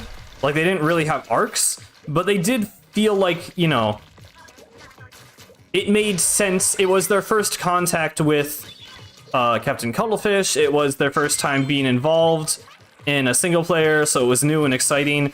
And I don't know if we really just need, like, more off-the-hook dialogue of them existing. Because as much as I like Callie and Marie, I mean, I don't know. They didn't really have a lot going on in Return of the Mammalians. They were kind of literally just there. And I don't really know how I feel about Off the Hook just kind of being there. Because in Octo Expansion, they actually did stuff.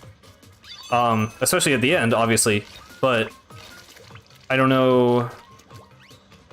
Unless, if they just do more cool stuff, I guess that's fine. Oh god, I was too slow with that. But yeah, I don't really think either of them is going to be the villain. But if not, I'm also still not really sure why they're there.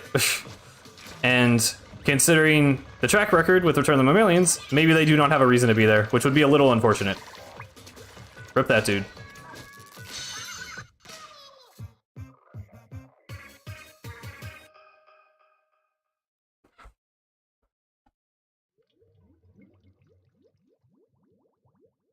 I just hope it's good.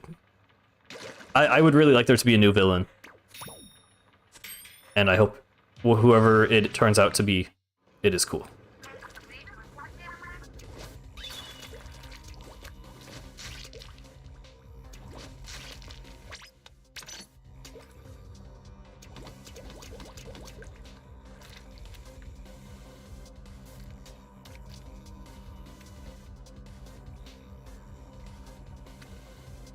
Hello, Murray.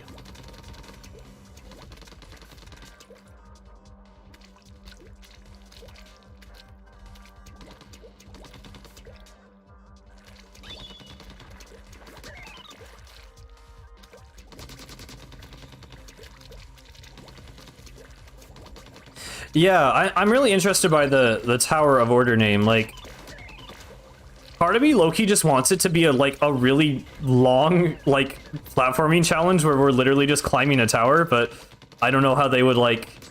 Normally they like to divide things into segments.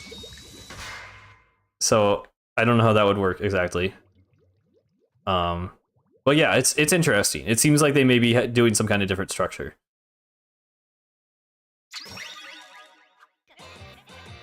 Oh, this is one of the best levels in the whole thing. I love this level. The Octo Galaxy. This one is sick. This is one of the ones that's really fun to speedrun.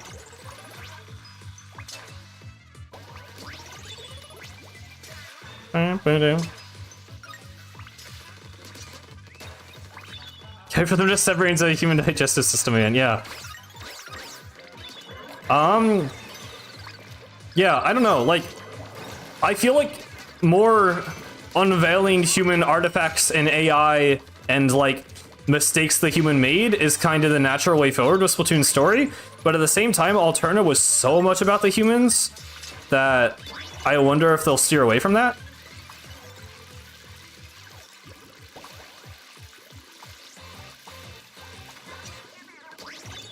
Yeah, I mean, it would be kind of boring if it was literally just a tower, but I don't know. I don't know. It's like, it's hard to say.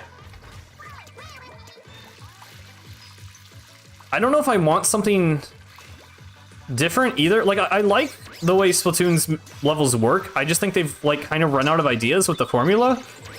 But at the same time, it is hard to say like what they could do to move forward other than just come up with new mechanics for the levels. Because it feels like they want to try new things.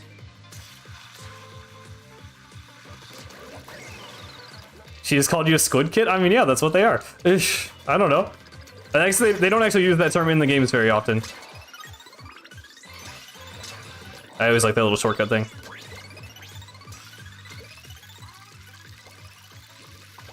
Oh my god, I was reading chat. Yeah, I mean, it wasn't like... It was like sort of an aesthetic going on with like the 3D printed artifacts floating in the background and stuff. But it was pretty disconnected still. I don't know. I mean, it was just executed so well in Octo Expansion, and then just less well in Alterna, where it's like... I don't know. Like, they can't just do Vaporwave again. And they're not. I mean, Side Order... Oh god. I did not jump. Whatever Side Order's aesthetic is, I'm kind of in love with it. Whether or not it actually persists throughout the gameplay and story is unknown. I'm hoping it does in a significant way, because that would be very cool.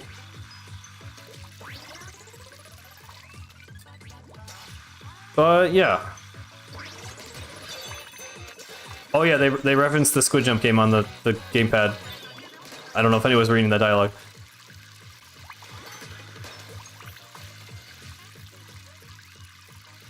Yeah, I mean, the reason I don't love Grizz as a villain is because there's just so many unanswered questions that kind of make his character completely implausible within the world of the game. So, I don't know.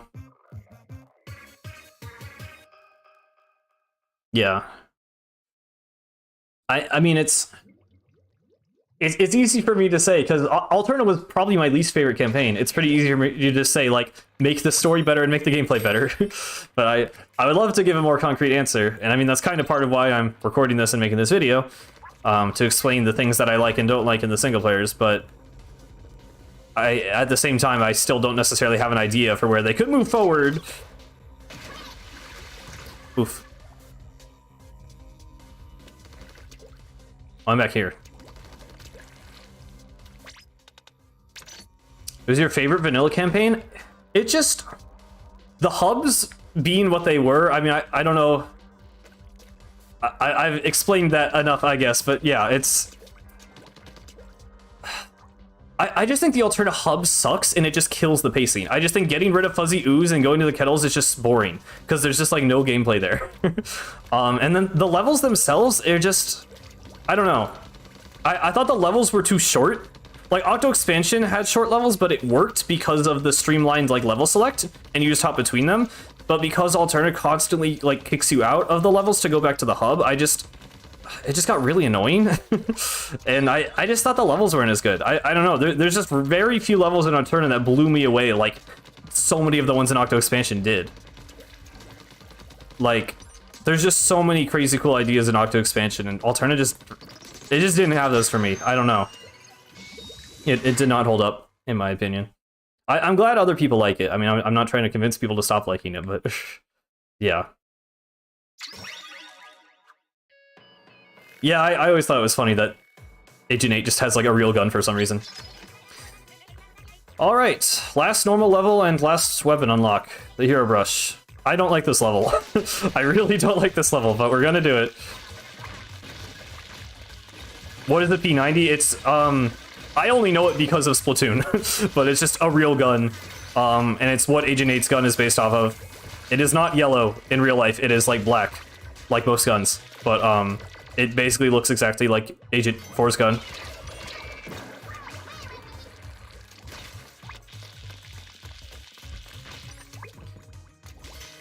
Yeah, so they make this an invisible ink level for a brush, which doesn't really work because normally you're running like this and you can't paint ahead of you unless you're doing the slow way where you're spamming the flicks, so it just kind of doesn't work, and then it's just the ending, we'll get to the ending. Anyway.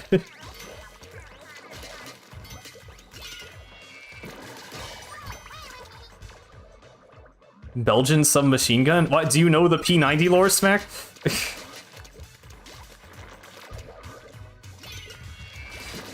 Yeah, I mean, it's I don't know if anything in Splatoon's future will be able to ever top the reveal of playable Octolings. I mean, that was just a huge moment for the whole community. But the new gun does look cool. Side order looks really cool. We haven't even seen any gameplay yet. I mean, the first trailer of the actual gameplay may be special.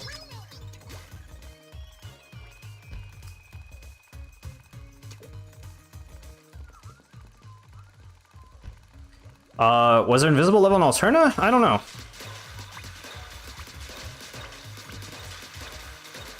I still just, like, I don't know. Every time there is something, like, they bring back mechanics, but, like, so often, like, they literally are still just not as good as they were in Splatoon 1. Like, the invisible ink level in Splatoon 1 is easily still the best one. Like, they've never executed it better, and I almost have to wonder why they keep trying. I wish, like, I understand for the sake of development scope, they can't make every single level an entirely new mechanic, but they almost did in Splatoon 1, and, like, that made it good. So I don't know what it would take for that to happen again.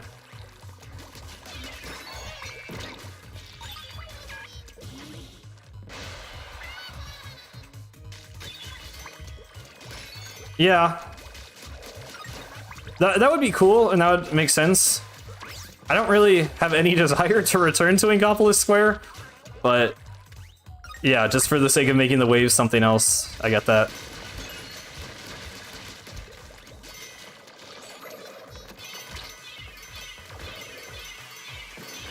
Yeah, I mean, I really like that they made the trailer super, like, abstract and artsy for Side Order, but at the same time, you know, I would like to know what the gameplay is, so I feel it's still important to have a trailer for that at some point. Even if they make it, you know, cool and flashy and edited, well, I think we need to see that at some point. I bet my bottom stands on. That's exactly what Wave 3 will be. Yeah, I definitely would not say it's unlikely.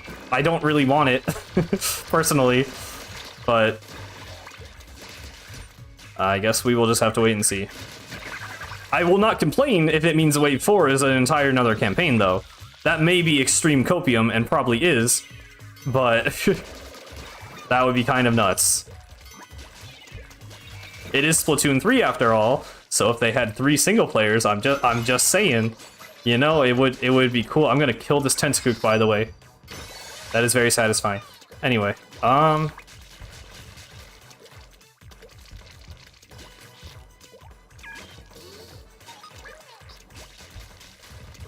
don't think 3 and 4 are going to be campaigns. I think that's definitely too high of expectations. I think best case scenario, waves 2 and 4 are both single players. Okay, this is like the worst part of like any Splatoon ever right here. This part sucks so much. I'm not going to sugarcoat it. Oh my god, I hate this section. Splat 1 has 1 story, Splat 2 has 2, and Splat 3, 3. Yeah, yeah. That's what I'm saying. It's probably cope, but I'm gonna say it. Nope. We're hoping 3 has 3 stories, Ailina. Because 2 are confirmed, and I mean, we don't even know that Wave 3 and 4 of DLC exist. That might be cope in itself. So we are really getting ahead of ourselves. But, were they to exist, that would be very cool. Is this broken? Was that just like actually clipping in the wall? Or what happened there? This is why, see, Ailina, I don't know how you don't hate this mechanic. I'm gonna be real.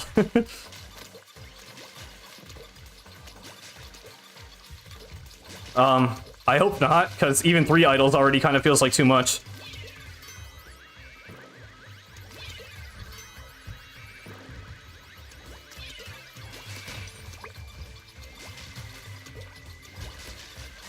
Yeah. Okay, just get to the end. Just get to the end. Please. Please, please let me out of here. Oh my god. Oh, we are almost done with Octo Canyon, everybody. Just the final boss to go. 9-way turf war. Well, at some point, it's just going to become Splattle Royale.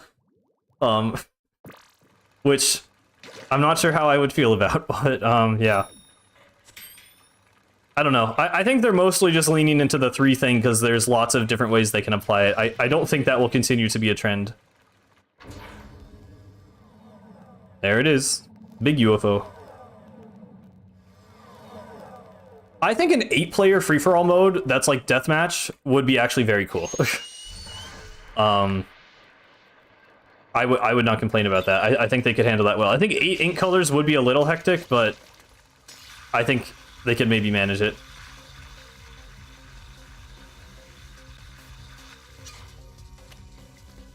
I mean, I don't need them to tease Splatoon 4 yet. I don't know. I'm thinking Splatoon 3 will be here for a while. Like, I don't think, well, it depends, I guess, when the next Nintendo console happens, but I don't know. I don't know.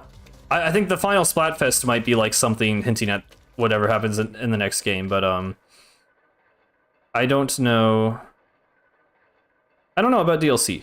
I think they will probably just make DLC its own thing. If we got 2 DLCs, that would be incredible. Like 2 campaigns. I don't really count Inkopolis as like I don't know what Inkopolis is supposed to be. As like the hub reskin thing. It's whatever to me.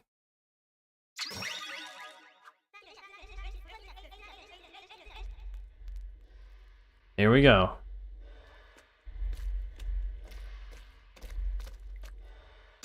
Boom.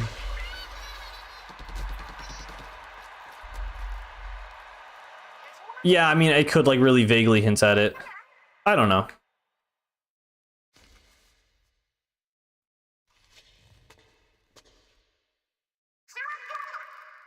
Yeah, I mean, it's like the thing. Okay, why is the audio? The audio has not been staticky this like whole time, and now it's whatever. It's probably not a big deal. I don't know. I think it's weird that they're committing resources to remastering something that doesn't even provide new gameplay. Like, it's not something to complain about because other people are going to like it, but it's like I would much rather them focus on multiplayer and single-player campaigns than what to me just seems kind of useless. But I mean, I guess if some people are into it, maybe they find value in it. Power update. There you go. The music in this fight is cool. I'll give it that. New hairstyles would be nice. There are new hairstyles in the 3.0 update for Splatoon 2, but I guess we probably would know if there were new hairstyles coming this season. Yeah. I wouldn't call it, like, disappointing per se. It's just, like, I literally just don't care. And it's weird for there to be a Splatoon thing that I don't care about. So, it's like, it's not a big deal. It's just odd to me.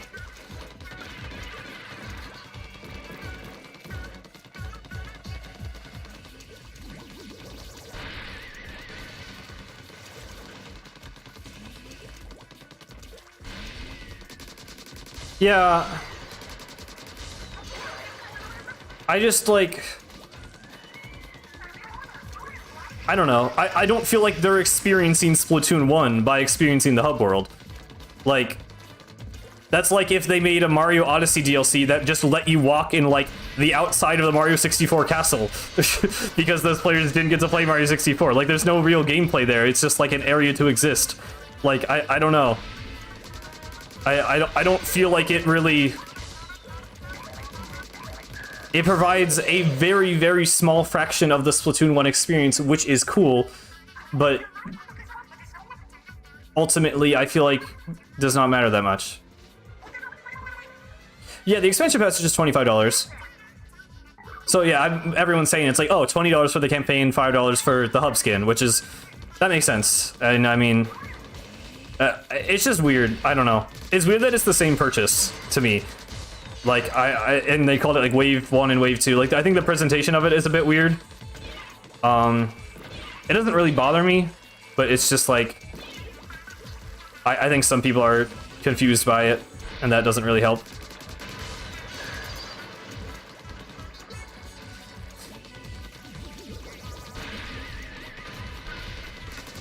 I mean, yeah, but like if you booted up a Wii U now, you would still just see Inkopolis. Like, I mean, it'll have the Miiverse post, I guess. But besides that, like, you can still open up the Splatoon 1 hub, even if you didn't have Wi-Fi, and it would be the same thing as what Splatoon 3 is, because then you're still just playing Splatoon 3 at the end of the day.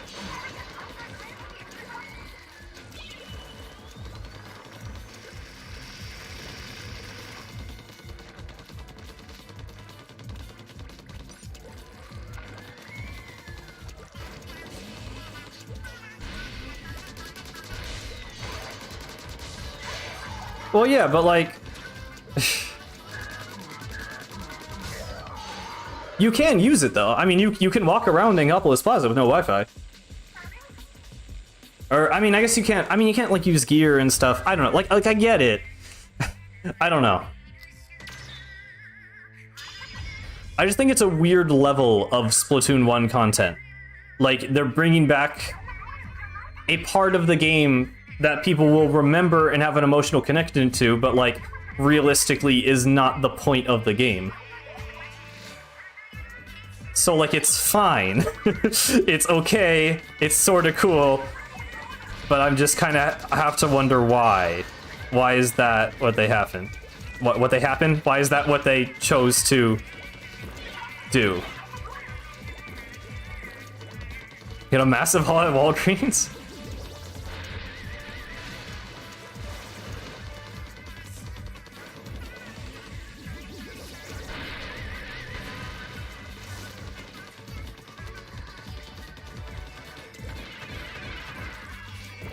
Super Chum, yeah, I mean, to be fair, it's basically the same thing.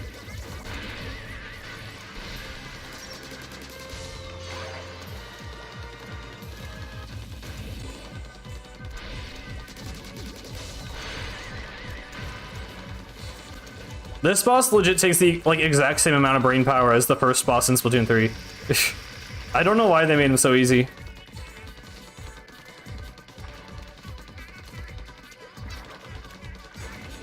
Publix brand Bomb Rush. I mean, I think it's better. I don't know if it's technically better Bomb Rush. I think it's better designed Bomb Rush. We'll see how good it is in the actual meta, but I like it more for sure.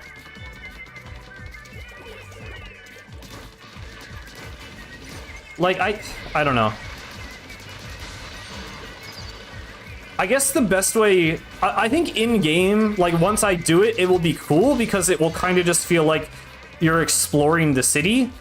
I think framing it as, like, oh, you can, like, teleport to another hub world is weird. When it's, like, you know, in-universe, it's supposed to be, oh, you're just taking the train station over to, like, the shopping plaza.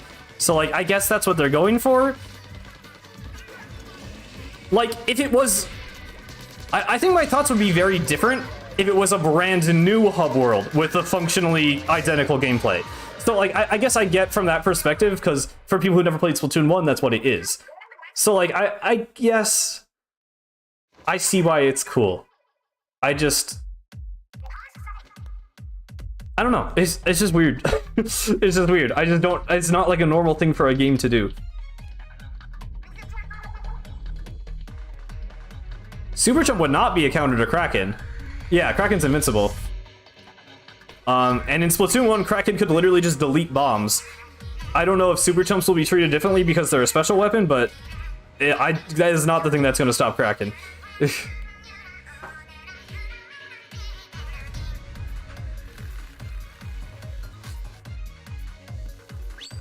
A lot of people are talking about the Splatfest thing.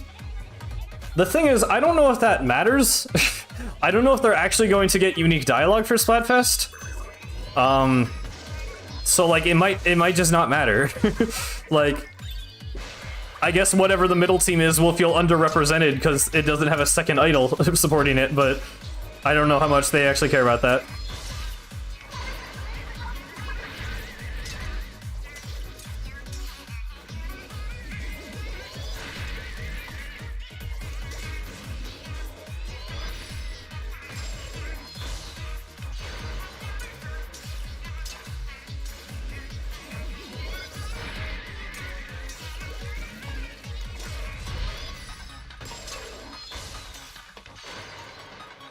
This part is kind of cool. I mean, it's pretty easy, but at least the spectacle is kind of neat.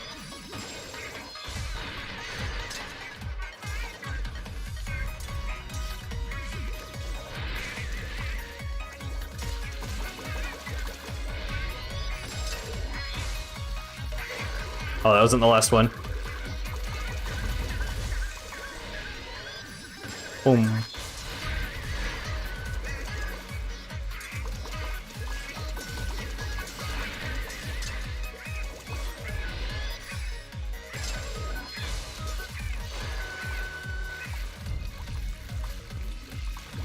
Play some Splatoon online after this? I really don't want to. I'm gonna be honest. We can check the rotation, but I have really no desire to go back to Splatoon 2 multiplayer. And dead. That ending is funny. I like that you do that, but yeah.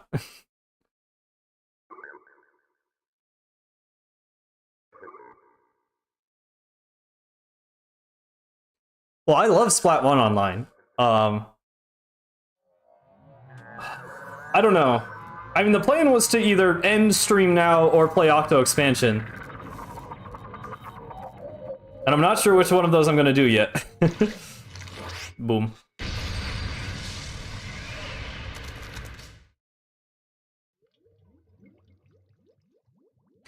Can you hear the Inkling touching the Zapfish at the end? They just like teleport you into a Zapfish to end the level? I may be making that up, but I wouldn't be surprised if they did something like that. Coin flip. I'll take like a small break. Like very small. Just like a stretch and water break if I do play Octo Expansion. I kind of want to play it or poll. That would be awesome if I knew how to make polls on YouTube. Also, I feel like everyone would probably just say yes.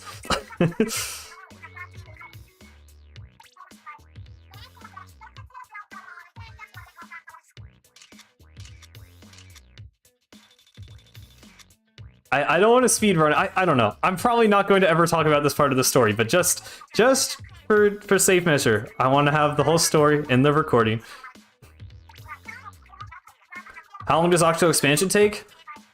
If I rush it, like an hour 45 minutes, maybe, maybe shorter.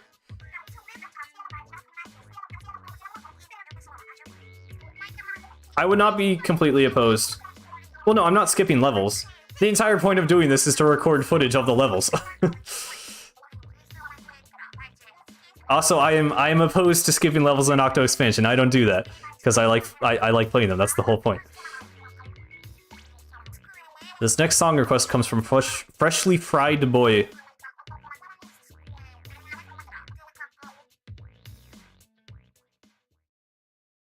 I like this song. I think Fresh Start is an underrated credit song. Not as good as Into the Light. Probably not as good as Maritime Memory, but still good. Better than Wave Goodbye, easily, in my opinion.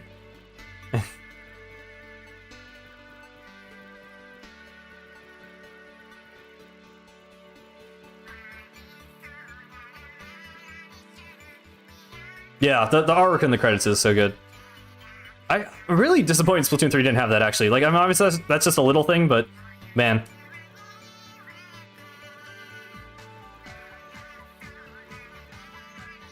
Even the alternate credits are bad, yeah. Yeah. I mean, the alternate credits are still cool. I like the ink flying through space. and seeing Mr. Grizz's corpse floating around is funny, I guess. But yeah, it's not quite the same. Oh, I love that's that art. There's like a few different art styles that I recognize from the art book that are like specific artists in the way they draw Inklings, and it's funny. There's one that draws the eyes like very round and like, I don't know, they're funny. I like it a lot.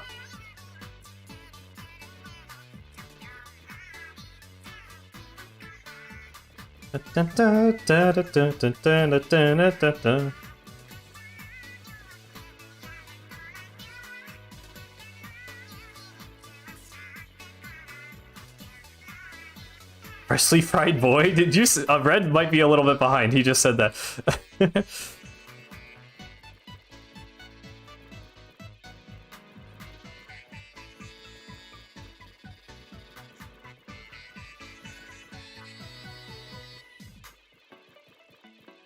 I don't hate the alter. I don't know.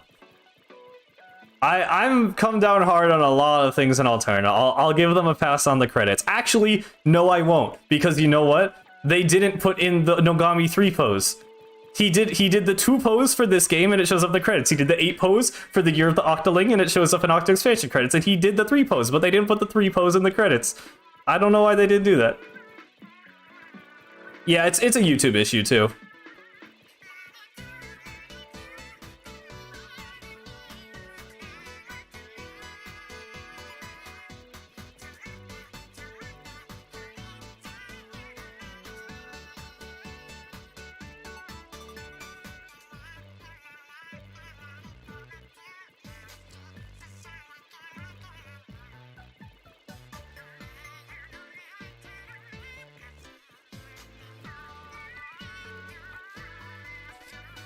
Did VR for 3 minutes? I feel like VR is normally something you commit to for a bit longer, but alright.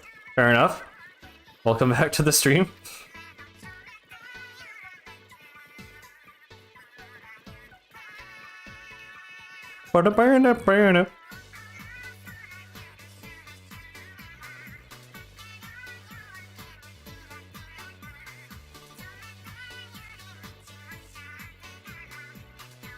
Yeah. I mean, this is all we had for a while in Splatoon 2, before Octo Expansion, and I loved it when it came out. It has aged for it. There we go, the 2 pose. Hisashi Nogami. I think it's aged worse than the other campaigns, but still has good moments. Still did some things to evolve the series. I will give it the respect it deserves. Are all the idols VAs credited? I'm not sure. Okay, I think I'm gonna take a short break. I'll leave the stream here. Maybe we can put up like a text BRB select font.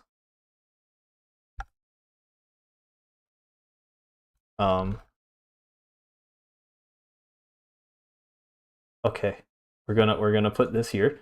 I'm just gonna go like drink water and stretch and go to the bathroom and whatever. I'm not putting a Mr. Grizz twerk gif, no. Watch paint dry, yeah. Literally watching ink dry on the wall. I'll be back shortly, and sure, I'm not doing anything else today. I might as well play Octo Expansion. So yeah, I will see you in just a bit.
Alright, I'm back. Hello. In retrospect, I probably should have played some music or something. But thank you guys for waiting. Oh, there's still a big BRB thing on the screen, right? Remove. Cool.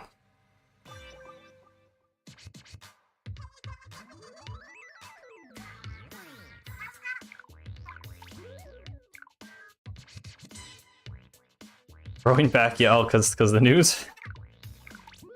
Oh, yeah.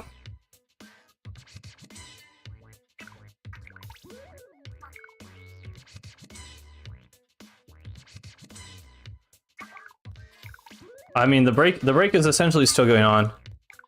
I'm gonna reopen the audio thing again because it's still doing the annoying little crackle that I don't know how to fix. I don't know if there is a way to fix it.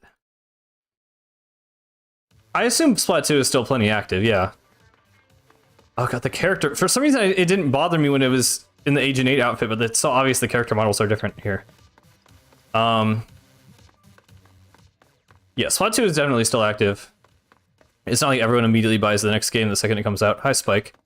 You're gonna have a gameplay purpose again. Wow. Anyway.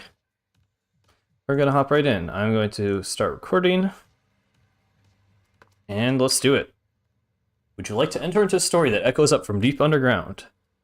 Yes. Hold on. The audio is even worse now. Why is it doing that? Come on.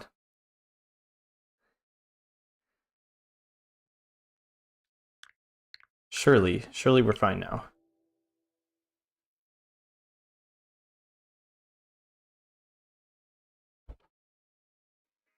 I hope you are all still doing well. I know it's been a long. It's like 3.5 hours. That's not. I mean, a long stream for me.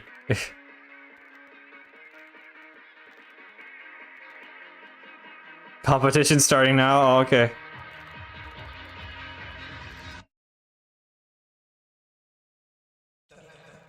What point are you starting at though? Are you just where you are in Octo Expansion?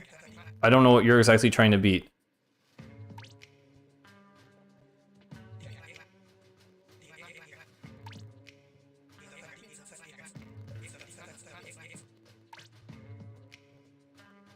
On your new account? Oh, okay.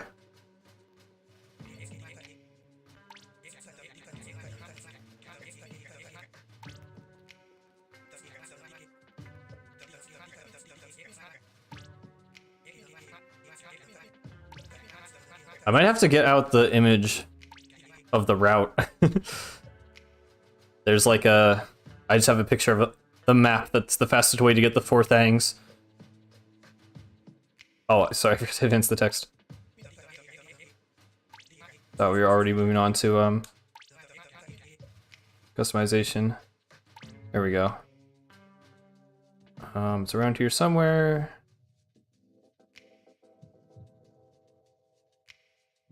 There we go. Okay.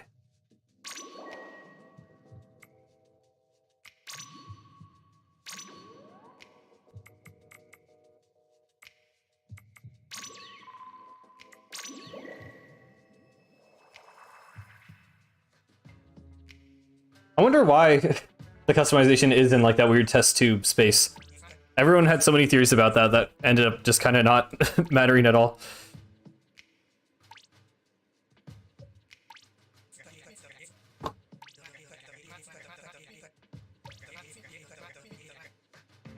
Octoling is born, I don't think it's them being born. But yeah, I'm not exactly sure what it is.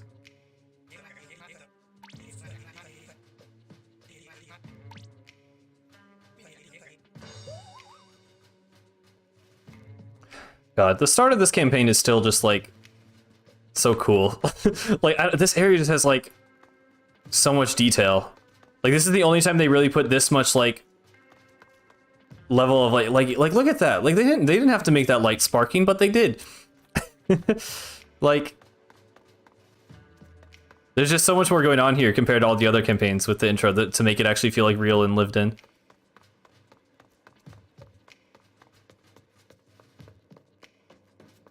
Yeah, Octo Expansion is still just so good.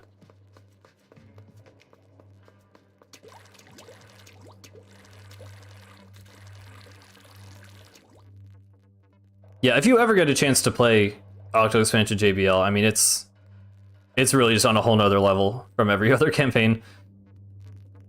I love Splatoon 1's gameplay, but this one has good gameplay and, like, really amazing aesthetic and atmosphere and story.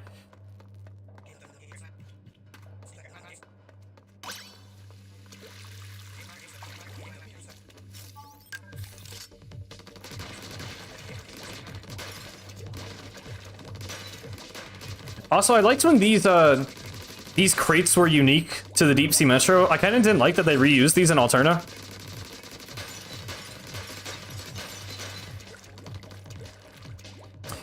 Yeah, the first part is the only time there's really, like, there's this organic design that really all feels like you could actually exist in, like, this space. It doesn't feel like a video game level as much.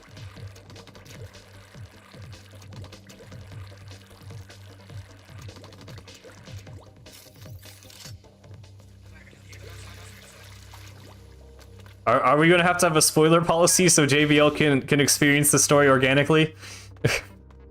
I don't know how familiar you are with the story.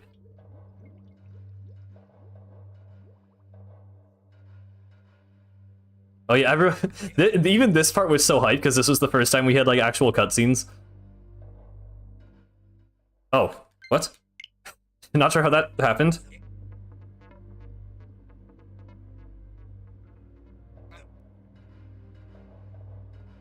You got 3 of the things. I mean, the ending sequence is the best part, in my opinion. I mean, I love the ending sequence. It's just so cool.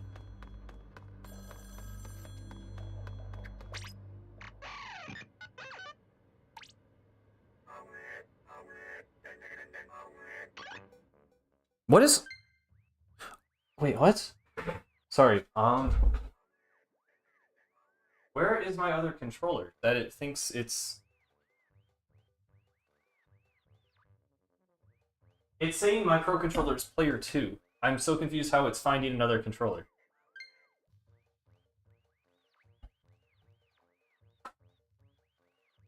I don't know how that's happening. Hopefully it does not continue to be an issue.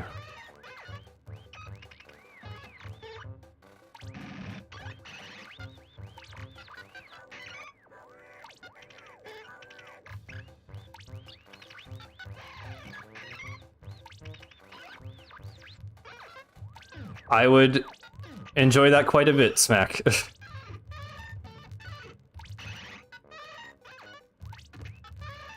Now the audio is freaking out again.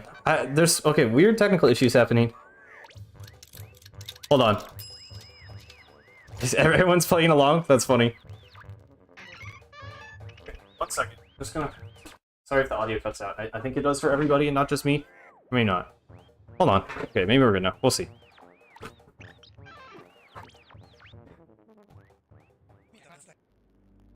I should just stop saying we're good. We're never going to be good. It's always going to keep doing this. I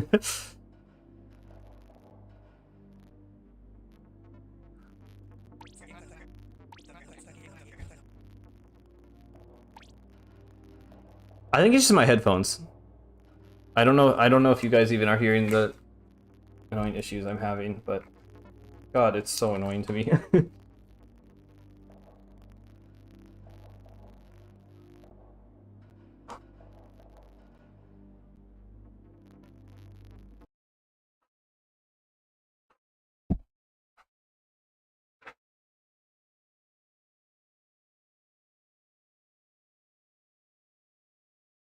Yeah, it's like the weird crunchy crackling. It's just a okay.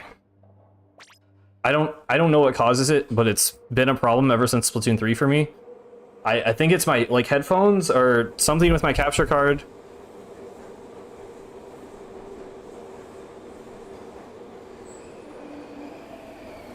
Currently, we're good. We'll see how long it lasts.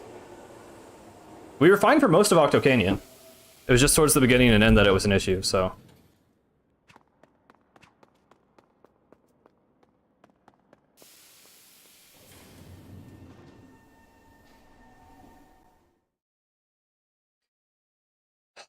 I It's really hard to say for you, JBL, because like Octo Expansion was legitimately like a life-changing experience for me, but for most people, it's a $20 DLC to a $60 game that no one cares about anymore. So it's okay. People do care, quote unquote, about Splatoon. I don't know, and if you already know the story, yeah, it's. I would love for you to play it. I think if you could somehow find a friend that had Octo Expansion and at least play through yourself at some point, or like, I don't know, rent it. Can people still rent video games? Is that still a thing? Probably not DLC. I don't know. It's hard to argue that you should buy it. If it goes on sale, maybe.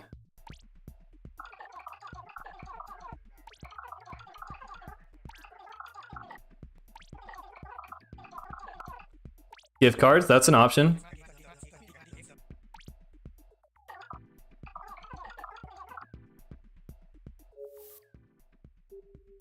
Okay, Mr. Positooth, see you later.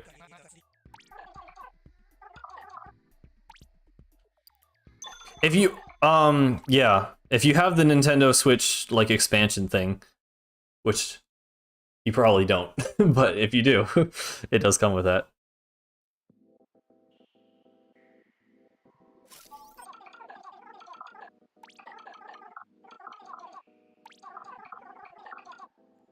You pirated Octo Expansion? That's always an option. If you have a good enough PC. or hack. Okay, oh, you like pirated it on the Switch. Okay, wow. Well, there's like the extra online expansion. Like there's normal Switch Online, and then there's like the more expensive one, and it comes with DLCs for a bunch of like first-party Nintendo games, including Octo Expansion.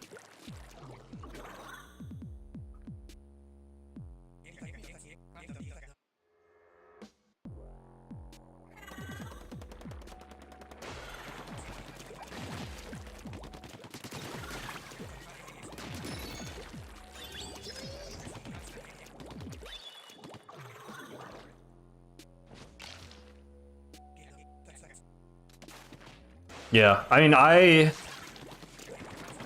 for me, there's not enough value in the old one, or in the expansion pass for Switch Online. Like, I just don't really care enough about a bunch of the old games and stuff. But maybe, you know, they are adding more and more things to it, so it might become worthwhile eventually. Oh, we got the Null armor. That looks so cool.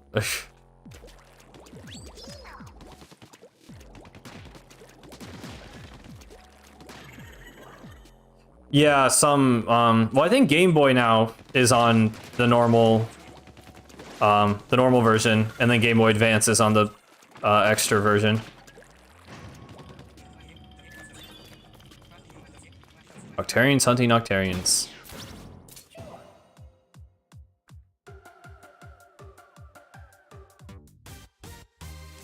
Yeah, if you can do like a family plan and split it, or something, that can work too.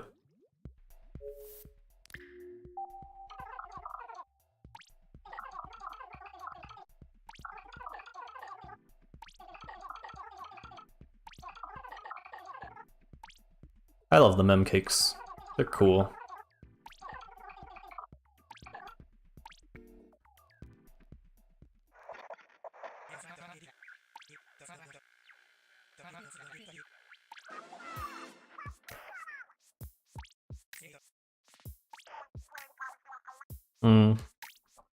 I liked hearing that first note of Color Pulse. I miss Off the Hook a lot. I like them way more than Deep Cut, I'm gonna be honest. I don't think the memcakes are haikus. I think they're a different kind of poem. They follow like a specific structure, but it's not haiku.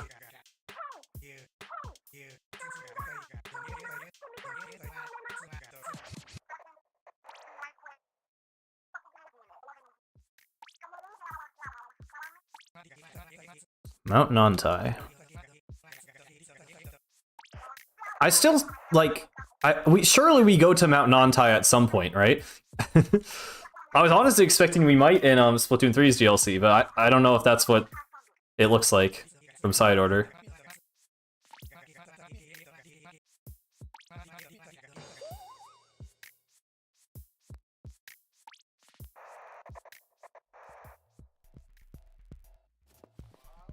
Wait, what is the little thing on his phone?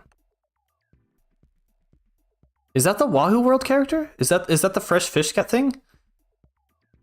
Or is that something else? Somehow I like never like I saw that was on the radio, but I never thought about what that was. Anyway.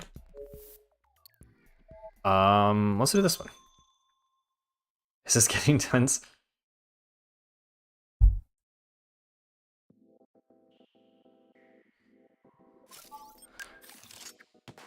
God, it feels good to be playing Octo expansion after Alterna again, honestly.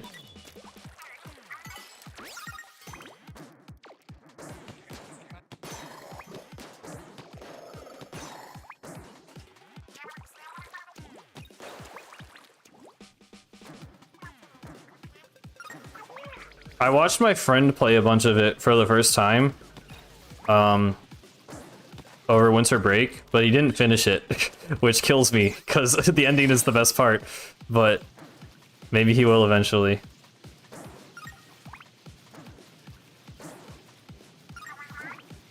Probably gonna get Splatoon. I mean, if you are in a situation where you want it badly and you have enough money, I guess go for it.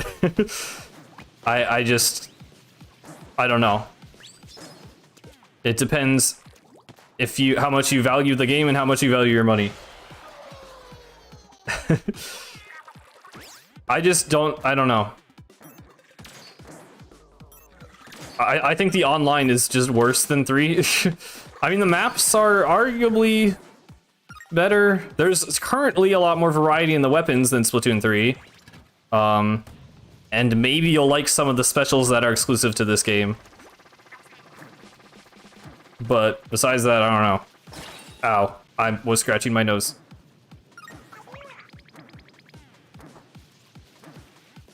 Oh my god.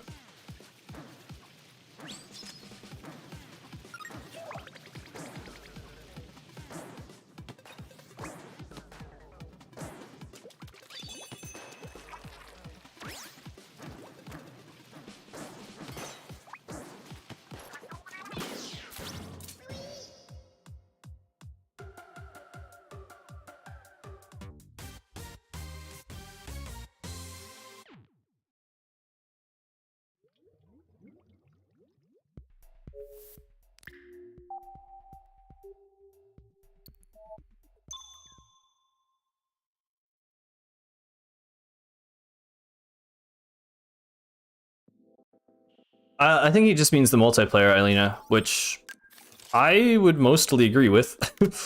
I think we'll have to wait and see. Like, 2 is a fully developed game, and 3 is still very early in its lifespan. Literally, like, aiming and moving feels better in 3, though. Not just because of, like, the squid roll, but just because of, like, they literally made the motion controls better. So, I would say 3 is probably always going to just be better than 2, but I mean, if all the maps end up like sucking or like continuing to be mostly not that great, then certainly, you know, there will be pros and cons.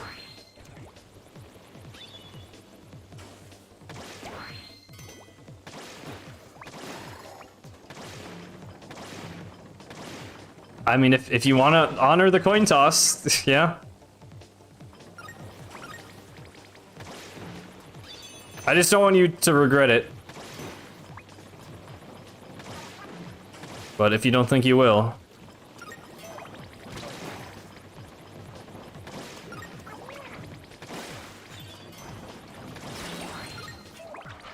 That works.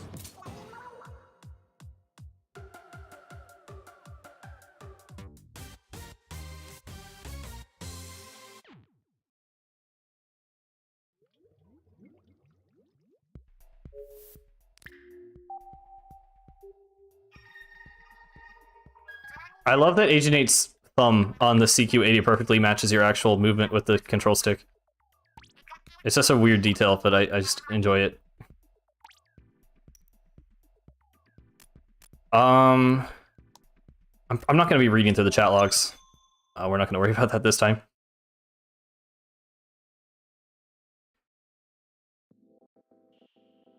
Your mom borrowed $40, so she owes you $40, but you used 10 and got 30. Okay.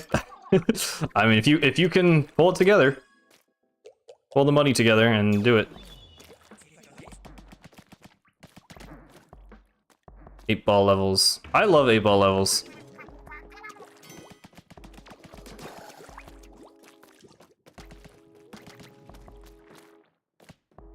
Oh. I mean, it's close to the end of a season anyway, so the rank reset is about to happen.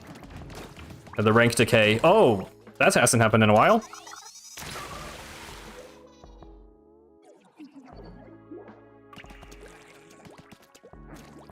Yeah, I mean, it's kind of sad. To me, it's just more relaxing. I've heard some people say it's sad. I mean, the name of the song is literally Regret. So, yeah, but... I don't know. To me, it was always more of a chill song.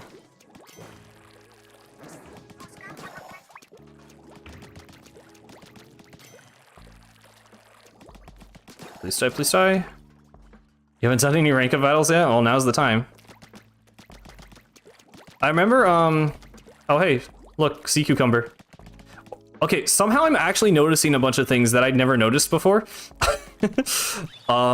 Which is amazing, because Octo Expansion is, like, I feel like one of the things I know more about than anything else in the world. But I am very glad that this is happening. Yeah, I mean, it's definitely a very, like, kind of... You know... I don't know how to describe it. Kind of just makes you feel like you're floating.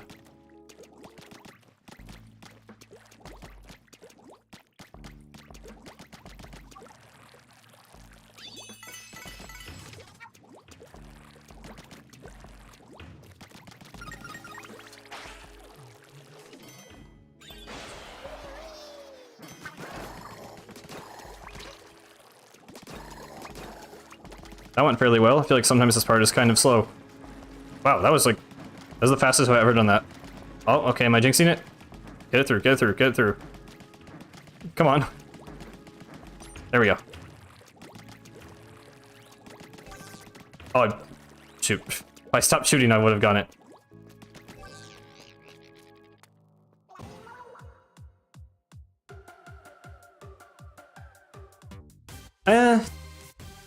It's a different vibe than White Space to me. White Space is more like... White Space feels a lot more ominous to me. I don't know, it feels a lot more...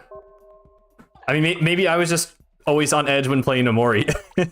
But, Isopadre, the best character.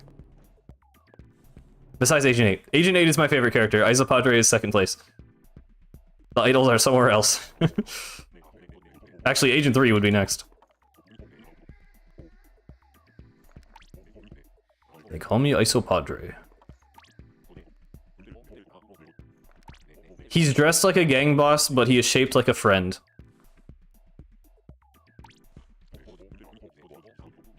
That is why I love him.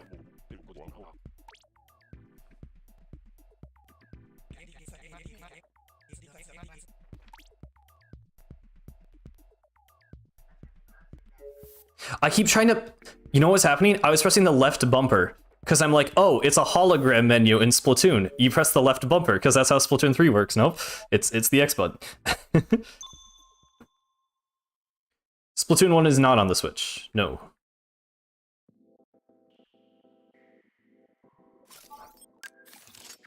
Maybe you heard people talking about the DLC or something?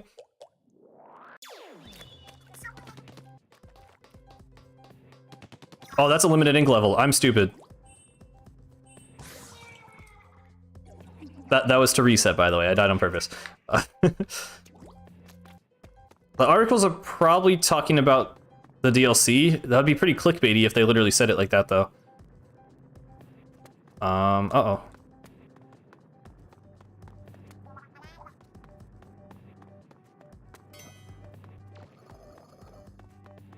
You can just intimidate this guy off the ledge, which is always funny.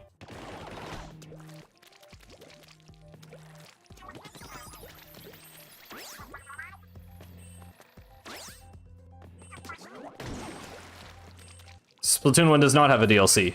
Again, it's probably the Splatoon 1 DLC for Splatoon 3.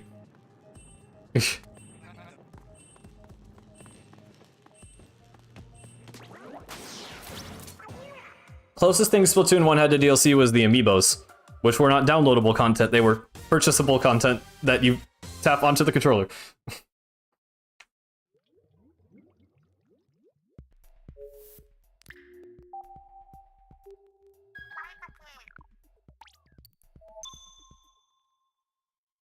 You're so scrambled, yeah. This one used to give me trouble. We'll see. Scrambled like an egg.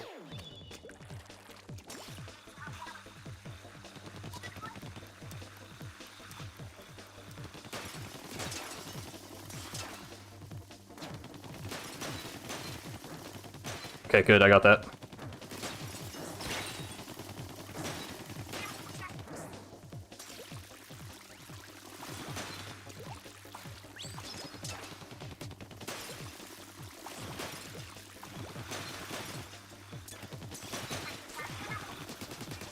Oh, I missed that one down there. That might be a problem.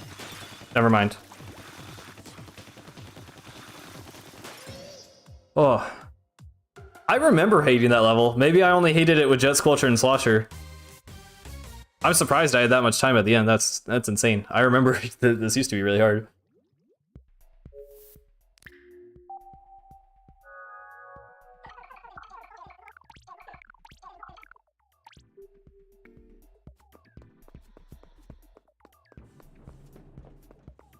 Look at this, bro. He is chilling.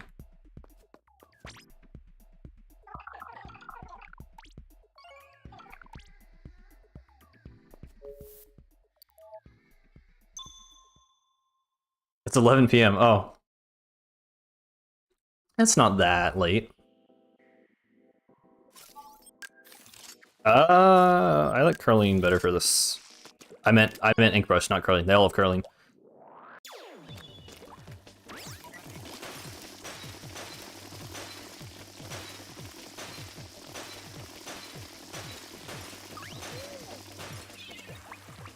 Oh, you are sick with a fever. Okay, yeah.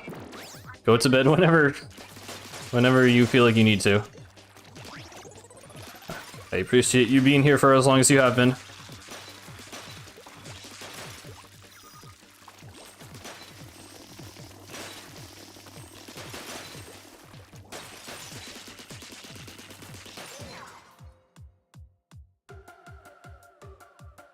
You cannot escape.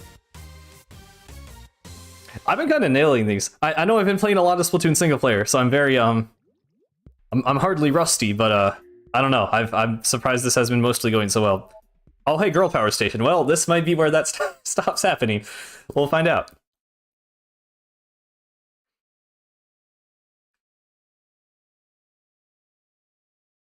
Yeah, I mean, don't feel obligated to stay here, but if, you know, I do appreciate everyone hanging out and talking.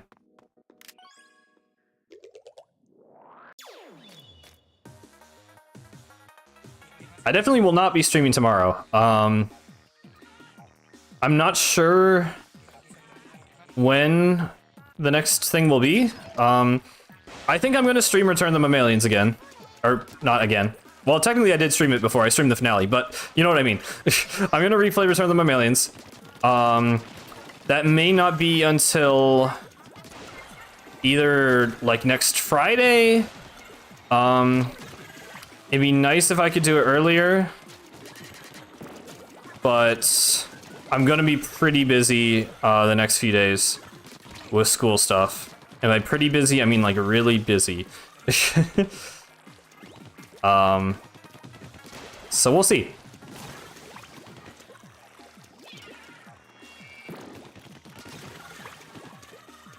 Girl power is going pretty well so far, though.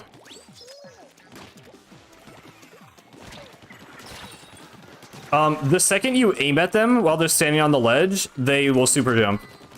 So it's pretty hard to actually just shoot them right away. I just shoot them to make them jump down and then camp their jump point. It's a lot easier.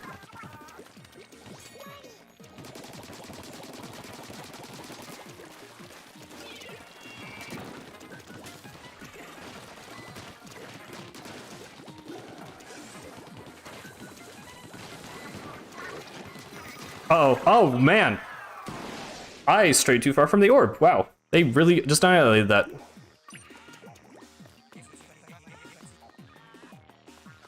Well, this level's pretty infamous, JBL, among the community. I don't know if you know of it. This is normally considered the hardest level besides the secret boss. I definitely struggled with it when the game first came out. In more recent years, I have kind of gotten the hang of it, although, as you just saw, it can be pretty unforgiving.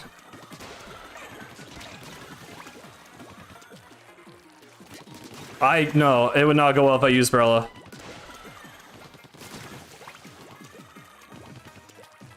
Yeah, I mean, it's fun. Like, don't get me wrong. It's a good level.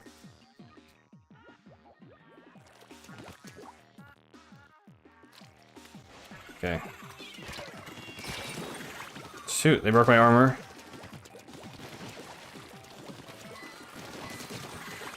It gets really dangerous when they bring out the specials. Because things like Stingray, like, just totally melt it.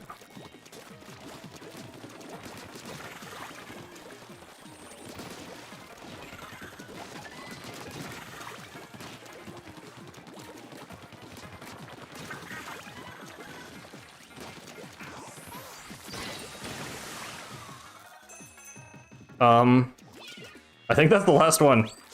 Nice. 2 tries, that's about what I expected. Not too bad.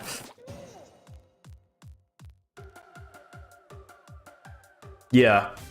The orb is a very fragile thing. You can heal it a little bit with your own shots. I'm glad that wasn't too much of a struggle. We're close to the first thing.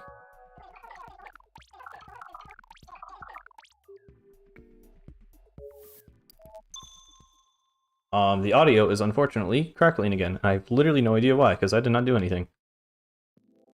Oh, this level. This level. This one kind of sucks. It's not, I mean, it's okay. It really sucks with the Rapid Blaster Pro. It's still just kind of tedious regardless, though. Definitely one of my least favorite.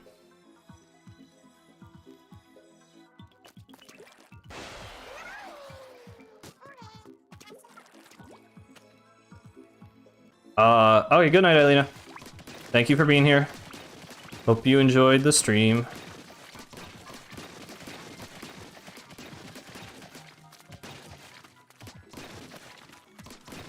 Oh.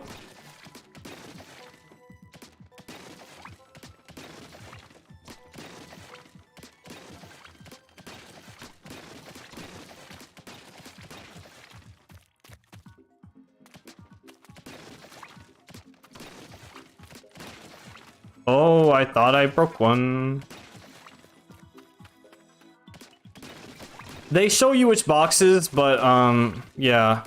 There's another one that's basically the same thing as, the Orca one in Alterna, except you, I think it's actually supposed to be Judd that you're trimming out of, like, the box.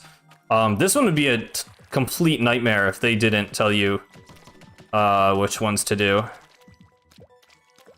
Oh yeah, with drifting controllers, that would suck. This one is a nightmare with one of the weapons, though, because it's Rapid Blaster Pro. So you literally do splash damage to all the surrounding crates, besides the one you're actually aiming at. So you literally have to, like, precisely aim at the corner of the boxes and, like, sometimes literally just break stuff in, like, a specific order in order to not, break the wrong ones. And it's actually the fastest way to do it, so it's what's used in the speedrun, which is kind of insane. Like, you should watch a run of this level with Rapid Blaster Pro. People who are good at it are, like, insane. Why didn't they include that? I mean, I don't know. That was legitimately one of the hardest things. Ooh. That was one of the hardest things to do to 100% the game.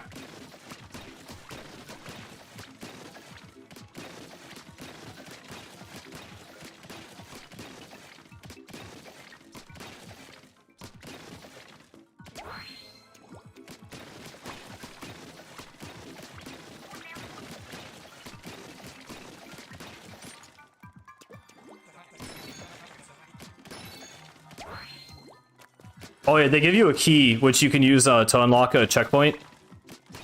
Which I may do.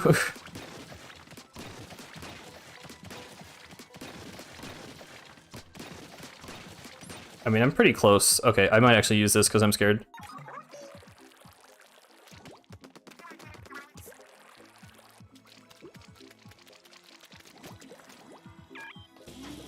They literally just like let you use that checkpoint whenever you want, which is kind of cool.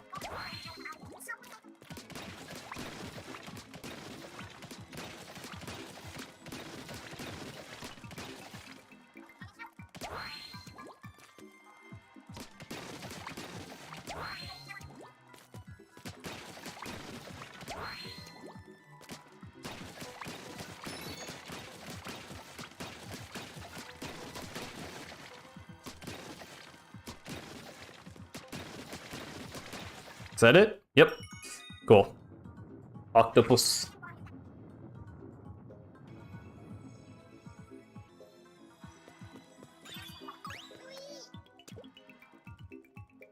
Yeah.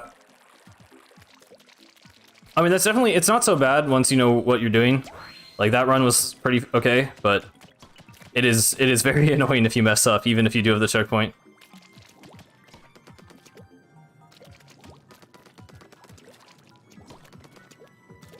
Oh, there's a bunch of free eggs if you go down here.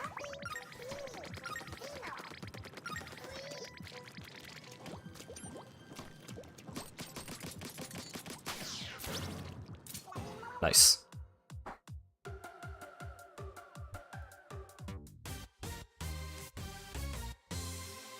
I don't think we have to do the other one, which is nice, because I really don't want to.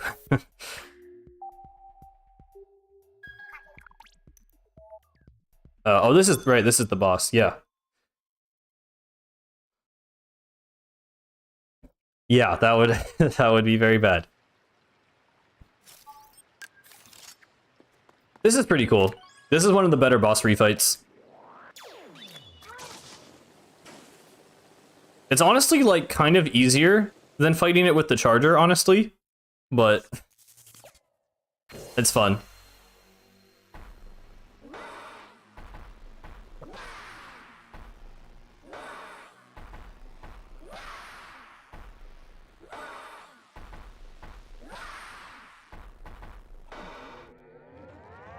Those intros are very long. Oh yeah, you just like literally can't read that because they put the white text on the background. I forgot about that.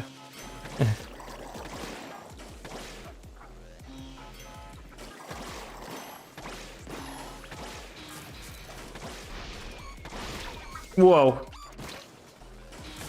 Okay. Nice, got it. Yeah, this one is cool.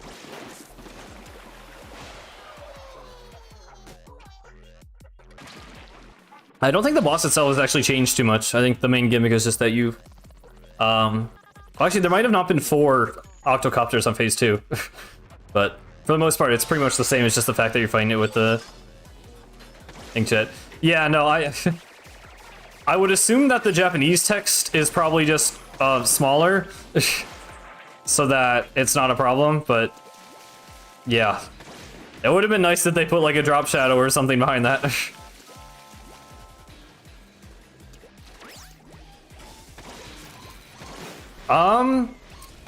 I don't think the torpedoes are... Maybe, they probably don't appear on phase 1 in the original fight. I'm pretty sure he does have those at some point, though. Okay, there's a thing you can do where you, like, shoot up as he's charging and hit the copter, and it feels really cool. Oh, God. Oh, boy.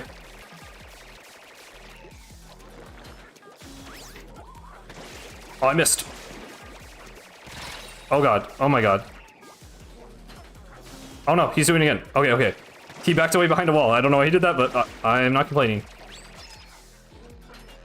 Why is he just spamming the cannon? I've never seen him just spam one move like this. There we go. Jeez. Game really just wanted me to finish him off. Well, to be fair, giant, or big octocopter hitbox and giant boss tentacle hitbox are much larger than player character hitbox. I'm not very good at thing-jetted multiplayer. They also make it move faster through the air in the single player Actually, I think just in Octo Expansion. I think they didn't do it in Alterna, which is really weird. But, yeah, Inkjet moves faster in Octo Expansion than it does in multiplayer. Oh, okay. That was close. Oh my god. Stop doing the freaking splatling attack. Thank you.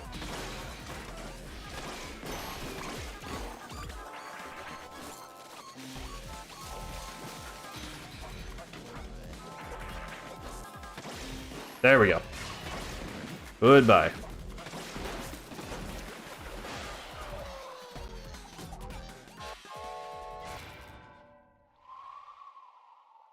Yeah, I got what you meant. Yeah, I don't know. Inkjet's not very strong in Splatoon 3 right now, to be fair. I think it could use some buffs.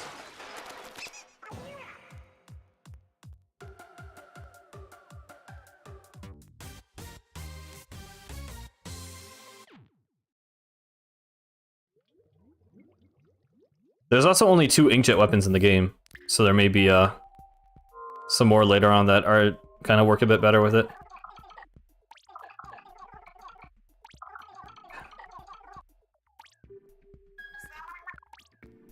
Oh, we got the absolute unit. The lads have arrived. The different NPCs that appear in the train are based on which line you're currently on, by the way. So like that's why it changed, because I just got into this line. Which is cool. Oh yeah, there's more of them in here.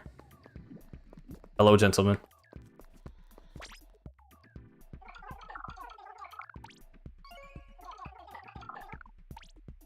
I'm really curious to see what they do with the next balance patch.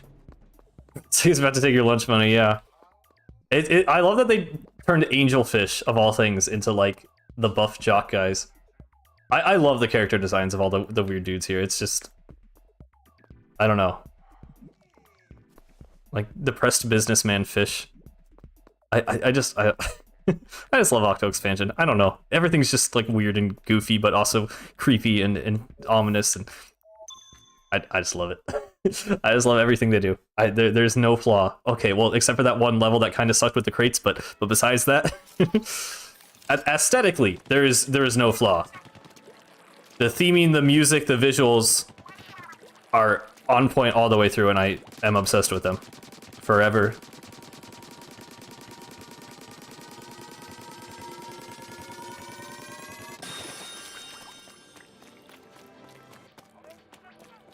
Yeah. Yeah, like that's what's crazy. The subway car is so small, and somehow I feel like they managed to pack in like a lot more charm and detail than... I mean, okay, Alterna... I do like Alterna aesthetically, though. I think Alterna's really cool in its own right. But Octo Expansion did not need a hub. I think it's executed perfectly with the train. I think it's all it needs.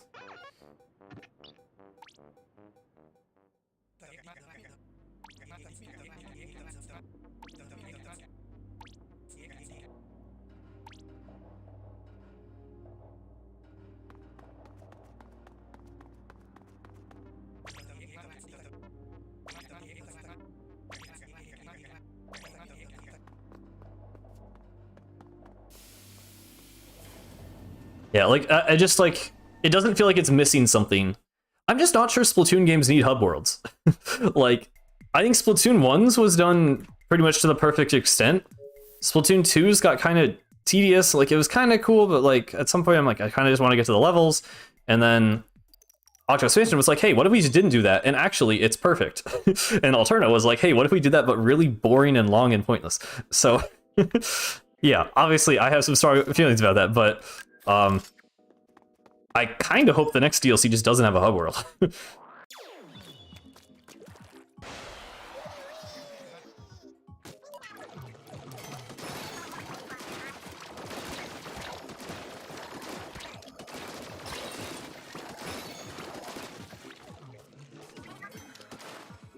Yeah, I mean, I think Splatoon 1 had, like... I think it just got lucky a little bit, like... I think they were just limited with the scope of what they could make it the single player, because it wasn't the main focus of the game, and they just ended up like... I really think that's what it was. Like, I think the limits placed on Splatoon 1's development just led to... Oh god. Rip. the limitations that Splatoon 1 faced ended up forcing it to be like this really good, concise experience that only has good parts and no fluff.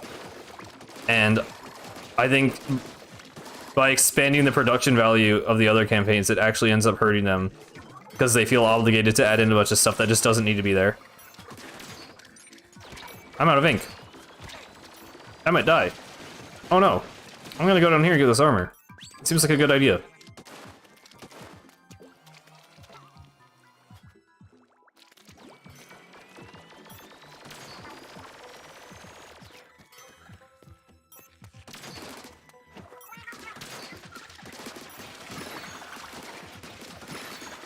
There we go. Normally I don't die on this level. There we go. Give me that refill.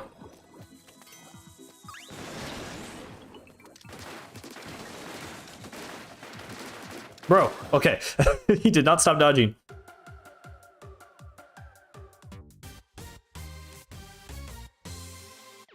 Yeah, I hope Brella gets brought into a better place. With the just balance and functioning within any sort of meta. I don't know.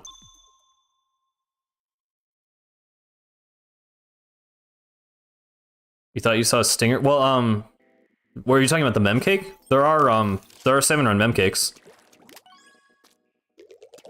Oh, or just a tower. There is a stinger mem cake, so I don't know. Oh, right, it's this level. Oh, right, there we go. You can line it up so you can get the rings, or you can just kind of push everything out of the way. No, in the level? Oh, okay, yeah, maybe not then. I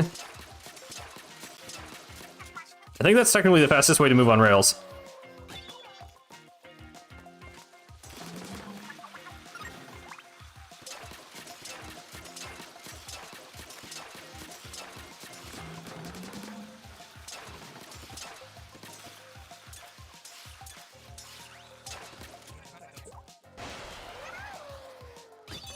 Right. This one is tricky. You gotta be precise with your shots, or else you just get whacked.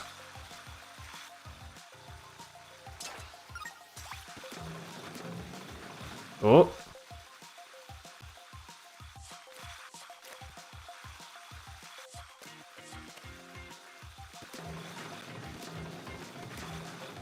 Okay, nice. That one's pretty hard on a first playthrough, because you don't know that, and you're probably just going to shoot it and get knocked off.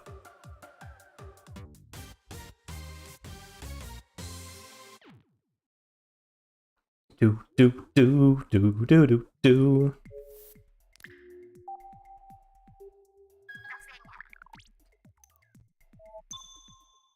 Also, like, this load screen existing does so much for, like, the feeling of the game. Like, it doesn't feel like it should, but I think, like, I don't know, cutting to a black screen in between every level in Splatoon 1 and 2, just, like, I feel like it's just a little mental thing that kind of, like, disconnects the levels from the hub, and it makes it feel just, like, longer somehow. At least that's the thing for me.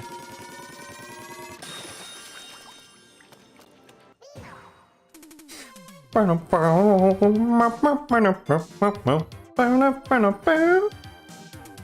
boom, boom. They are bringing back Manta Maria. I'm excited about that. I like Manta. Not like one of my favorite maps, but it was fun. I liked it. That was one of the better Splatoon 2 maps. It's still pretty small, so I mean it fits in with the Splatoon 3 maps. But I think it will be fun with the new specials.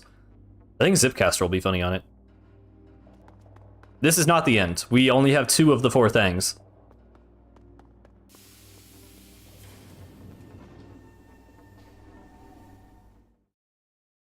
I just think it ties together the aesthetic more. I don't know.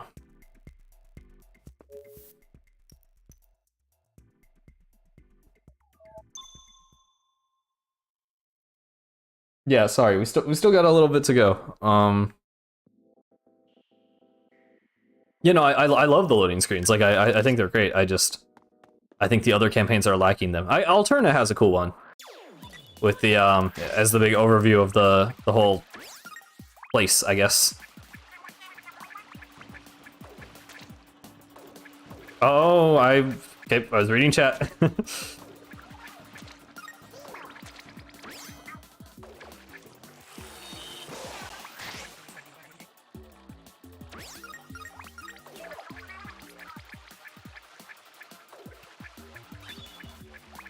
Oh, hello, Christy.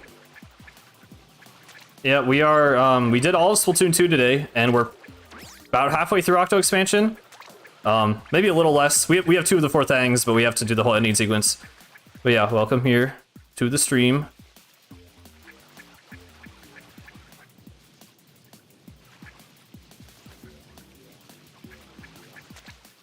Feels a little weird to use Baller again. It doesn't feel bad though. I like it in single player. It kind of sucked in multiplayer, especially towards the end, but yeah. Don't really miss it there, but it's fun for the levels. Oh, that was a bad idea. I did not save myself.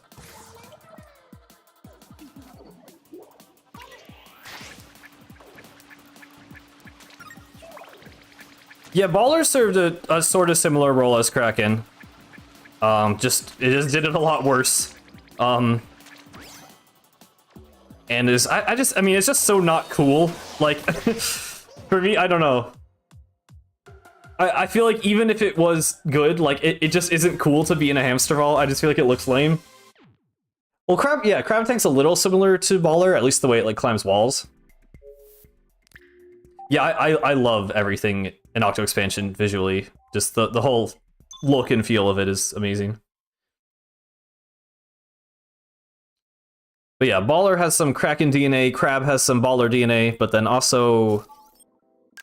I don't know, it'll be interesting to see how Reef Slider fares once they add Kraken, because Kraken kind of just seems like a better Reef Slider with the charge move, but I guess we'll have to see. Alright, next 8-ball level. Oh god. Hey look, it's Hubba Bubba gum tape.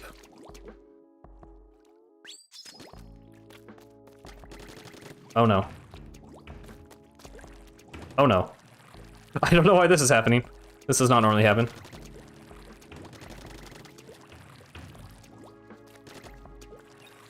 Kraken has no explosion, but the big problem with Reslider is there's so much end lag. Like, after you use the explosion, you're just kind of stuck in that pose and you can't move. So it's really easy to just rush in and kill a person after they blow up with it. And Kraken is invincible.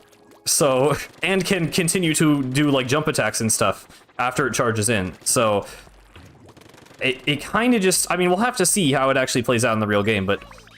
It kind of just seems like better. I think they can buff Reslider and give it a more unique role. Okay, good. We made it.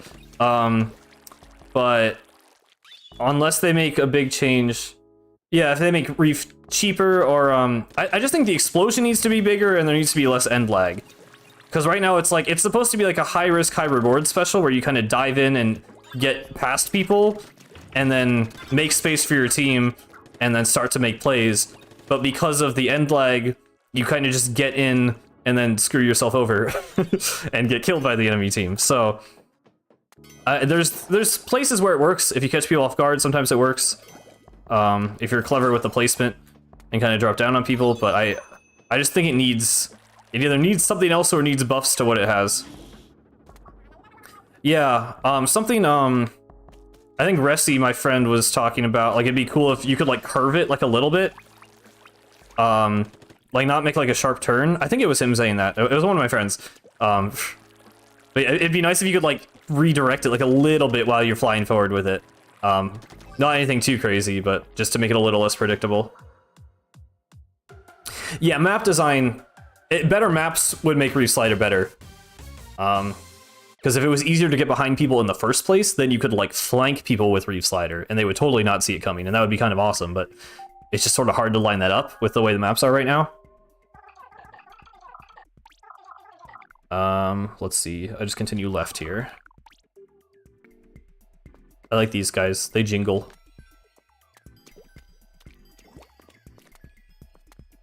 Funky little dudes.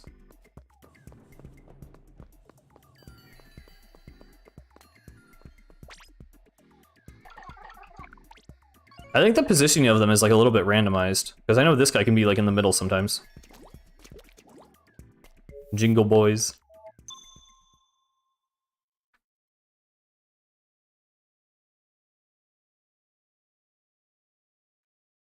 Don't remember what this level is.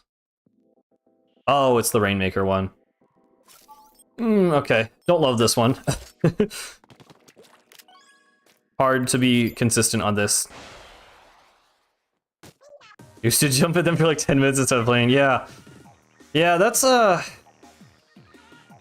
I do miss like the first playthrough. I mean, sometimes when I come back, I do things like that, but I do feel like there's a magic of the first playthrough and like discovering everything for the first time, where it's like, you know, I love just messing around with the little stuff.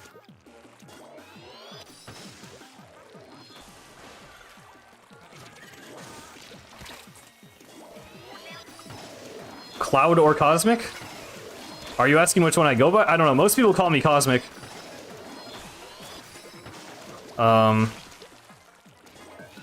So I guess that...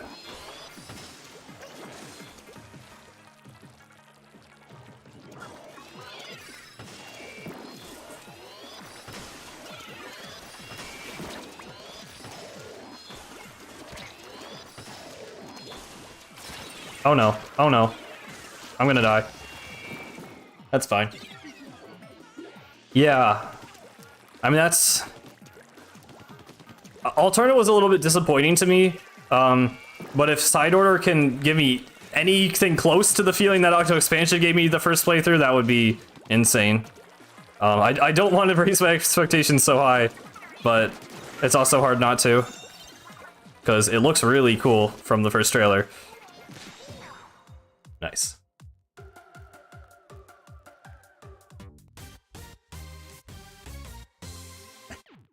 Yeah, I think there's a few bad things. I think you are a little slow and also revealed to all of the enemies, but you know, it's fine. I got a whole 9. Wow.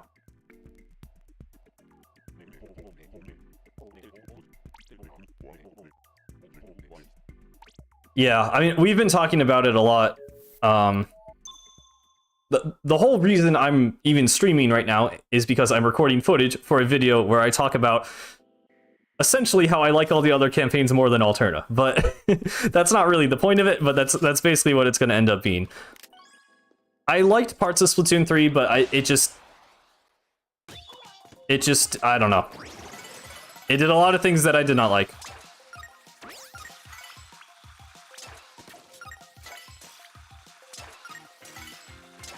I still have hope for the DLC, but yeah.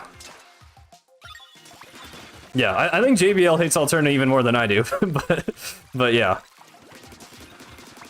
I wouldn't say I hate it. That's probably an extreme. It just feels like it could have been a lot more than what it is.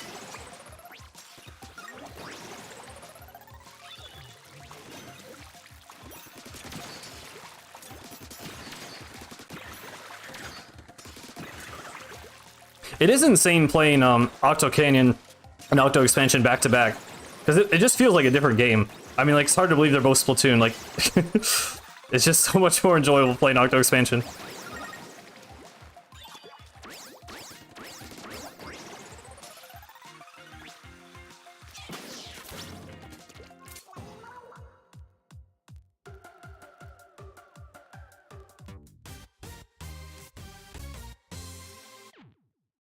Yeah, I mean, to be okay, Joy-Con drift would definitely harm the experience in a way that is not exactly fair to the campaign. But yeah.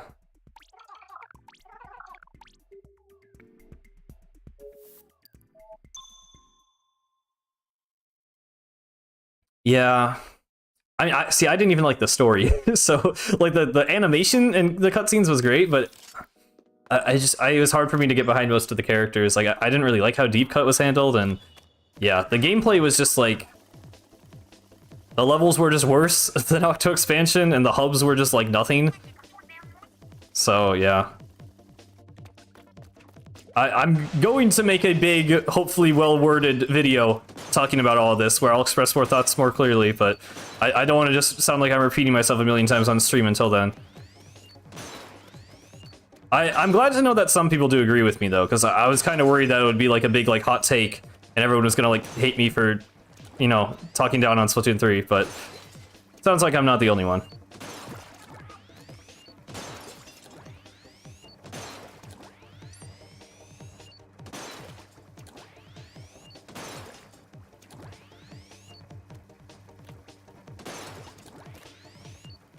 Oh, I thought I just shot a fail balloon. We're good.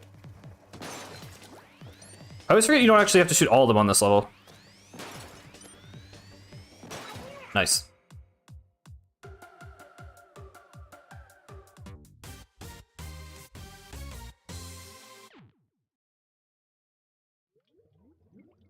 It was just weird how many steps backwards Alterna took. Like, especially regarding story stuff, but... I don't know. It really just feels like they fumbled it. Like, I felt like they really, like, hit something with Octo Expansion, and it felt like they got it. They got what was good about Splatoon, and then I don't know. I mean, maybe it is just the fact that it's a DLC campaign, and it's like they feel more willing to take risks and do more interesting things with the gameplay and make it more challenging. Like, I think that is a big part of it, but so much of Alternatives felt like a rehash.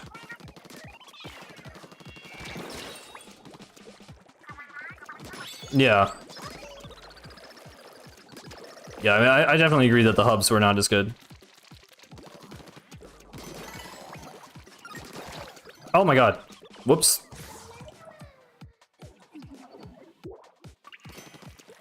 Yeah, that's fine, Christy. Thank you for watching the stream, regardless of if you're chatting or not. I appreciate any people being here. Don't do it again. Don't do it. I did it again. I did it again.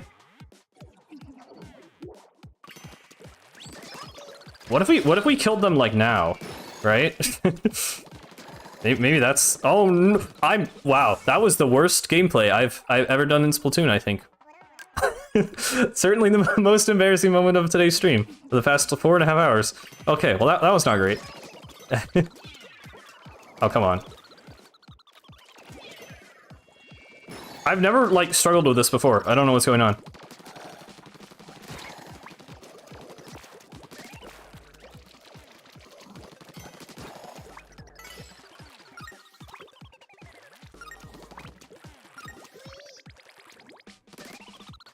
So you would call you insane, I call it a skill issue.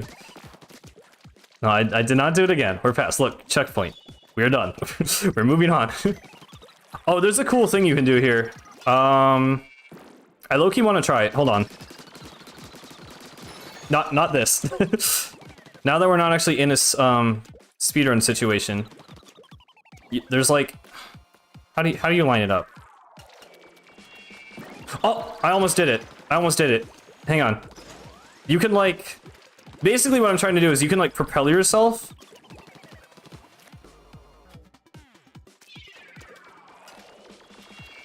Nope. Can I just do it like this maybe? No, whoa. Okay, hang on. That was not it. Yeah, you have to do this just so I have enough time. I don't, because this is how... Shoot. I think in the clip I saw, they threw it directly up, so that's what I'm doing. You can, like... Nope.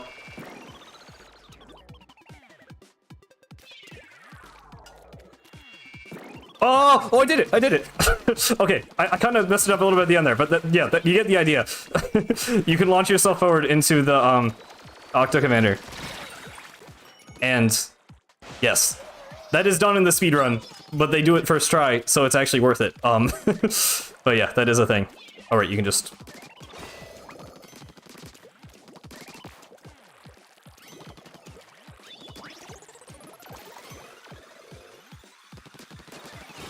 Yeah, shout outs to the Octo Commander for resetting the ink furler for me. Come on.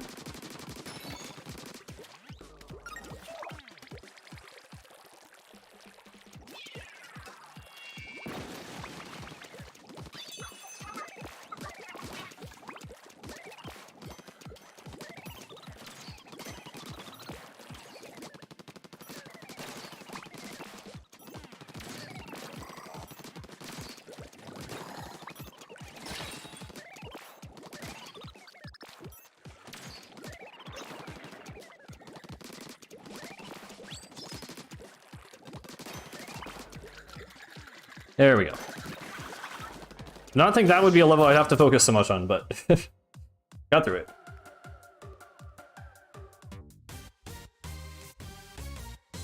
W Octo, for real. He's a homie.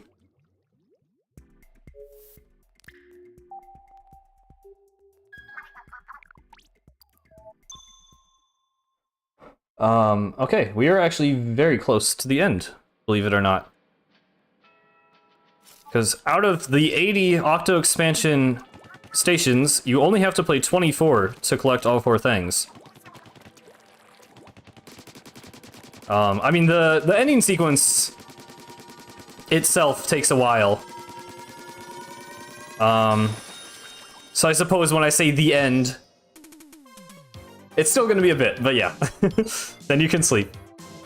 There's 80, yeah. Because everything in Octo expansion has to do with the number 8. As Isopadre says, 8 is an important number. The checkpoints have little 8s on them. You are playing as Agent 8, who is an octopus, who has 8 limbs. There are 8 major characters.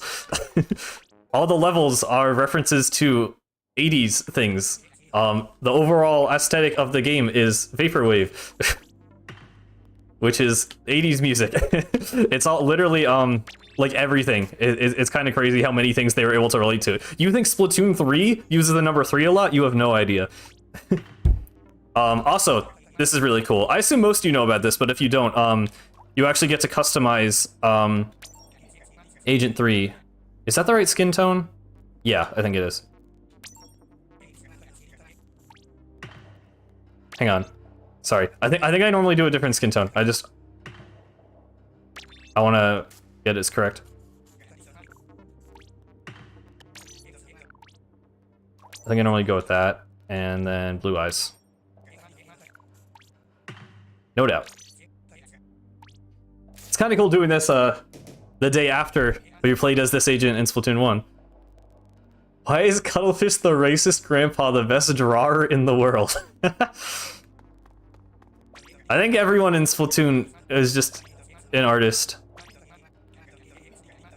Or just throws it away. Yeah, I love the way he does that.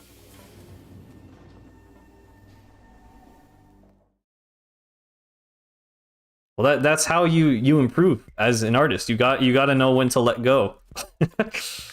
He knew that those were not his magnum opus, so they had to be discarded. Also, another cool detail that you probably sort of know about, but maybe don't know about entirely, you can maybe now hear in the music. You can hear the melody of the Calamari Incantation. That happens with each line you find. There are 10 different lines. I don't think every single one of them advances the music, but there's like 5 different versions or something. And you slowly hear more and more of the Calamari Incantation in the background. And they confirm that this music, while it's not a diegetic thing in the environment, it's actually, yeah, okay, you have heard of it before. It's an auditory hallucination. It's Agent 8 hearing the Calamari Incantation in their mind as they get closer to finally escaping and getting into Inkopolis, which I think is very cool because I love Splatoon, I love Agent 8, and I love narrative storytelling through music. I think it is like just really, really cool. So, all right, okay, this doesn't really matter. But yeah, God, I just love it. So we go here, 3 more levels, a thing, and then the ending sequence.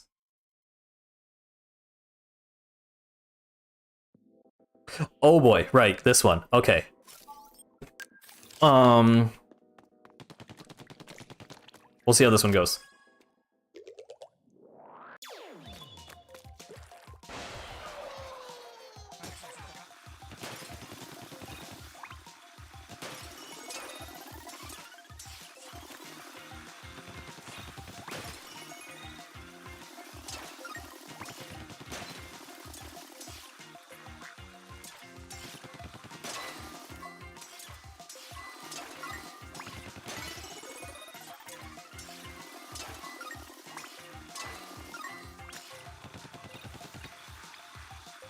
You ever hear someone yell your name? I actually kind of do know what you mean, yeah. Sometimes I'll think I hear like someone calling me. Not specifically while vacuuming, but if I have like headphones on or something. Yeah, or the same thing with like sometimes you think you hear like someone knocking on your door when it's actually just like a thing in like music.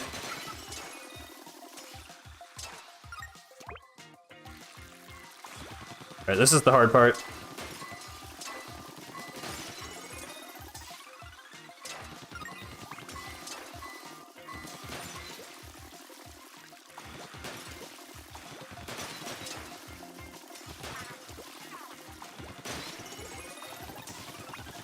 Well, that one used to be really hard for me. I guess I've gotten pretty good at it. Nice.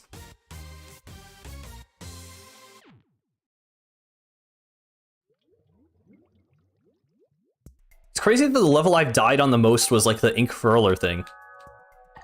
That took me more deaths than a girl power station, by the way.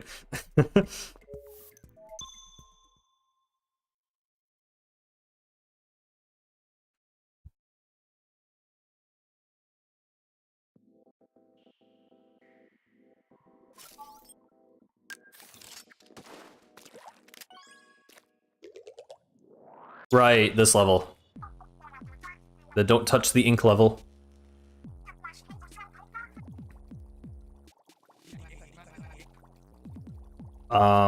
Surely I get this first try, right? Surely.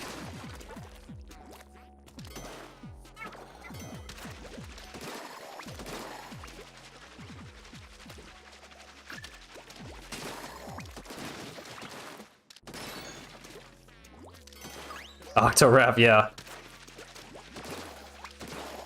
It's so cool how many different genres Splatoon can pull into its world and just make it actually work somehow. That's the blood to DJ Octavio. Oh! Oops.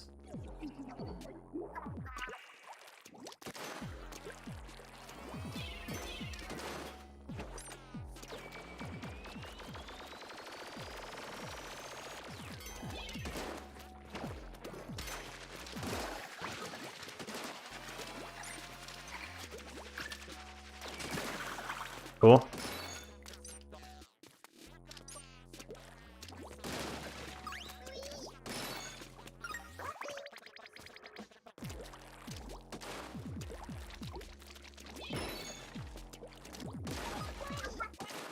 I do really wonder, like, the main character in Side Order looks like Agent 8. I feel like we have every reason to believe they're Agent 8. But I just wonder, oh god. I wonder what else they want to do with the character. Because Agent 8 is literally, I think, the best character in Splatoon. I guess that's subjective, but with the mem cakes and everything, we just know the most about, like, how they feel about the world, and their journey just feels very, like, personal in Octo Expansion. I don't know. I mean, it's probably not the same for everybody, but I just... Oh my god. I feel like Agent 8 is like, you can actually kind of like relate to them and feel like there's something there more than any of the other Splatoon agents. Yeah, like it seems like an older Agent 8, but I just like, I don't know. I wonder why they chose to do that. Because no other agent has gotten a second story, you know?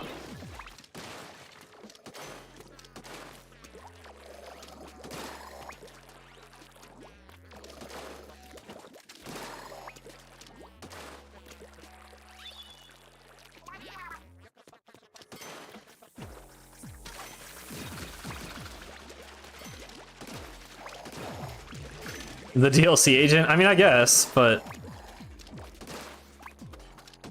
I don't know. It's interesting.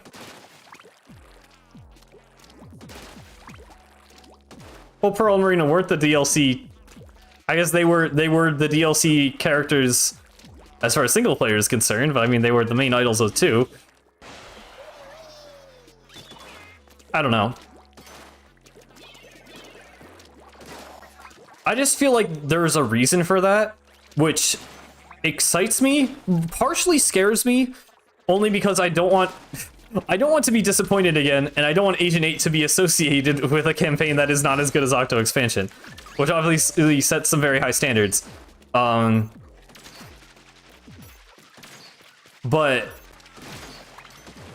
the fact that they're reusing a silent protagonist means, you know, supposedly, maybe, there is going to be some, like, character growth or development or, like, an arc. And I'm just very, very interested to see what that might be.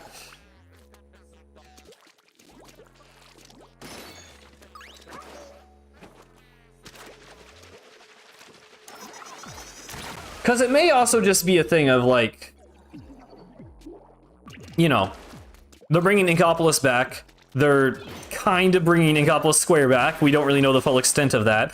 Maybe they are just trying to bring everything from across the 3 Splatoon games into Splatoon 3. 3 things, and we're very close to the 4th one. Also, sorry I'm doing so bad. This part of the level always trips me up for some reason.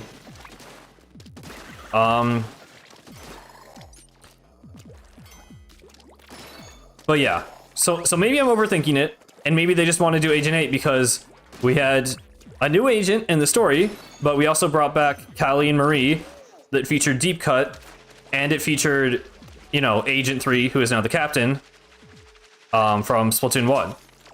So maybe Side Order will feature 8, Pearl Marina, and maybe Agent 4?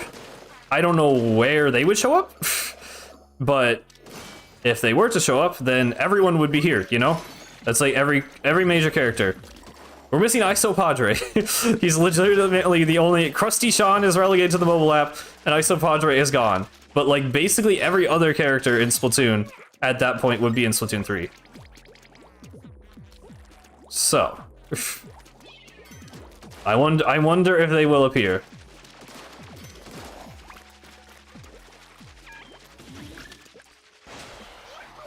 Yeah, I mean, I don't feel confident enough in saying that any of the images in the trailer really imply Agent 4. They could. She could be there, but who knows?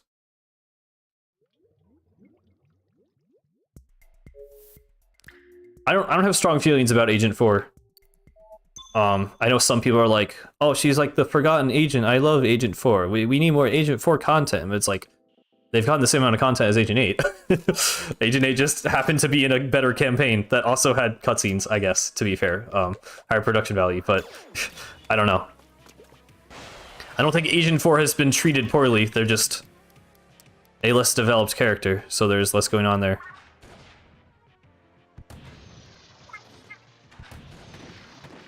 But I would not mind seeing Agent 4 again. I think it would be cool. It feels like Splatoon just needs, like, one big, like, fan service cutscene that's just, like, all the agents coming back and, like, doing something cool, and, like, all the idols coming in and, like, helping fight. Like we just need, like, that one moment, you know? that all the Splatoon single-player nerds can obsess over for the rest of time.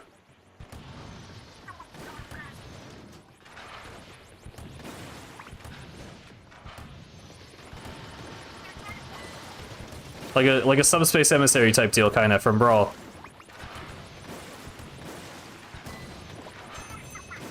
I don't know Kingdom Hearts references, but sure, probably.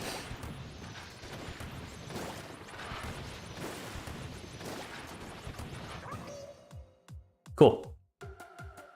It's funny that that's the last normal level. That feels like it would feel anticlimactic, I guess, if the entire, you know, 8 levels of the ending sequence didn't exist, but still kind of funny.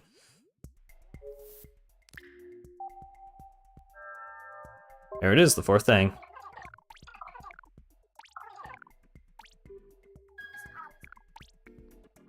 I like this character design a lot too. And this dude. Bro is on his phone. Can we see the phone? It vibrates apparently.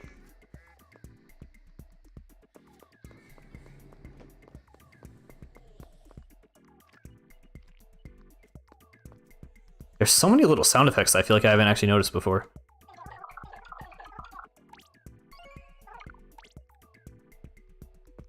Alright, well here we are. Bust and Run Station.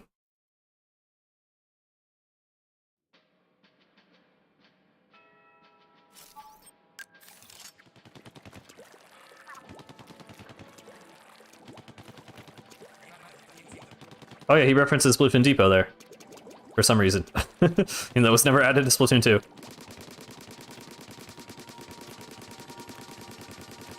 Would you want to be living in Splatoon world or human world? If I am an Inkling, probably, I don't know. It's hard to answer that question legitimately, because I'm always like, you know, well, it's not like there's actually a whole world there. Like, if there's actually a fully, I don't know. I feel like I'm too much of a nerd to answer that question, because I'm like, well, actually, Inklings don't have human-level intelligence, so then I would be smarter than everyone and live in a society that doesn't advance as fast. And like, I'm sorry, I'm like that, but I don't know. Realistically, I think I'd like to live in the real world.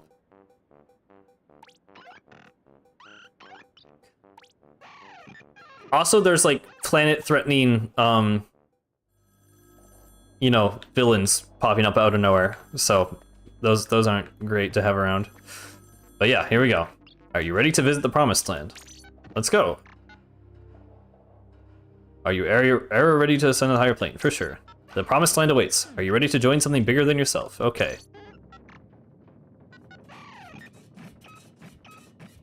Well, the Octolings are smart. The Inklings aren't.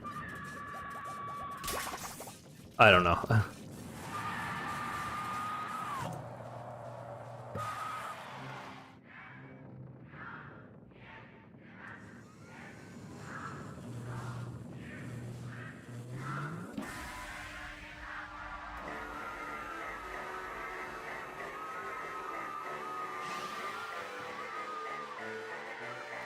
This is Gotham with the villains. I mean, it's not that bad.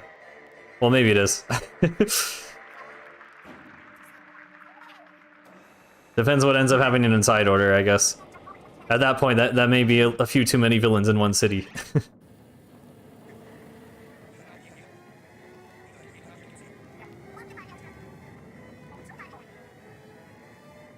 Yes. I don't know. The absurdity of the giant blender, I feel like, is kind of overshown by the fact that they're literally about to be, like, torn to bloody pieces by a metal blade. Like, I can never be like, haha, it's a funny giant blender, because they literally get, like, almost murdered in it. Like, I don't know. Maybe that's me taking it too seriously, but, like, yeah. I don't know. Also, I love, yeah. That moment the first time was so incredible, dude. Agent 3 busting in, I don't know. It's really funny that Agent 3 is literally only capable of doing one thing before just being knocked unconscious. But, yeah.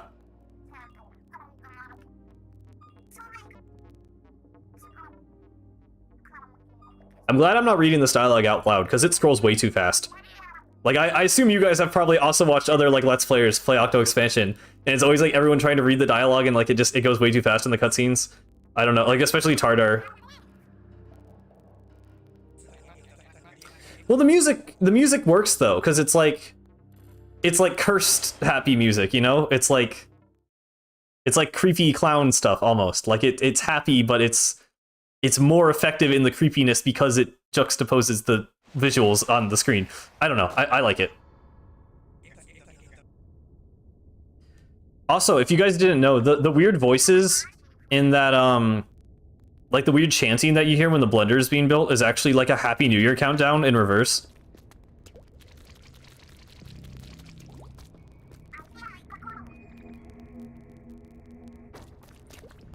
The audio crackling is back. I'm gonna try to do this full stealth mode.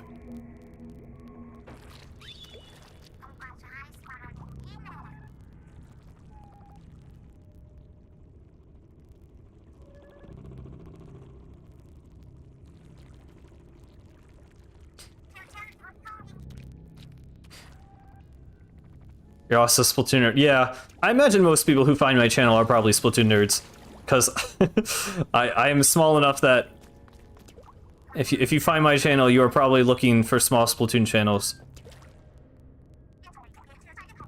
which I'm happy about. I'm glad we have a place to be nerds together.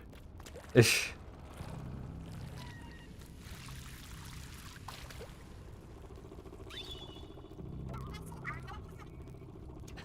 This whole ending sequence is like literally the best part of any Splatoon campaign, by the way. It's so much better than the rocket sequence in Alterna. It's hard to outsmart you with Splatoon. Yeah, I think that's kind of what's going on. I'm trying to be like, hey guys, cool fun fact I bet you don't know, and then all of you know it. I'm like, oh.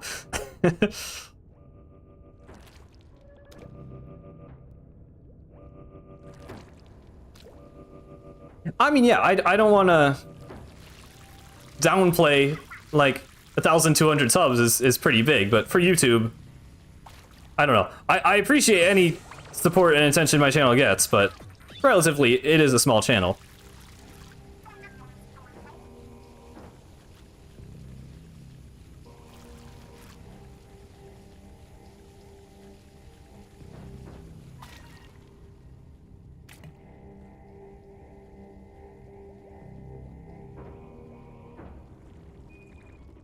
Yeah, I mean, it can be hard to know where to start with ideas for YouTube. I still don't feel like I'm an expert at that either, but...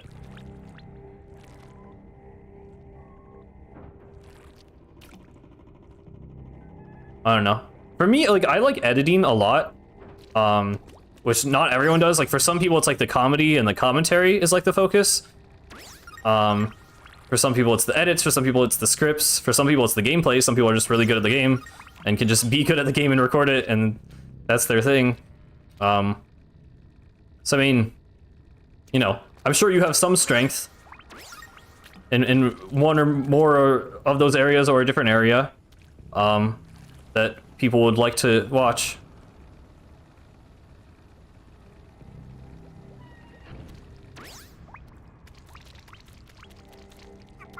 Yeah, I mean, if it's just gameplay clips...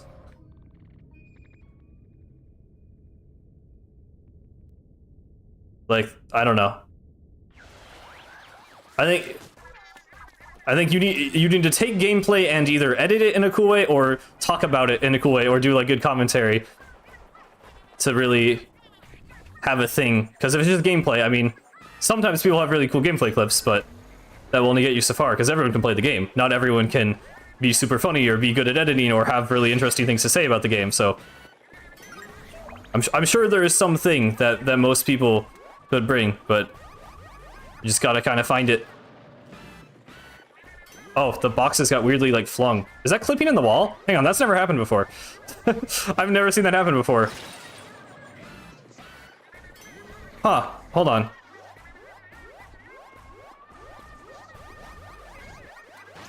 Also, yeah, I think streaming can be a good way to kind of... What am I doing, by the way? Is this... The key isn't through here, right. Sorry, I got distracted reading chat. Huh. Well, that box clipped into the wall. That's fun. Yeah, I think streaming can be a good way to kind of figure out, like... Because streaming is just lower stakes. It's lower key. I feel like, you know, a video, you're going in thinking, okay, someone had an idea, and they made a video on it. But a stream is like, okay, this is just a person playing a game. So, you can kind of figure out what it is that makes your content different just by... You just gotta start making stuff. I think a lot of people get hung up on, like, you know, I don't know what to do. You just gotta do something, and then see if it works or not, and then go based off that. Yeah, it is hard streaming for 0 people. I mean, I feel like my streams the past 2 days have had an active chat the whole time, which is amazing to me. Like that, I'm not used to this, honestly. I don't know. It's hard, like, if you have friends who would watch, I know that's not always a thing that people are, you know, not everyone has friends who are interested in the same games as them, so it can be hard to just say that, but, anyone you can get watching, I don't know. I mean, I don't know how to grow a stream. That's something I'm kind of learning how to do, too.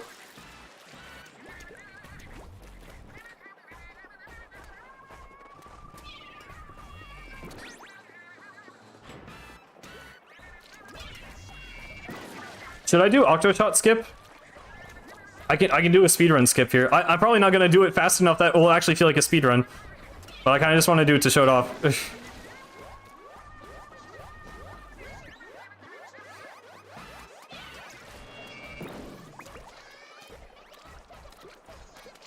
Hang on, I wanna try it.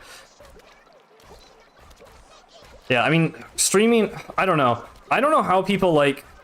I'm so bad at being consistent with, like, a schedule. Especially because I'm like in college. So I don't know how people, this is not normally the part I struggle with. Do I have to get on it? I thought you can just climb this wall normally.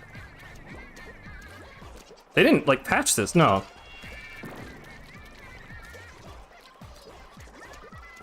Normally you can climb this wall. I'm legitimately confused. I should be able to ride this thing.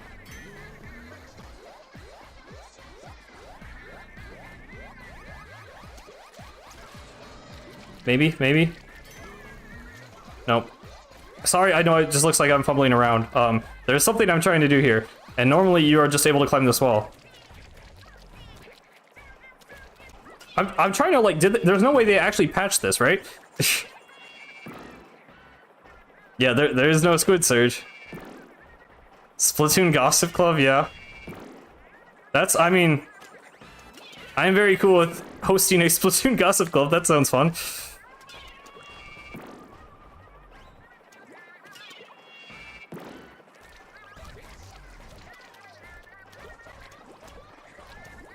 Why would they, huh?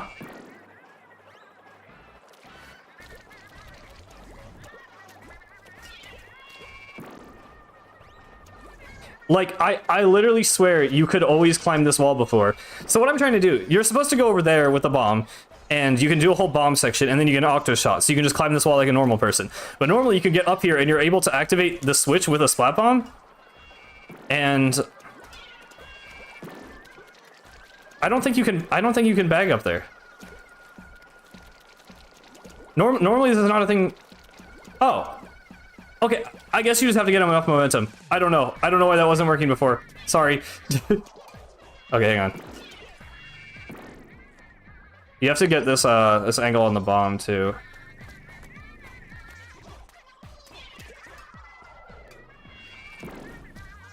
I do have a Splatoon channel in my Discord. I mean, I don't know if we need a separate Splatoon and Splatoon gossip. That is pretty much what it is. Man. I feel like I'm doing this wrong. Normally you're able to,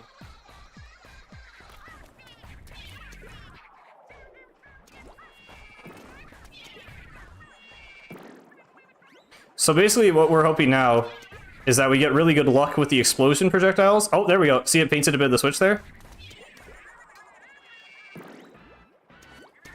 And we really just have to hope we get lucky.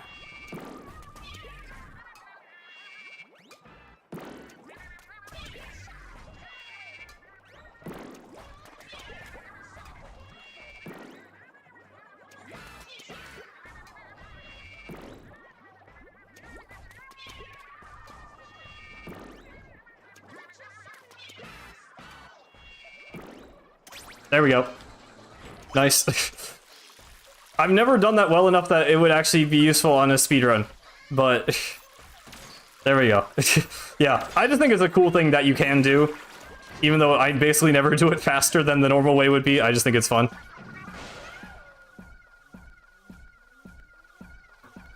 And now that we're loading into a new section, the game says, well, you're supposed to have a hero shot, so now you do.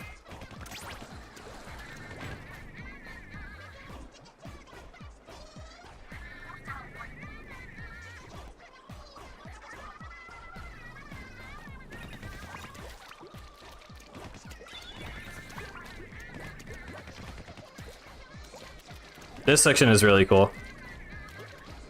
Oh, man. I looked at chat to see Alex saying it was cool while I said it was cool, and then I died.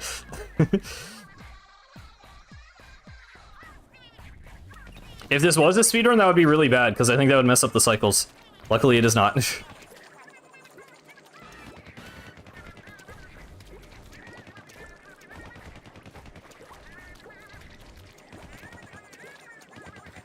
Yeah, there are sanitized octoballs, even though they never appear as enemies in this game.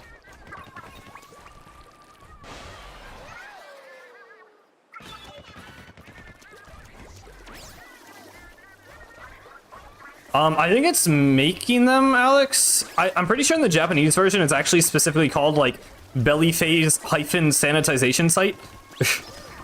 So I think it actually is where it happens.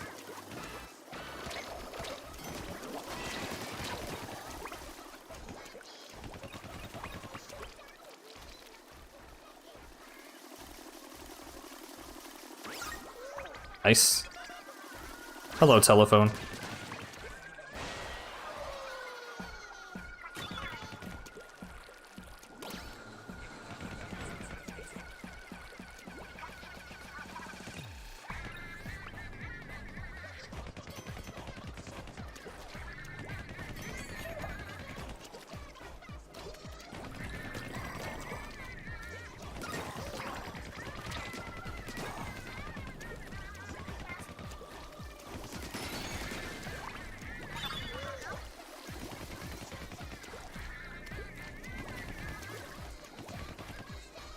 Do no do do do do.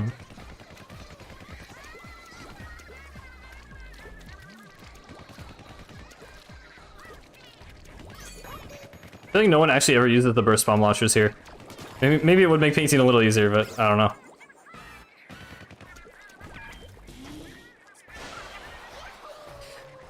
Okay, okay. You may know a lot about Octo Expansion.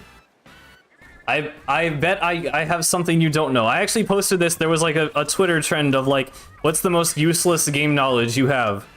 And I posted this. In this section, you're just meant to go right over here, right? And you climb up here and fight that guy. But you're able to go this way, and you think, oh, well, there's these things blocking you, right? Sorry, Spec, I gotta show it. Okay, so, and then you can cling onto this wall and repeatedly tap. Fuck, I died. Oh my god. I didn't even die when I was getting the video the other time. Okay, okay, but trust me, it's definitely worth, it's not worth seeing. It really is the most useless game knowledge ever. I'm really annoyed that I died there. But, it's fine, because this time I'll show it. Here we go, here we go. So you can hang onto this and pass under the wall, and there's literally no reason to be here. It is just death. It is just platforms and death, and they just had to put this launch pad here in case you were dumb enough to do this. And that is all that is back here, but it exists, and then you just totally clip through the floor and show up right here. I don't even know why they did that instead of just putting like a death plane or something. But they did. There you go. That's literally all it is.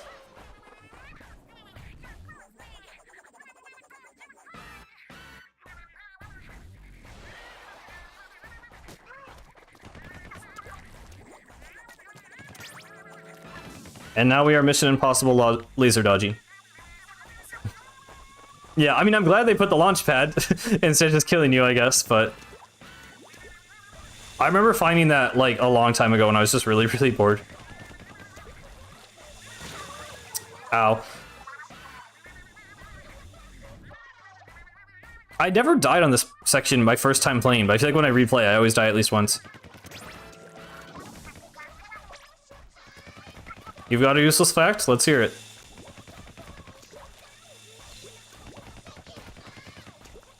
Oh, okay, yeah. I knew that one, actually.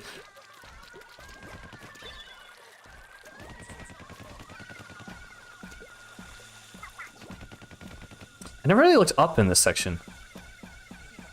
I don't... Okay. That does not matter, but...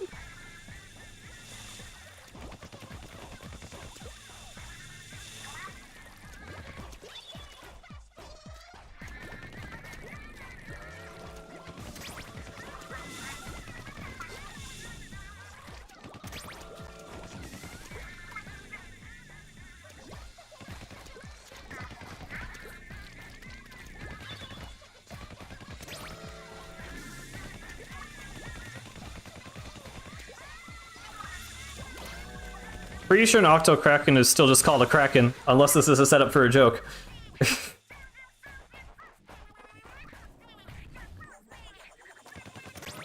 Giant octopus. That's not super creative, but I guess technically not inaccurate.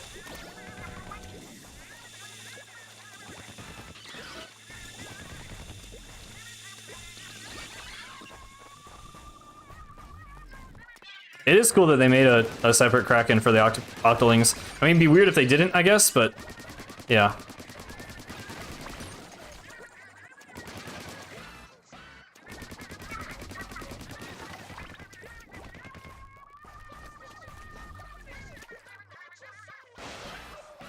Agent 3 is currently being sanitized. Oh, I love this part. I love the music. Shark Bites, peak Splatoon song. This is like top 3. I love Shark Bites. Let's go.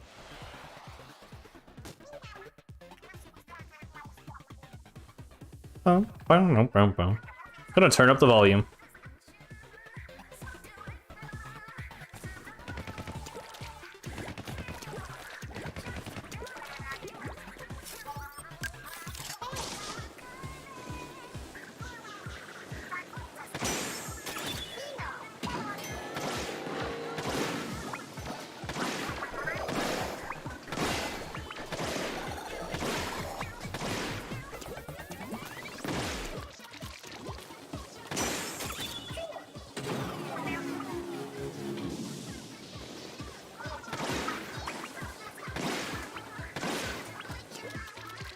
The Spirit Lifter wishes it could be this cool, bro. The Rocket Sexton wishes it could be anything that's like as good as this.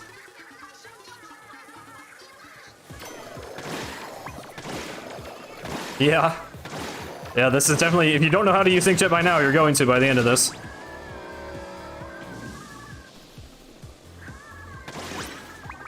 I always thought Krakens were giant squid, but I do know that most people who aren't marine biologists or Splatoon fans basically don't know the difference between squids and octopi, so it probably is just both. I think it's just a giant tentacled sea creature. I think they're called giant squids, but people always depict them more looking like octopi. Or octopuses. Octopi technically isn't correct. But I'm also saying squids, and I think squid is correct. I don't know. Splatoon itself uses squids as the plural of squid. And I don't know if that's lazy localization or if both are acceptable.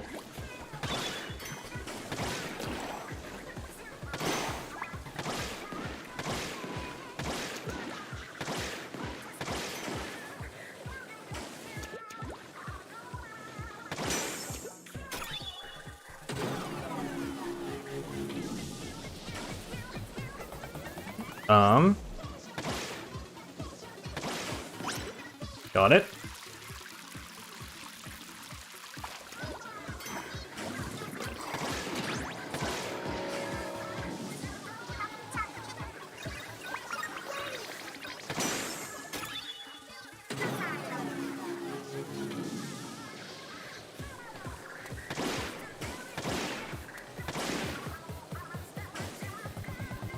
Basically, yes, squids is plural. Oh, okay. I know, the only reason I think otherwise is because in one of the first, it was the first Splatoon Direct, when they were, like, really leaning into the whole Squid Research Lab thing. He was like, hello, I am a researcher from the Squid Research Lab. And he kept saying, like, we are studying a new species of squid. Or like squid, whatever. He kept using squid as the plural, with no S. Or S at the start, but not at the end. And that's why... That's literally the only reason I'm thrown off every other time it says squids. So, I think both are acceptable, or squid is just like the more scientific... I don't know.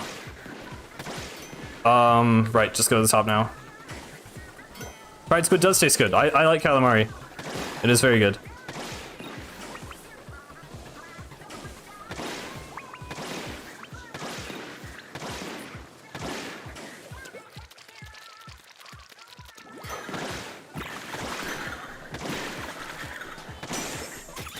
Well, yeah, that's a bad example. That in that sentence it would be squid anyway, but I can't think of exactly like it would be like these squid can change into a humanoid form or whatever.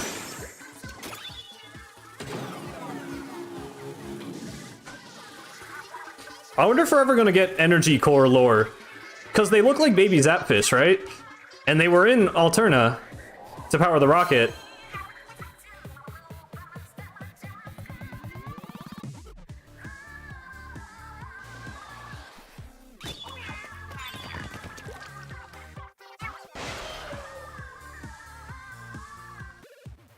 Oh,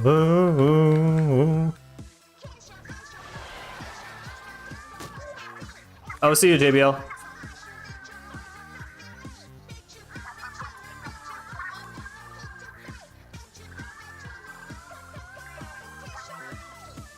Yeah, the Inklings eat other squid. I think that came up earlier. I don't know. I think we all pretty much know the same Splatoon lore facts, and we all just like throwing them out, which is funny. But yeah.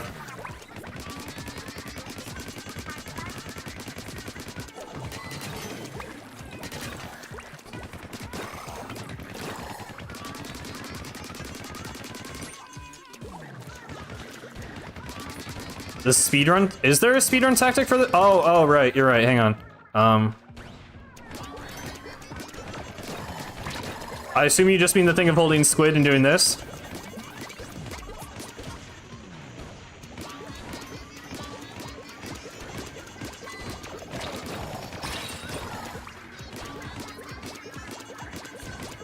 This is pretty much the best way to get through this, honestly. And tanking everything? I get a little nervous with the tanking part.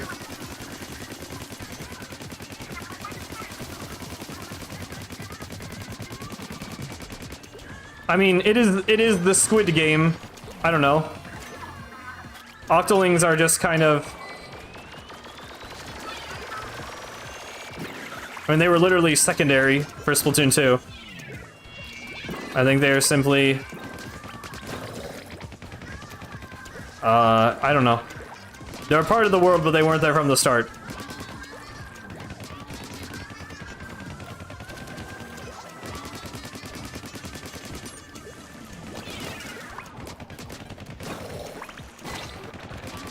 I can just tank everything from this point on. Or just avoid it anyway.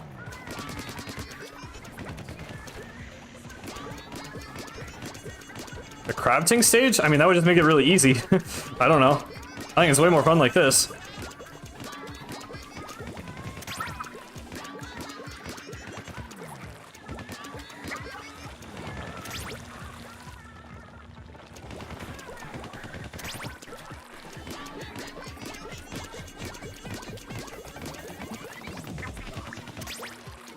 There's giant tower control.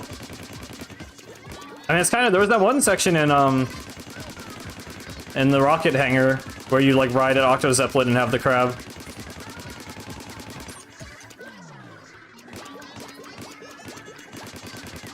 There we go.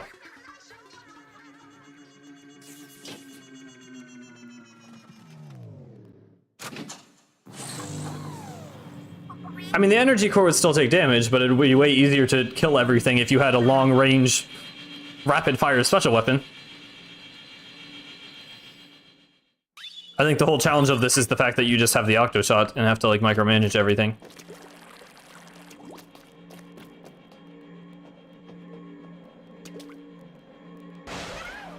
Here we go.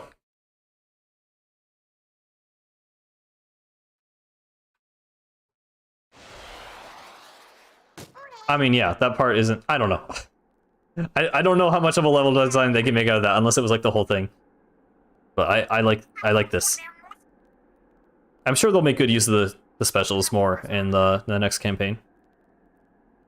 I hope they had Octo Shot. I do really like the look of the normal Spider Shot in Splatoon 3, but yeah, Octo Shot has a history, so it'd be nice to see it back.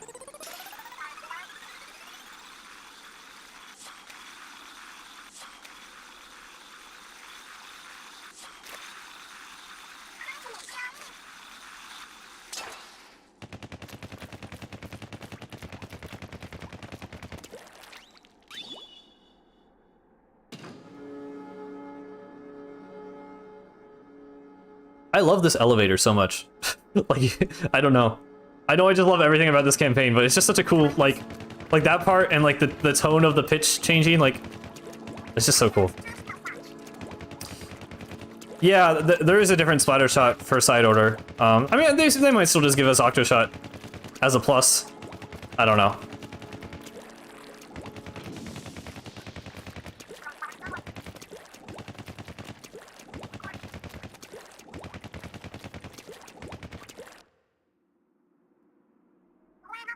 Agent 3. This is still so cool. I mean, this is just awesome.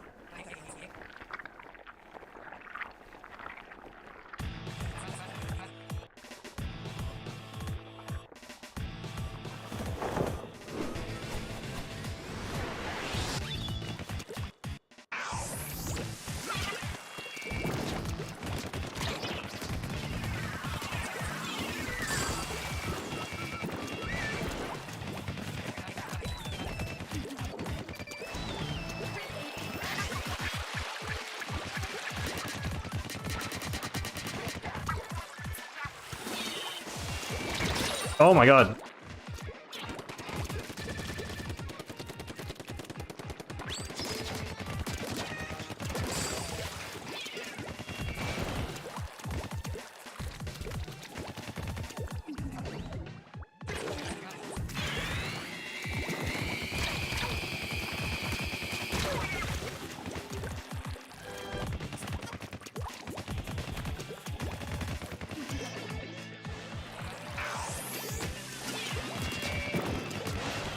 Right, I almost forgot they did this. Triple splashdown. There we go. Easy. The other version of the fight is not easy, but that one's pretty easy.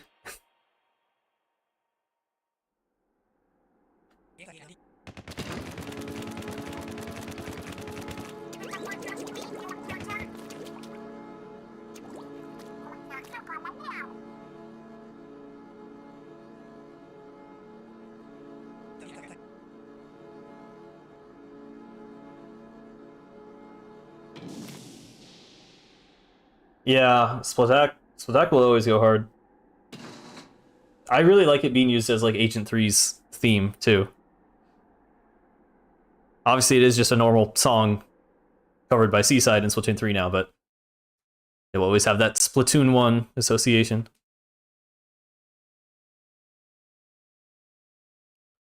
Here we are at the surface. This cutscene is so good.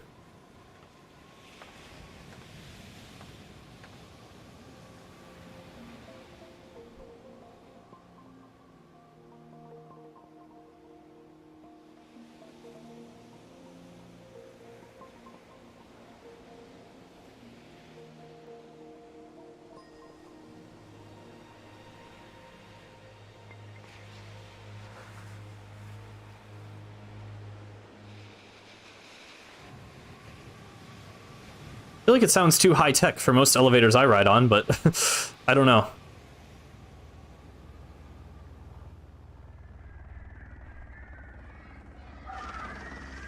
I mean, it'd be overdone if it played literally anytime Agent 3 did anything. I don't mind it being a little different in Splatoon 3. I don't know, that whole scene is just weird in Splatoon 3. I don't really have strong feelings about it either way. I love this cutscene. I don't know. They're just goofy ass Splatoon characters, but I enjoy them.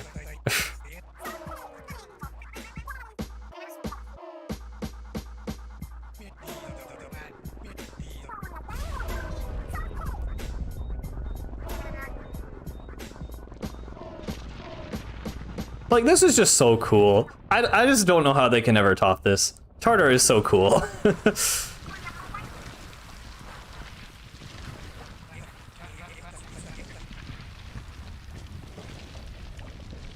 It's human. I lost my mind when I read that the first time.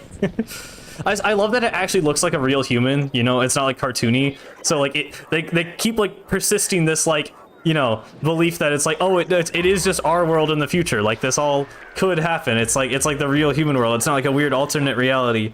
I really, really like that about the series. I just think it's super cool. Exactly 8 people watching right now? That's perfect.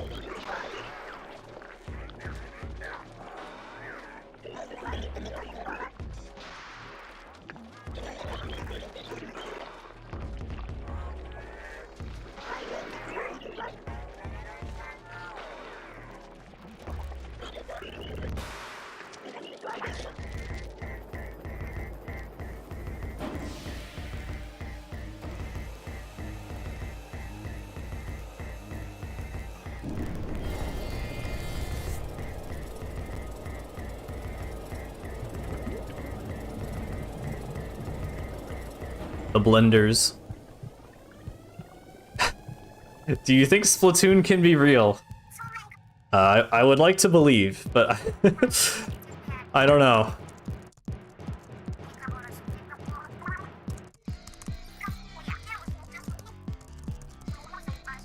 I'm not exactly going to celebrate nuclear war with holding on to, hey, this means Splatoon can happen now. But if it comes to that, maybe it can be a silver lining, I guess.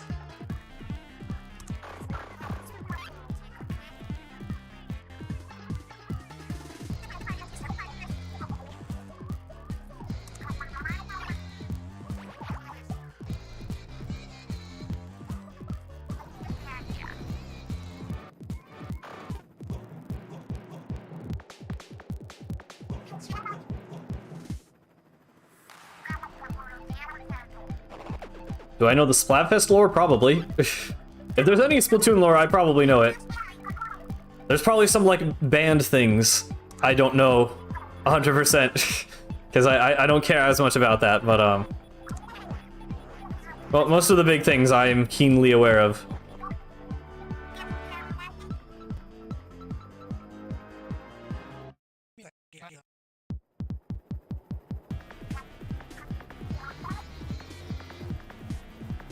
Da-da-da-da-da.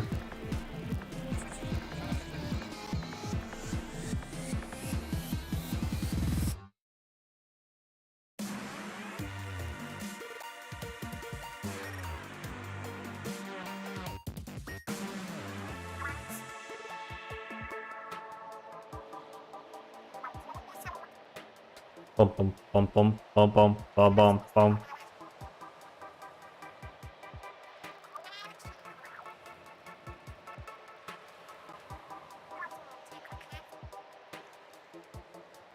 Yes, I know. I pretty much know everything about dead fish.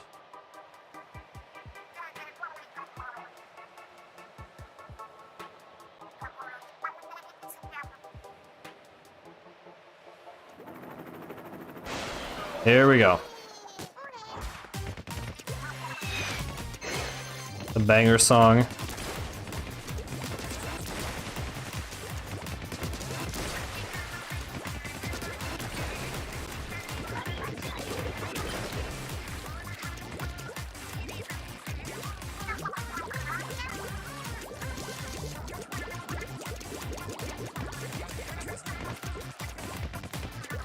Can we also shoot a cannon out of a human's mouth? I don't know why we would do that. Alright. What's up here first?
I've done this fight like so many times. Took me a couple tries my first ever playthrough, but I pretty much memorized the way things go around here.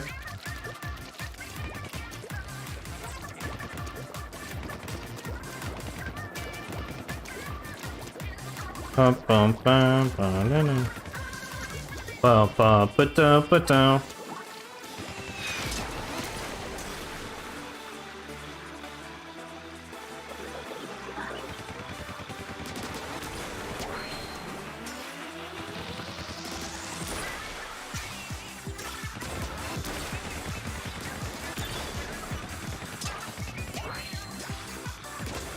I almost didn't get that.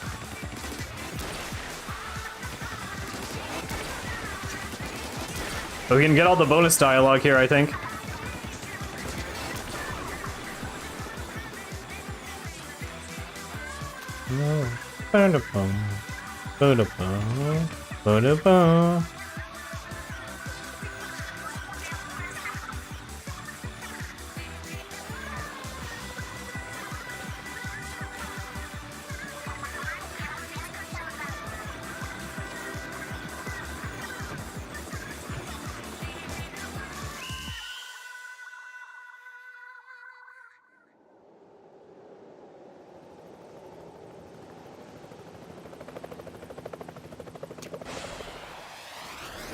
I love that that moment is just badass for no reason. They didn't have to do that. That was just cool.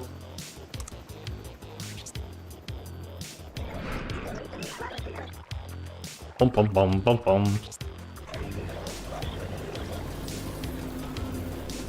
I love that all of this song is like a remix of Ebb and Flow. Yeah, they absolutely had to. The style points were necessary. It wouldn't have saved the world otherwise.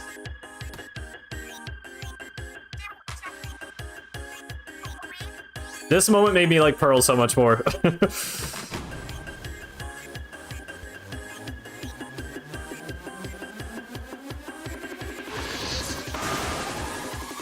Booyah.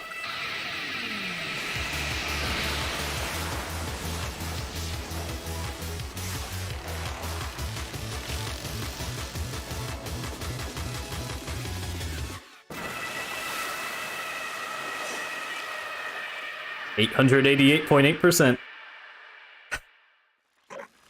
I like how hype everyone's getting, even though we've all seen this like a million times probably. It's just that good of an ending. Professor, our reunion beckons. It always goes hard. It will always go hard forever.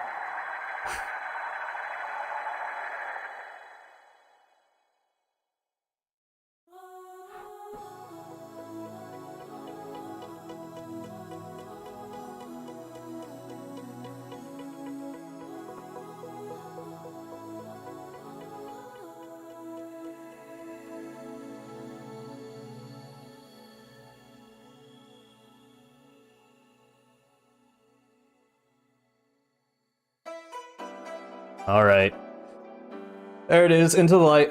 I'm gonna end stream pretty soon because Cuddlefish is so fine. First time I heard someone say that, but okay.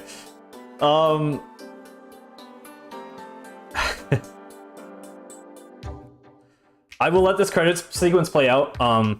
I do have to go pretty much immediately after though, so yeah, thanks for watching. I don't have much to say. I feel like I've just beat a playthrough, like, for the first time. I feel like I'm supposed to give my thoughts on the game or something. You guys love Octo Expansion. You know I love Octo Expansion at this point. I think we've made that pretty clear. Wow. I'm just replaying this for footage, and it really does make me a little bit emotional every time. It's just such a good game. It's such a good campaign. It's really one of the best things to ever come out of Splatoon.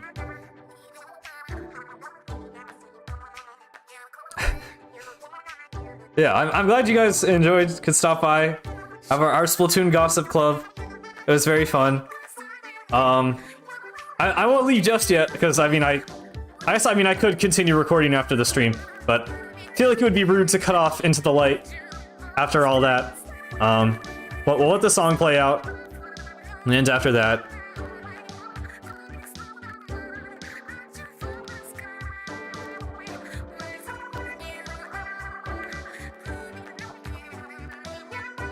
yeah. I think I will be playing through Alterna. I'm gonna turn down the volume a bit because I forgot I turned it up a bit earlier. I don't know when that will be. I would like to stream Alterna at some point. I don't know. I'm gonna be really busy. The next few days, like really busy with college stuff. So I don't know. I don't want to promise anything, but I will be doing my best to get some videos out. Hopefully stream some more in the near future. I am really excited for the Inkopolis DLC and the next season of Splatoon 3, which is very soon. What, like 11 days? 10 days? I think it's 11 days when that comes out. Is it 10 days? Might be 10 days. Anyway, it doesn't really matter. But yeah. A bunch of that stuff will come out. Be really exciting, really fun. Side Order presumably comes out later this year. And who knows, maybe it'll be as good as this. That's gonna be pretty hard to do, but these devs are pretty amazing when it comes to making Splatoon stuff. Even if Splatoon 3 was not, you know, single player, was not quite what I wanted it to be, I've not lost faith. I think they know what made Octo Expansion good, and I think they will be able to do it again. At least, I mean, okay, I don't know. I really don't know if they will ever top Octo Expansion, honestly, but I think they could give us something good. Something maybe near it.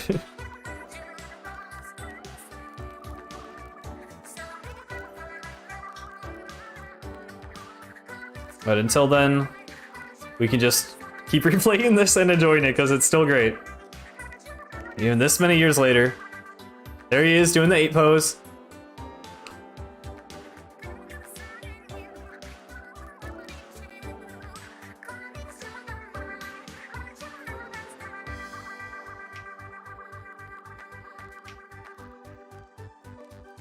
Thanks for playing.